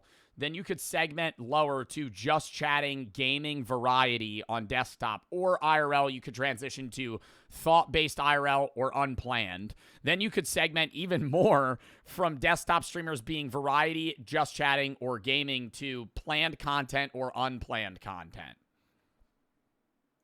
Breakthrough from the NPCs clogging up Twitch all the way to unplanned content. Walks around in public. Icons like I Show Speed who literally redefined streaming today. Today, I'm breaking down the 7 levels of a streamer. Starting with level 1. I couldn't find what to call this level, so I put NPC as a placeholder. Chud. The Chud level.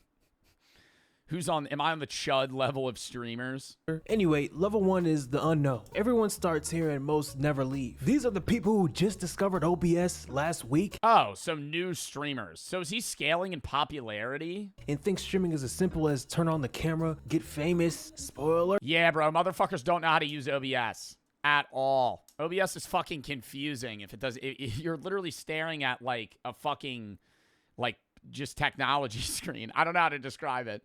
Can I show my OBS? I think showing my OBS is fine, right? Should I slide over my OBS? What is OBS? Is Brady here?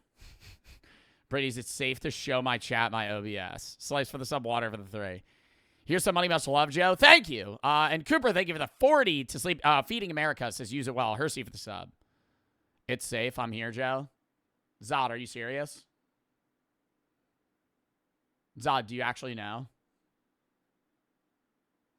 It should be fine. Yeah. Lauren, thank you for the 10 to Feeding America. All right, this is my OBS.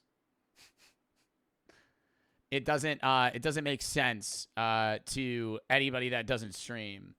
But it's like, this is how I read chat. This is like what it looks like to me. I could like switch scenes. I could like mute my mic. No, I'm talking. You could like change things. You could add imagery. You could have timers show up. You could do a bunch of stuff. It's how you control your stream. It's not. Most beginners are here. And look, no hate, everyone starts somewhere. Most streamers stay at level 1 forever. Some of y'all watching this might even be level 1 yourselves. You know, the aspiring streamer. You got a range of 0 to 200 viewers. How many times you gonna do? 200 viewers is not level 1. 200 viewers? Bro, that's pretty successful on Twitch. 200 viewers, you could stream full time. I don't think that should be in level 1. Range of 0 to 200 viewers. How many times you gonna do? Like 6 to 7 times. Yeah, that's level like 2, 3. Ooh. You know what I'm saying? 6, 7 times. Oh my God, I said I was going to do the Fast 6, 7 challenge because I got nominated for it. All right. We're going to do it real quick. I don't think I'll be that fast. I have to, though. 1, 2, I think he counted. 3, 4, 5, 6, 7.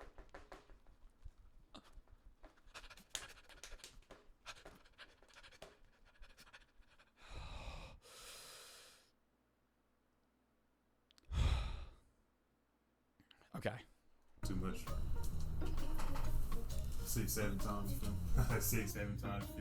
Now, I don't want to say the actual streamers who are in this level because I don't want to get the smaller streamers butt hurt because it might look like I'm dissing them even though I'm not. Now, the next levels, oh, I don't care. We're calling them out by name. Level 2, Clout Chasers. Your existence depends on attaching yourself to bigger names. You survive off of clips.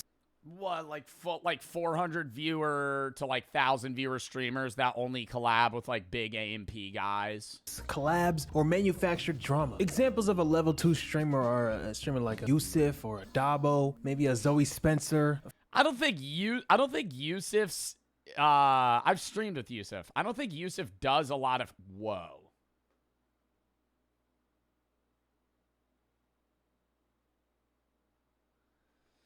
I don't think Yusuf's done maybe clip farm or stuff, but I don't think he's done a lot of like clout collabs. Dabo, maybe a Zoe Spencer. For Dabo, his archetype is the clip farmer. Dabo is known as the loud, reckless, and known for what people call the humiliation ritual content. Basically doing wild stuff, embarrassing stuff just to get attention. Went back to my devious activities, bro. I was throwing that ass inside the locker room. My butt is I was a demon. I was really gay. Like, he started with no audience, but what got Dabo popular was maybe by accident leaning into being very emotional content creator, memeable, and let's be honest, his looks, and attaching himself to artists that he cares about, like Playboy Cardi. Nah, you trim, Cardi. Nah, you really trim, bro. His turning point was a viral reaction to Frank Ocean's Blonde. That energy put him on stage with Cardi himself. Good for him. And then what? There's the Diddy disciples like a Deshae Frost. Popular but too freaky. Think of the most gooned out guy who can't do anything but make adult content for people who somehow haven't discovered adult sites. His whole shtick is bringing on OF girls and turning streams into... Yeah, I don't understand that type of content where it's like they just farm people that are like up and coming like OnlyFans models or like attractive people. And it's just like the whole entire stream is like, this person's so bad. They're so bad. I don't really see that much. I don't know who this is, so I can't speak on whether or not that's their content. No. It's not creative. It's just low effort gooner bait. What's this person's name? Low effort gooner bait. You feel it? Ah! Okay, turn it off. I'm finna nut. Please! Ah! Take it, turn it off. Buzz me up, man. Hey, bro, I'm not gonna show it. You get the picture, bro. What do I look like? Huh? Come on. Oh, but I'll give you a little context, okay? Deshae Frost and that girl are in an Uber. Oh my God, bro. Do you really need that much info? Come on, let's just continue the video, huh? Literally anyone who makes this type of content is level 2 and below. Jack Doherty, another one. He's what I call a clout goblin. His whole thing is shock value and desperation. Bro, I wouldn't even say he's definitely a clip farmer, but I feel like all of his content is like just rage baiting. But not even like he's just like, I'm gonna be a dick.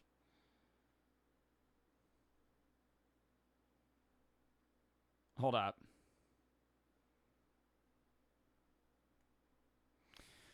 Isabella, thank you for the 25 to Feeding America. Blessings also hit different when you pass them on. Official for the sub, case for the sub, and water for the 3. You look like Quentin from the Big Les show. What is that? Isabella for the 25 for Feeding America, putting money on heart where my heart is. Thank you for doing the charities, Joe. You're amazing. Thank you. FF for the sub. Jay, thank you for the 25 to Feeding America. Keep it the streams. Jack, thank you for the 25 to Feeding America. Love what you do. Lauren for the 10. And Slice for the sub. Official for the sub. Lock in Joe. What is the Big Les show? Have I seen that? Oh, with the Sasquatch. I've seen that. Official, thank you for the 5 gifteds. And FF, thank you for the 10 gifteds. Thank them if you got a sub. Thank you for the 10 gifteds and the 5 gifteds. Official for the sub as well. getting into fake fights or real fights and trying to, manufacture chaos. It's less content and more please don't forget I exist type of content. Then there's the sidekicks for level 2. They exist because of the bigger streamer, not because of their own content. A lot of streamers on level 2 can blow up quickly and fade away once the big streamer stops giving them platforms. Some elevate and become. I don't know. Yeah, I think a lot of streamers in like Kai's circle started like that, where a lot of these guys got big because they did stuff with him, but now they're their own streamers. Like, Rakai had a following. I feel like he got big with Kai. Now he has his own audience. Same with Ray. DDG, I don't know. Did stuff? Yeah, like collabs. Or they just, like, make content together. Level 3. Level 3, Grinder. This level is where a lot of Toda gamers and reactions channels are. How far can this mic go? Like this nigga right here, or this nigga, you see these guys right here? These are, your reactors. They're level 3. These are the people who are good enough to stay relevant, but not good enough to really, change Twitch or something, streaming. Yeah, it's like you have your own niche audience. I feel like I'm here. Yeah, I feel like this is... You have your own niche audience. You're not really making like I don't make like game-changing content. It's like no, you're not. Yeah, I am. It's not a bad thing, chat.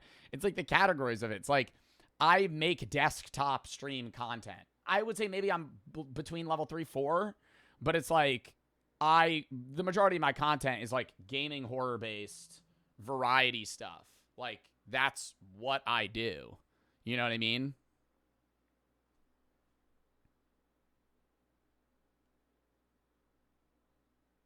Hold up.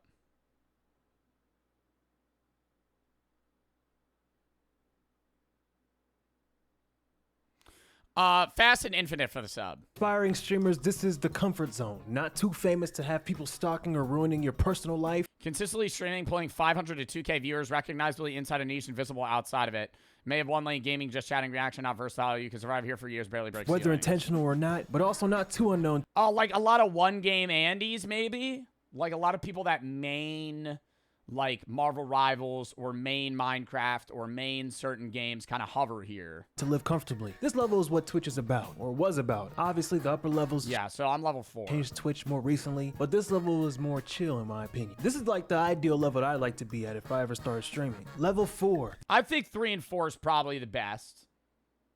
I think level 3 has the benefits of like you could kind of do your own thing, whereas 4 is like, all right, now I mean you deal with more hate, but it's also like you have more freedom in content creation because you have more money that you could spend on it and like do other things. The entertainer. If you're in level 4, you're probably averaging in the thousands, maybe 10,000 plus viewers. Okay. Fucking not. Maybe on a stream or two, fucking 10,000 consistently. Fucking no, I'm hovering around 5. I would say per month hover around 5. So I'm in the midst of 4. That puts you well above nearly every other streamer. You're too humble. I don't average that. I've never averaged that. Dispatch did? Yeah, Dispatch was also the biggest game that I've ever streamed. It's rare. Most streamers don't even hit 100. People here thrive on being character. I think I'm comfortably at level 4. I wouldn't want to be higher than that. Like I've said that. Like I like being able to have a chat, that I can read.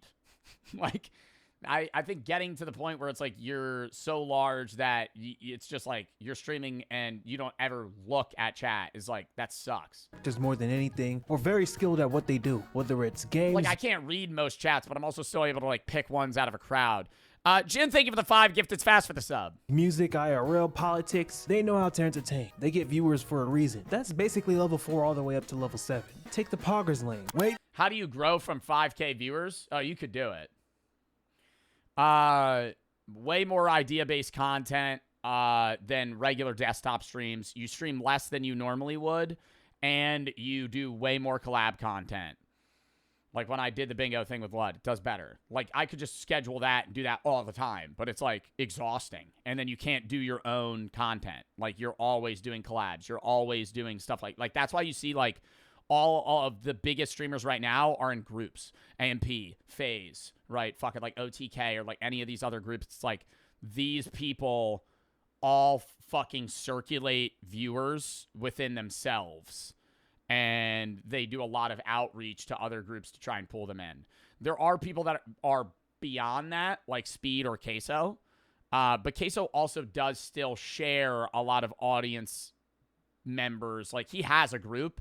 It's just more of a gaming chill group. But he's also, like, an anomaly in the streaming world. That's why, like, most people use him as an example for things. But yeah. Way up to level 7. Take the Poggers lane. Wait, quick history lesson. The Pogger community is just a group of big old... Yeah, it's like the OGs are the Poggers. Those are the people that have been doing it. Hold up.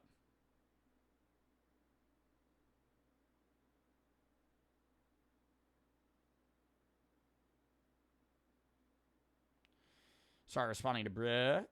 Okay. But yeah, no, like the Parker community is all the OGs that have been on Twitch for a long time.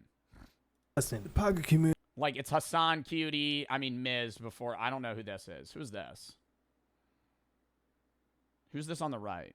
Asmin, Cutie, Hassan, Miz. Who's this?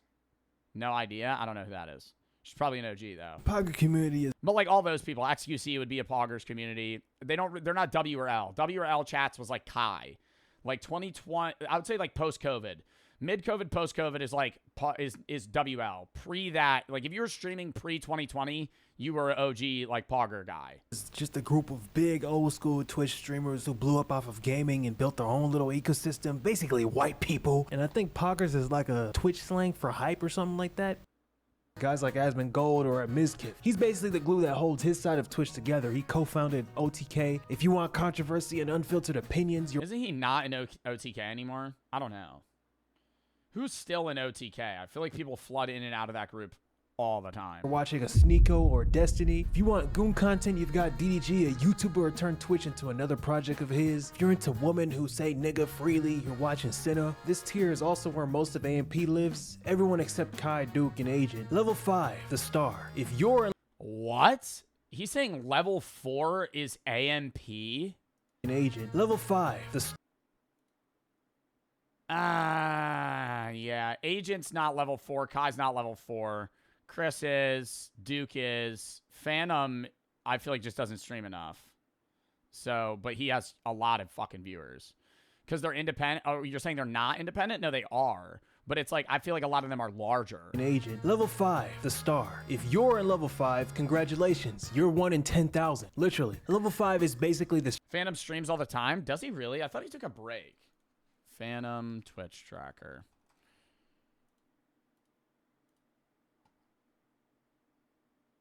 No, he streams like 80 hours a month. Or like 60 hours a month. That's not that much comparable to most big streamers. Streaming lottery. He averages a shitload of people though. Most people never even sniff this tier. There are household names within streaming. These are the streamers averaging 15K to 50K plus viewers or concurrent viewers consistently. We're talking the top 0.1 to 0.5% of the, the elite. You're a brand, sponsorships, managers, and employees. Employees chop out. Managers and sponsorships exist at level 3. Like, if you're averaging above 500 viewers, you probably have a manager and, like, a management group that you work with. Tier. Gaming stars. These are the household names who built their careers on dominating games and turning it into mainstream. Burnt Peanut? Bro, Burnt Peanut is going to be the biggest streamer in the next year. And I'm not even fucking lying, bro. I know Arc Raiders is probably boosting him a bit, but, like, dude, I thought Burnt Peanut was big, and I was watching him on Twitch. He had, like, 38,000 viewers. He's like 3 times the size of Queso. I think more people know Queso because he's been in the space longer. And I respect both creators. Queso only streams on Twitch. He averages like 55K. Burnt Peanut averages like 30 or 40K on Twitch and like 70,000 on YouTube. Burnt Peanut averages more viewers combined than like Kai on a regular stream. He's fucking huge. I don't know any streamer bigger than him right now. I'm actually serious. Like, I've been watching Burnt Peanut clips, and I'm like, dude, this guy's like so much bigger than anybody even recognizes.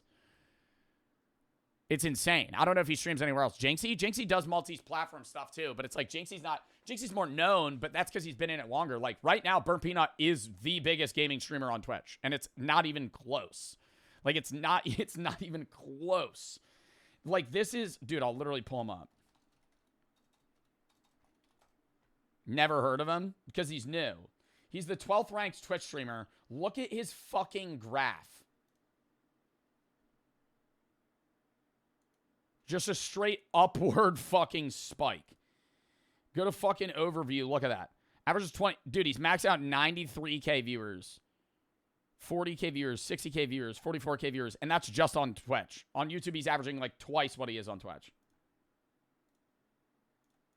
Stream recognition. Okay, so he's the new school phenom. Massive viewership, proving raw gaming streams can still create stars in 2025. This dude's name is K. Sit on me. Okay, sit still. Then you have OGs like Tim the Tapman, Shroud, maybe Tfue. These are some of the most recognizable names in gaming streams. I'd even add Shroud, yeah. Shroud Summit 1G. Summit 1G is up here. Ninja is like up here recognition wise, but Jinxie in the cut as well. On the political side, Hasanabi is the biggest political streamer Asmon Gold in the world. He pulls tens of thousands of viewers daily just by talking about news, you know, breaking down everything. He's controversial and loved, but who isn't at this level? Then there's the popularity, personality-driven archetypes like Your Age or Bruce Drop 'Em Off, who is polarizing, yes, hilarious, yes, but he has one of the most loyal fan bases in the game. If you want music-driven streams, you go to a Blackboy Max. Obviously, that's not all he does, but he's one of the few streamers actually trying to get taken serious in the music industry. I put Dante on this list as well. He's one of the best reactors. I'm Dante off of OG recognizability, yes. I think everybody in the streaming space knows who I'm Dante is, but I'm Dante streams so freely now because I think he's fully set and obviously has a family that it's like he's fallen off viewership-wise, but solely because it's like, well, he's just on and off. You know, he just streams when he wants, which is like the goal. Streamers ever, in my opinion. Flight Reacts is the king of NBA reaction content or sports content. He got popular for acting dumb. He didn't fall off. No, I'm not saying he fell off. I'm saying he doesn't average as many more viewers. He's still huge and he's huge on YouTube. But like, I'm saying viewership-wise on Twitch, he doesn't average what he used to. But I love I'm Dante. I've streamed with him. I'm just saying it's like he's, dude, he just streams less. Like he streams 30 hours a month. Like most streamers that are big in their space is like, look, literally right when he started streaming less. Because it's like, dude, he was averaging 131 hours. Like most streamers have like 150 plus a month. It's just like, he hovers in that space of like, now he can just do whatever he wants, which is awesome. How many hours do you stream? Let's see. Over 100. It varies per month. I think the most I ever streamed was July.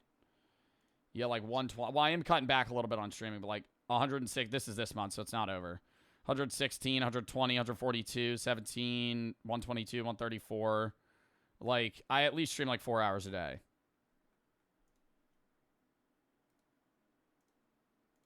Oh. Valkyrie, I don't know much about. Hold up.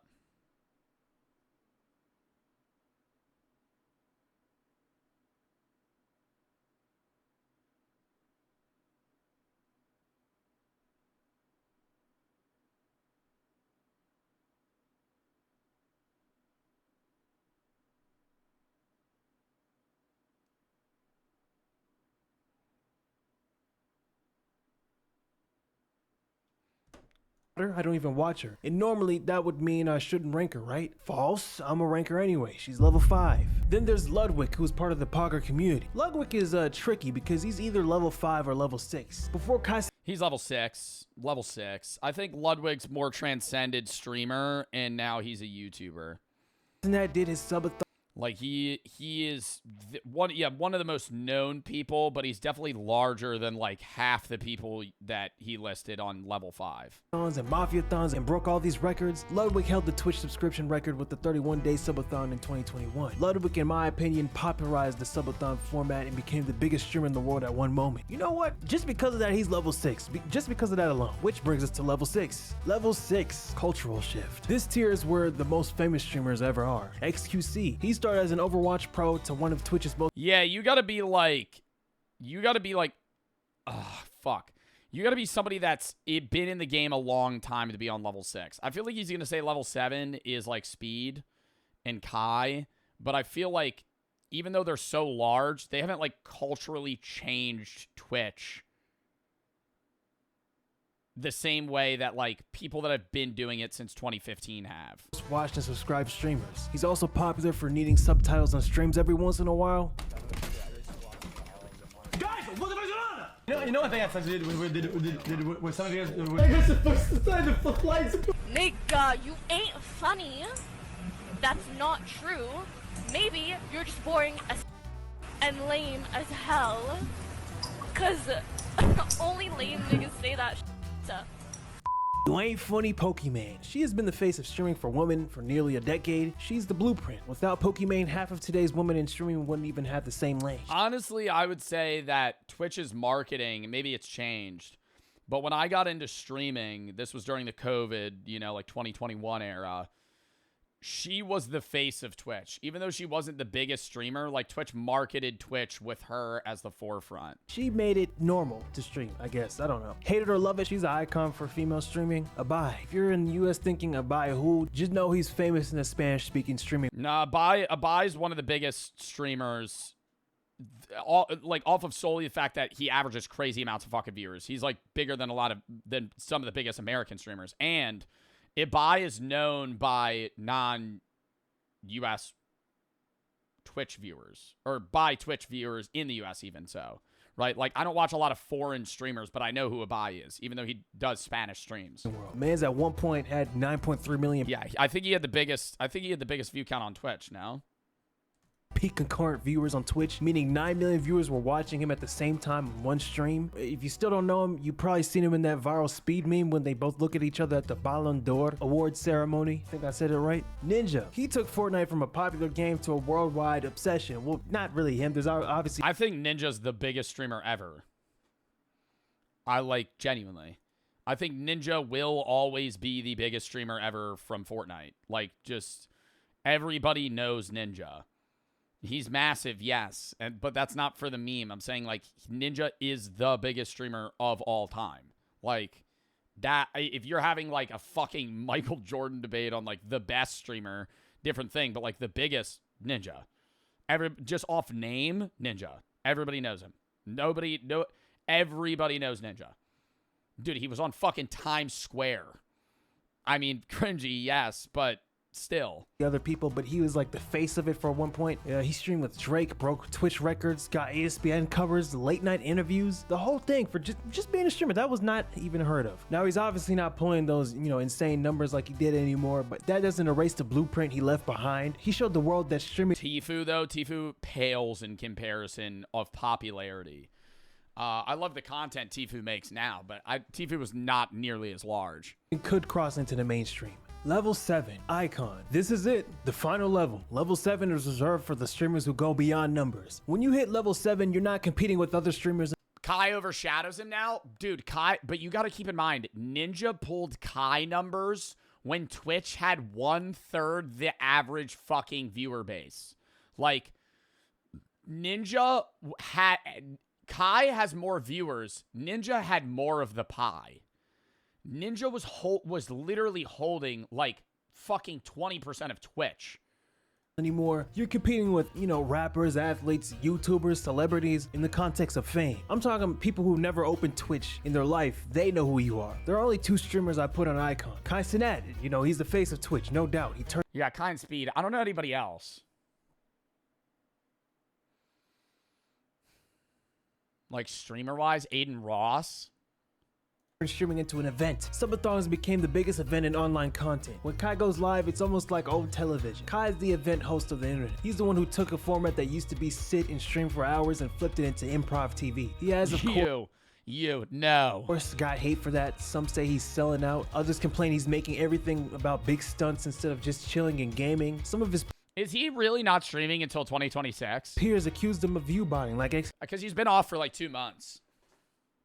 QC. He gets blamed, analyzed, but you know, that comes with being the biggest name on the platform. Then there's iShowSpeed. At one point, he was the most hated streamer online. Too loud, too reckless, banned on Twitch, constantly in controversy. Example, 2 people left on Earth thing. Say if we're the last 2 people on Earth, and we had to reproduce to make the world continue, would you reproduce with me?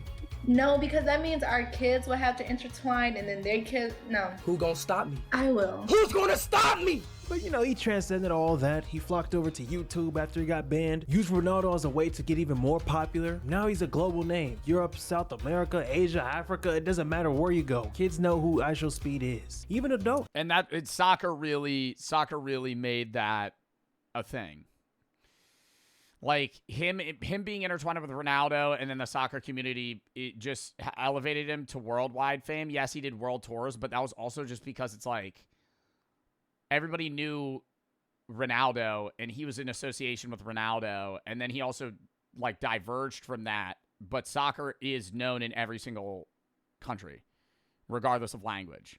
I think he even met presidents. And if Speed can associate himself with that, then he's associated with the world. It's at one point, you know, they flood his chat in languages he doesn't even speak. And part of that is because he's on YouTube. Everyone has YouTube on their phone, which means everyone has access to Speed. That accessibility took his chaos worldwide. That man has 400 million followers on YouTube, Instagram, and TikTok. 400 million? How many fucking subscribers on YouTube does he have? What the fuck? 46. Oh, on combined platforms altogether. Oh. Kelly and Grace for the sub, Anonymous for the 35 to Feeding America. If you're able to donate, it really helps. If not, volunteering your local food pantry or soup kitchen is a huge impact. Thank you for the dono. Jay Vivel, Raspy and Samantha for the sub, Blue for the raid, Liam and Sataki, Arena, Fritz, Neri, Truly, Mister for the sub, Grace for the 3. But no, I've talked about that a million. We talked about that earlier today. I'm not going into that conversation again. Mods, can we ban out the person spamming? Zuzi, thank you for the sub. Locke and John for the sub. Jin, thank you for the 5. Gifted Kelly for the sub. All right, chat. We got a fucking philosophy video we're going to tap into now. Hold up. I'm getting an update on the S&P spawn.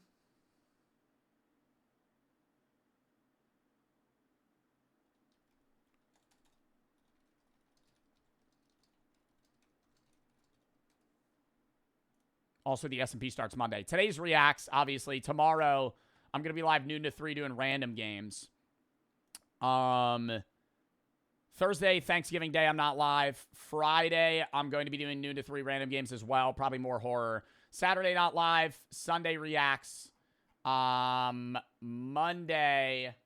Our Sunday Reacts new Fortnite season. Monday, S&P start. Tuesday, we have a Block Wars Gamers Outreach charity tournament where the money for the prize pool just gets donated. Wednesday, tattoo. I'm getting a tattoo, so I'm not going to be live. Next Thursday, I might be off. Might be playing Handle the Rainbow, though. Next Friday, Reacts and Games. Next Saturday, S&P and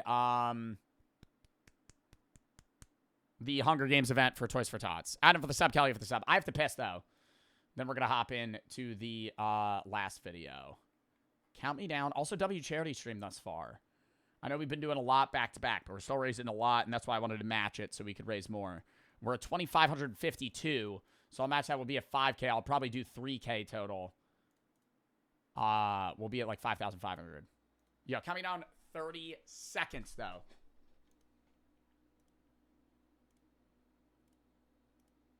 I need to fucking pick a good song. Oh, my God.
All right, we're back.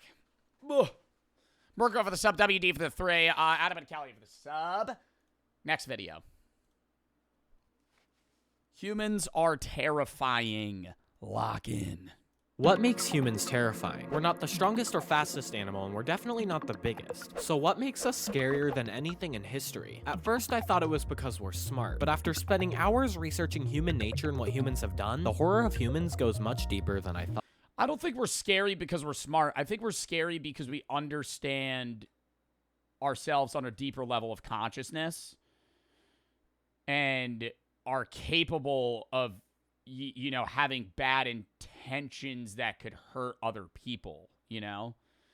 Like societally through war or cults or whatever it may be. Let's take ancient humans for example. Ancient humans used persistent hunting to tire their prey out over a long period of time, until they simply couldn't run away anymore. Just the fact that we have 2 legs alone makes us prime for running, but we also sweat a lot more than other animals, which cools our body significantly, allowing us to run a lot further. Humans can eat just about anything for nutrients, but if we can't find food, that's okay as well, because the body will eat the fat inside itself to stay upright. I mean, but that's a lot of the things that other animals have as well, like omnivorous animals that burn fat. That's every animal that burns fat for survival, but that doesn't, I mean, now we're just getting a history lesson on human biology.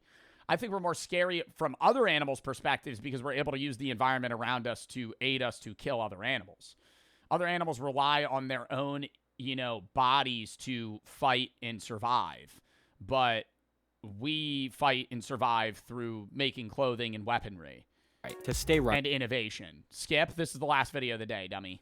At all costs. But what's sad is usually at the end of these hunts, it ends with an animal just straight giving up. When an animal simply can't cool down by sweating or efficiently run like humans can, they get tired and they eventually just stop and lay down, accepting that they have lost. This is horrifying. After the animal gives up, the human can simply just finish it off without a fight because the animal cannot move. The animal frantically tries to run away, but its legs fail them, and as the human gets closer, its fate is sealed. The human has won.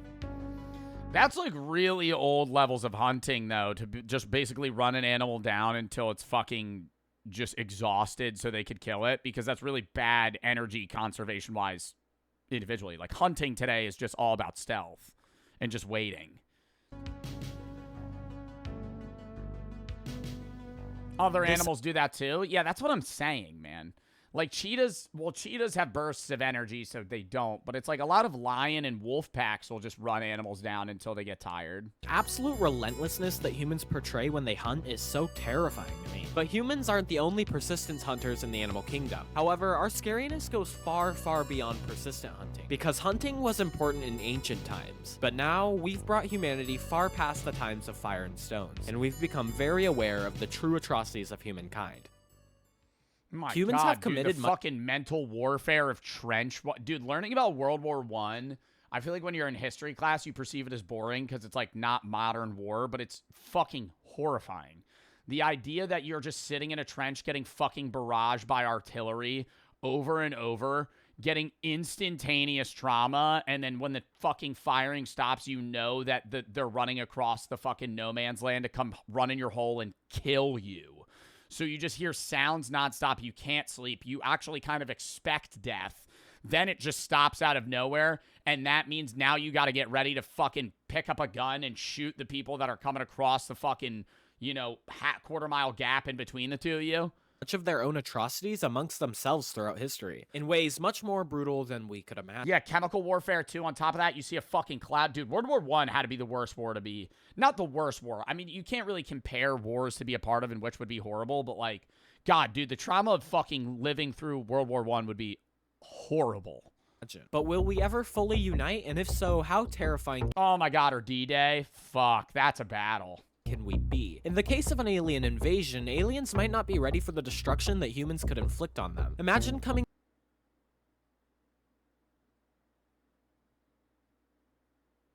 to an alien world called Earth and being attacked straight away by a horde of small running creatures that are somehow smart enough to inherit the planet they live on. And to this guy's on fucking meth.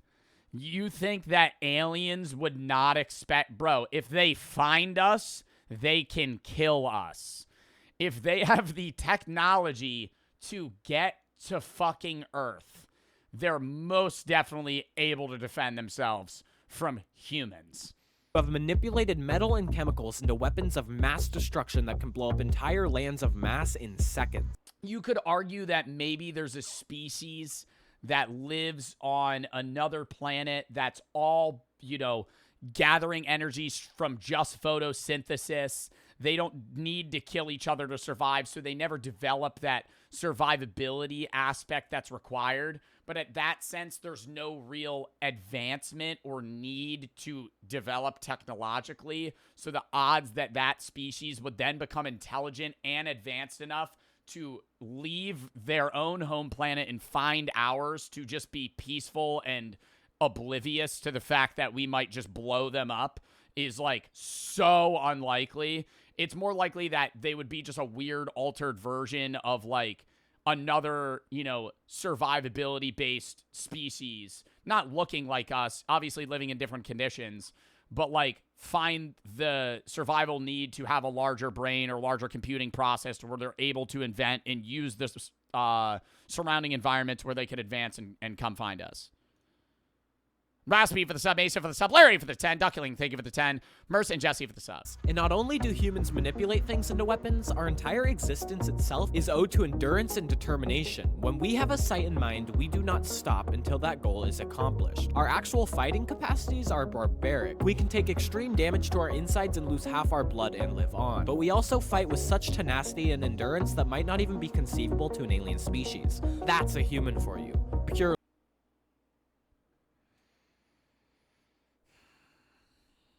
brutish. But unfortunately, like I said, humans... Bro, we're like the weakest fucking...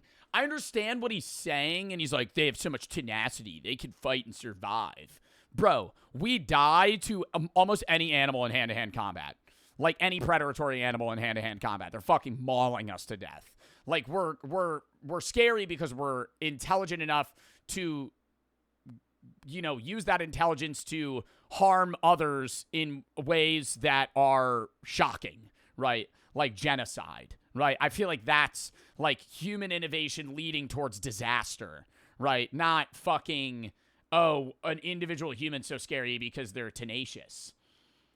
Have, in their own special way, inflicted a lot of their own horrors on themselves. But what were the worst things humans have ever been through? Massive war crimes like the Holocaust and many other smaller overlooked events have shown just how messed up humans can be towards themselves. I mean, at a certain point, at some times, the biggest threat to humanity wasn't a massive asteroid or earthquake, but instead, well, ourselves. But our species has serious... It still is. The scariest thing to a human is another human.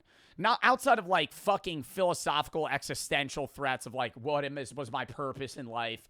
It's, like, all the things that you're afraid of are other people. Like, you're not living your day-to-day life, at least in the United States. I can't say for, like, other third world countries, but, like, you're not living your day-to-day life genuinely worried that you're going to get mauled to death by an animal. You live in the UK and you're worried you're going to get stabbed on the bus by some fucking crazy person that wants to rob you. You know, you live in the United States, you're worried that you're going to go to school and get fucking shot in the head by some psychopath, right? You're worried that you're going to fucking walk down the street and get killed. Like, that's the fears that humans have. It's not of random fucking mountain lions. It's like, yes, maybe that does exist, like if you're walking, you know, in an area that's infested with snakes. But, like, every day-to-day life, your worry is more geared towards ourselves. Endured unbelievable challenges. For example, in medieval times, the Black Death casually just killed off roughly half of all humans on Earth in just 5 years, which if you think about it is absolutely insane. Imagine living in that time where essentially everybody was dying. Other early human pandemics like the Plague of Justinian during 541 CE killed roughly 30% of the population at that time. And there has been a plethora of other major extinction plagues throughout history, all of which... Extinction plagues? I would say COVID was a massive pandemic that did kill a lot of people, but I would not put COVID-19 on the extinction level that the bubonic plague had, or malaria. Yeah, influenza, smallpox, like way more. That was like, or dude, I mean, the infection rate was much less, but like the death rate of like Ebola, if y'all remember that. Which we endured and survived. Things like the Black Death seriously threatened humanity as a species. If our ancestors didn't valiantly push... Yeah, COVID was a bad pandemic, but it was not going to kill all humans. Like, there was a fear that the bubonic plague would like literally wipe out humanity. And survive these mass extinction events, we would not be here right now. But that's what makes us so scary, is the ability to come out and repopulate or remake what we lost after it's done, over and over again. But as I said, humans' biggest threat is unfortunately ourselves, as our differences in ideals and belief leads to the biggest conflicts in history, which leads to creating terrifying machines of destruction that lead to more casualties than should be humanely possible. And trust me when I say, humans just love creating machines of destruction. The rods— I hate how all of human innovation is directly driven by competition and war. And that, like, a lot of the things that we use today are found through war, which is, like, I guess a positive of a horrible negative. But, like, even things in exploration and science, like, we don't put enough money into scientific advancements because the only thing, nobody does shit for fun on big scale. Like, the only people that do shit for fun are billionaires, and they just do it for themselves, not humanity. It's like, if you ever wanted to accomplish anything remotely, like, out of this inner world that we live in on Earth, you have to have a war-based motivation or a financial motivation to do so. Like, when we went to the moon, we only went to the moon because the Russians were going to the moon. You're going back to the moon now because the Chinese people are going to the moon now. Like, we're not going to the moon because we think it's, like, really cool scientifically and humanity-wise. Like, yes, JFK gave a whole fucking speech about it and said it was awesome and we should hold hands and be peaceful. It was because we didn't like fucking communism, right? We're not going to Mars. Yeah, I think Elon Musk is fucking lying through his teeth when he says we're going to put men on Mars by fucking 2028 or whatever he fucking said. Because there's no reason to go to fucking Mars.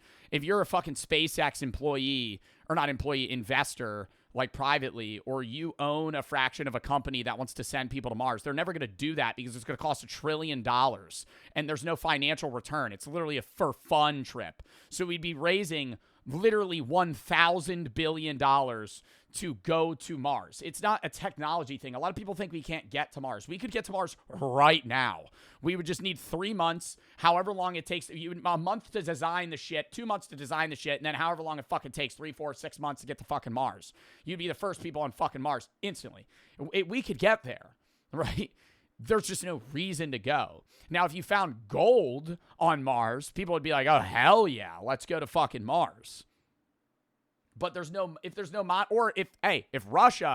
Russia for some reason went to Mars, if Russia for some reason tomorrow openly said they had plans to go to Mars, we would go to Mars. Even in the financial shitty situation the U.S. is in right now, we would fucking scrounge up the money to go to Mars to beat the Russians. Even without the Cold War today, we would do it, right? Or if China wanted to do it, like, we would do it. But that's the only reasons. Is either, hey, there's something that's profitability-wise, we're going to do it, or B, war, and we have to kill other people, or flex our muscles against communism, right? That's why, like, I hate that all the, not all, but a lot of the advancements we make are off of that. Side note, I also don't like how the entire U.S. economy is based off the fucking AI bubble and whether or not we're banking that it's going to pay off. Because if it doesn't, we're all fucked. And I mean fucked. Fucked. The top 7 stocks in the United States are all off of AI, all banking off of AI, right? And if it doesn't work, even if you don't fucking invest into it, it would crash the U.S. economy if it fails. Of God was a concept where we would launch 20 feet long massive, like, if all this effort, all this debt that these companies are doing, all this money they're putting into this shit is just for nothing. Rods of tungsten into orbit and drop them from space onto a target at a and even not just I feel like a lot of people are like, maybe the US. Yes, the US would be really fucked, but all countries would be fucked because a lot of countries are basing their own finances off of the US dollar and have a lot of their own stocks that they keep in US companies. Like a lot of Nordic countries that have a lot of surplus that keep that for their citizens, which is fucking awesome. They do that, and we don't even fucking have that. And the U.S. wants to copy that, but we can't because we're in crippling debt. They keep a lot of their money in the U.S. economy. Massive speed for U.S. companies, rather. Seeing a collision that rivals the impact of nuclear bombs. I could only imagine seeing a mass... Oh, I was not paying attention. Speeds of rods of tungsten into rods of God was, trust me when I say, humans just love creating machines of destruction. The rods of God was a concept where we would launch 20 feet long massive rods of tungsten into orbit and drop them from space onto a target at a massive speed, forcing a collision that rivals the impact of nuclear bombs. I could only imagine seeing a massive tungsten bar falling from space towards me. And ridiculously enough, the concept was only dropped because it was too expensive and not practical, not because it was inhumane. We are great at destruction, and we actively try our hardest to protect from and destroy, well, each other. Aliens would probably also realize just how fast humans have grown as a species. 200 years ago, humans didn't have railroads. Bro, 200 years ago, fucking in the dude, the US population has, or not the US, the world population has almost tripled in the last 80 years. Like, there are so many people on Earth now compared to the 1920s or 30s or 40s. 125 years ago, airplanes didn't exist either. 75 years ago, we didn't have spaceflight. 35 years ago, we didn't have the internet. We've already pretty much inherited the Earth, and next it will be the stars and whatever comes after that. And if anything tries to get in our way, we will annihilate. I don't think we're going to the fucking stars. I think that's like, it's what we all think. At some point, do I think humans will invest in going to otherworldly, like, adventures? Yes. But only if there's, like, a need, financial or war-based, or destruction. That was the third one. If a meteor's gonna come kill everybody on Earth, we'll fucking leave. Right? Or the rich people will leave.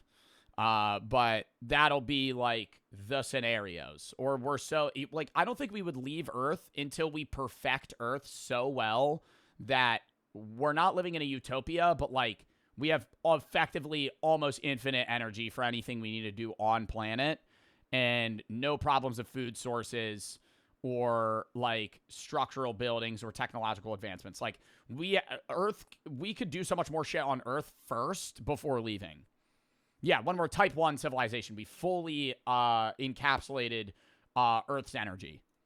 Our technological growth is nothing to sneeze at, because it's only growing more and more as time passes. AI is now growing at exponential rates. Spaceflight is resuming soon, and medical technology is so good we've increased our lifespan by almost 50 years since ancient times. Our growth is insane. While we might have the technology to drop asteroid-like attacks on ourselves, what happens when something like an asteroid really does come attacking Earth? Well, fear not, because we somehow have that covered. Fix Earth, it's already broken, my guy. Hence the word fix Earth. Or the term. As well. Astonishingly, NASA just accomplished what I believe to be the most insane thing in a long time. I mean, I was seriously baffled when I saw this. The first ever successful attempt at combating potentially dangerous asteroids was succeeded by NASA's DART mission in 2022, when NASA intentionally slammed a spacecraft into an asteroid as humanity's first planetary test of defense.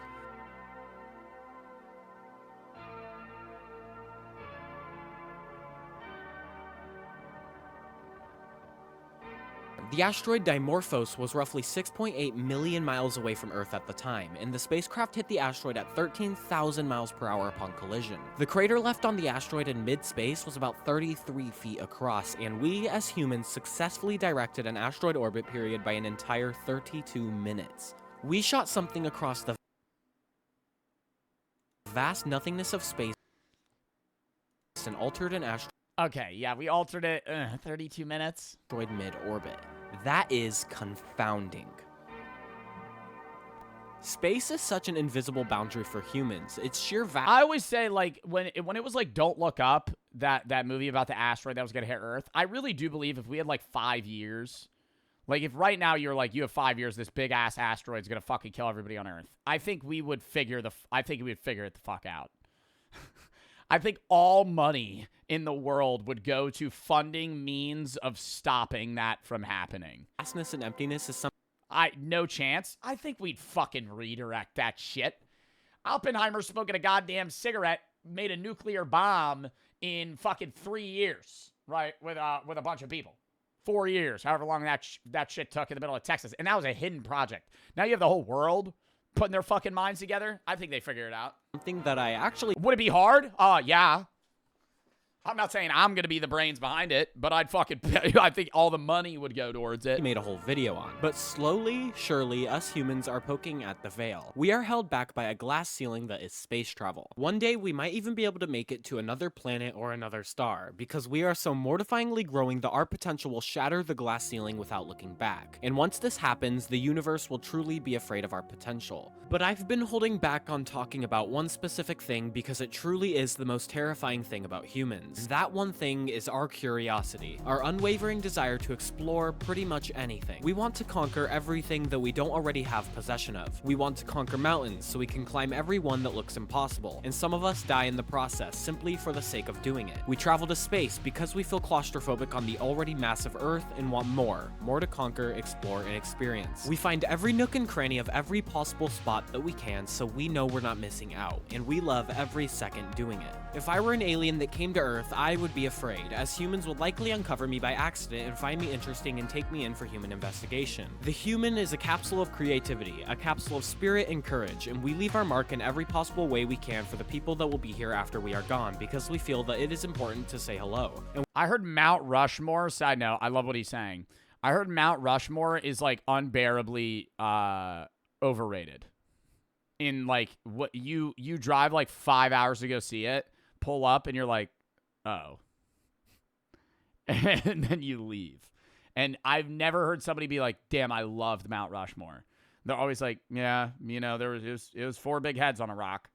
we will continue to explore and conquer until we have and they're not that big. Fully, and I mean fully, exhausted every last urge to conquer in our DNA. And until then, whatever stands in our way will either have to move aside or be annihilated. And we do this all under the conception that we have no idea why we are on a rock in the middle of space with a conscious mind. We were Yeah, I think that's a lot of science. One of the coolest things is, like, we advance scientifically, but we don't advance purpose-based wise. Like, every generation, a human can hand down their knowledge and their advancements to their kid to give them a better starting point. Like, that's the goal. Like, every generation, your kid starts off better than you.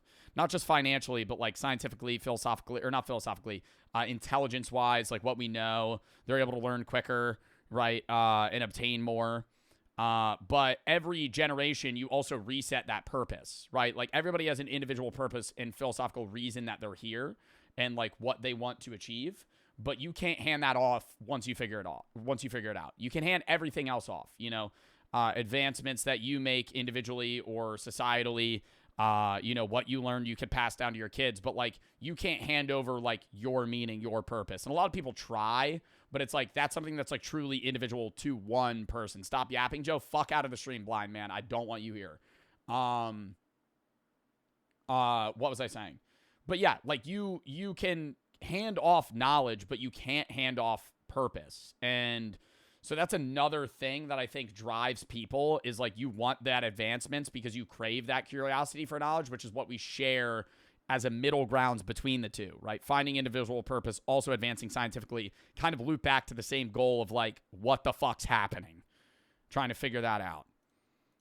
Onto this space rock and took control of it in a blink of an eye. We pushed forward in the name of our biology and as the only animal capable of self-reflection and complex consciousness. But with this consciousness, we are cursed by our own minds to be forced against the unknown universe. Humans aren't just terrifying. We are lonely and terrified. We are forced against the scary void of the unknown world and the universe as we try to survive every day. We have every right to be afraid of the universe and want to give up.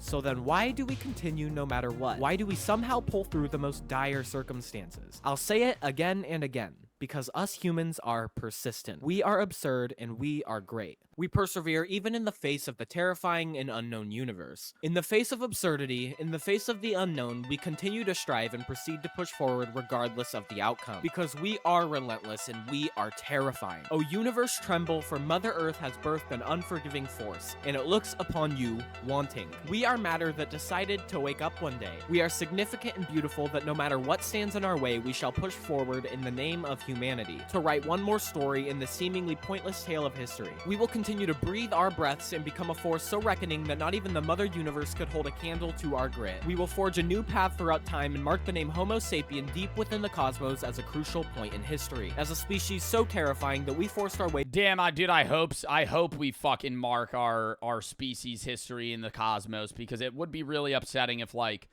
all is for naught and humanity goes extinct. You know, like the world's gonna fucking explode one day, but like that would really blow if we fucking all kill each other. Through catastrophe and arose so valiantly we cried aloud with passion and determination. Humans are terrifying. I did like that video. That was very fun to watch. Longer transition from broadswords to iron swords than it took us to transition from iron swords to nukes. Yeah, it is rampant growth. It's compounding or exponential growth, rather. Matumi, thank you for the 3. I think we could if we worked together. It'd be a race for China. We'd fail. XD and Carl for the sub. Dino Duh and Crazy for the sub. Clef for the sub. Biggie for the 3. Help me a lot. My grandpa has dementia and Parkinson's. It's been really hard seeing him slowly forget who I am. I'm so sorry to hear that. If you ever do a charity stream with either dementia or Parkinson's, I would definitely be down to. I would definitely be down to. I have 2 more planned coming up, but I haven't played anything for January yet. But in general, I'm definitely down. Mason and Ninja for the sub. Happy for the sub. Raspy for the 3. Larry for the 10. All right. Chat, we raised $2,662 total. I'm going to match that right when stream ends. I'll post it on my story so you'll see that I fucking did it. So I'll just match 3K. So we'll do 5,662 total we raised. So fucking dub for that. Going to a good cause. Tomorrow, I'm going to be live at noon EST. We're doing random games. I'm going to be live for like 3 hours. Thursday, I'm off. Friday is going to be random game day, noon to 4, probably more horror games. Saturday, I'm not live. Sunday is going to be Reaction Fortnite. Monday, the SMP for Compliment starts. It's going to be the whole stream. Tuesday, we have a Gamers Outreach charity tournament for Block Wars. I think the prize pool is just getting donated to the charity, which is awesome. Wednesday, I'm off, but I'm getting a tattoo for my dead grandpa. Thursday, I might be not live. If I am live, it'll be Hail to the Rainbow stream, probably like 2.5, 3 hours. Friday, Reaction Games. Saturday, the SMP, as well as the Hunger Games Toys for Tots event. So a lot of Minecraft next week. And then the week after that, we'll still be doing the SMP, obviously, Mondays and Saturdays. Probably half days Saturdays once we get up and running. But more horror games, a bunch of other games dropping. If you have any videos you want to watch, games you want to play, videos, such games, such tab. It's how I find most of the videos that I watch the games I play. So if you have any videos you want to watch, games you want to play, send those there. Outside of that, I'll be posting on the main gaming and philosophy right at when I end. Probably not posting on the main or the gaming tomorrow. But we will be posting today. And yeah, that was a fucking awesome stream. We had a great chat today. Great vibes and great charity stream. Joe's and James for the sub, Brass for the 4. Love it, enjoy. I hope you have the whole life ahead of you. Enjoy your life. Thank you. And thank you for the nice message. All right, chat. I got a dip, though. But it was a great charity stream. Let's fucking raid. Zeusie's live. Should we raid Zeusie? Do we raid Zeusie? Raid Koshard? We raided him yesterday. All right. Chat, appreciate y'all. Hope y'all had fun. And I'll see y'all later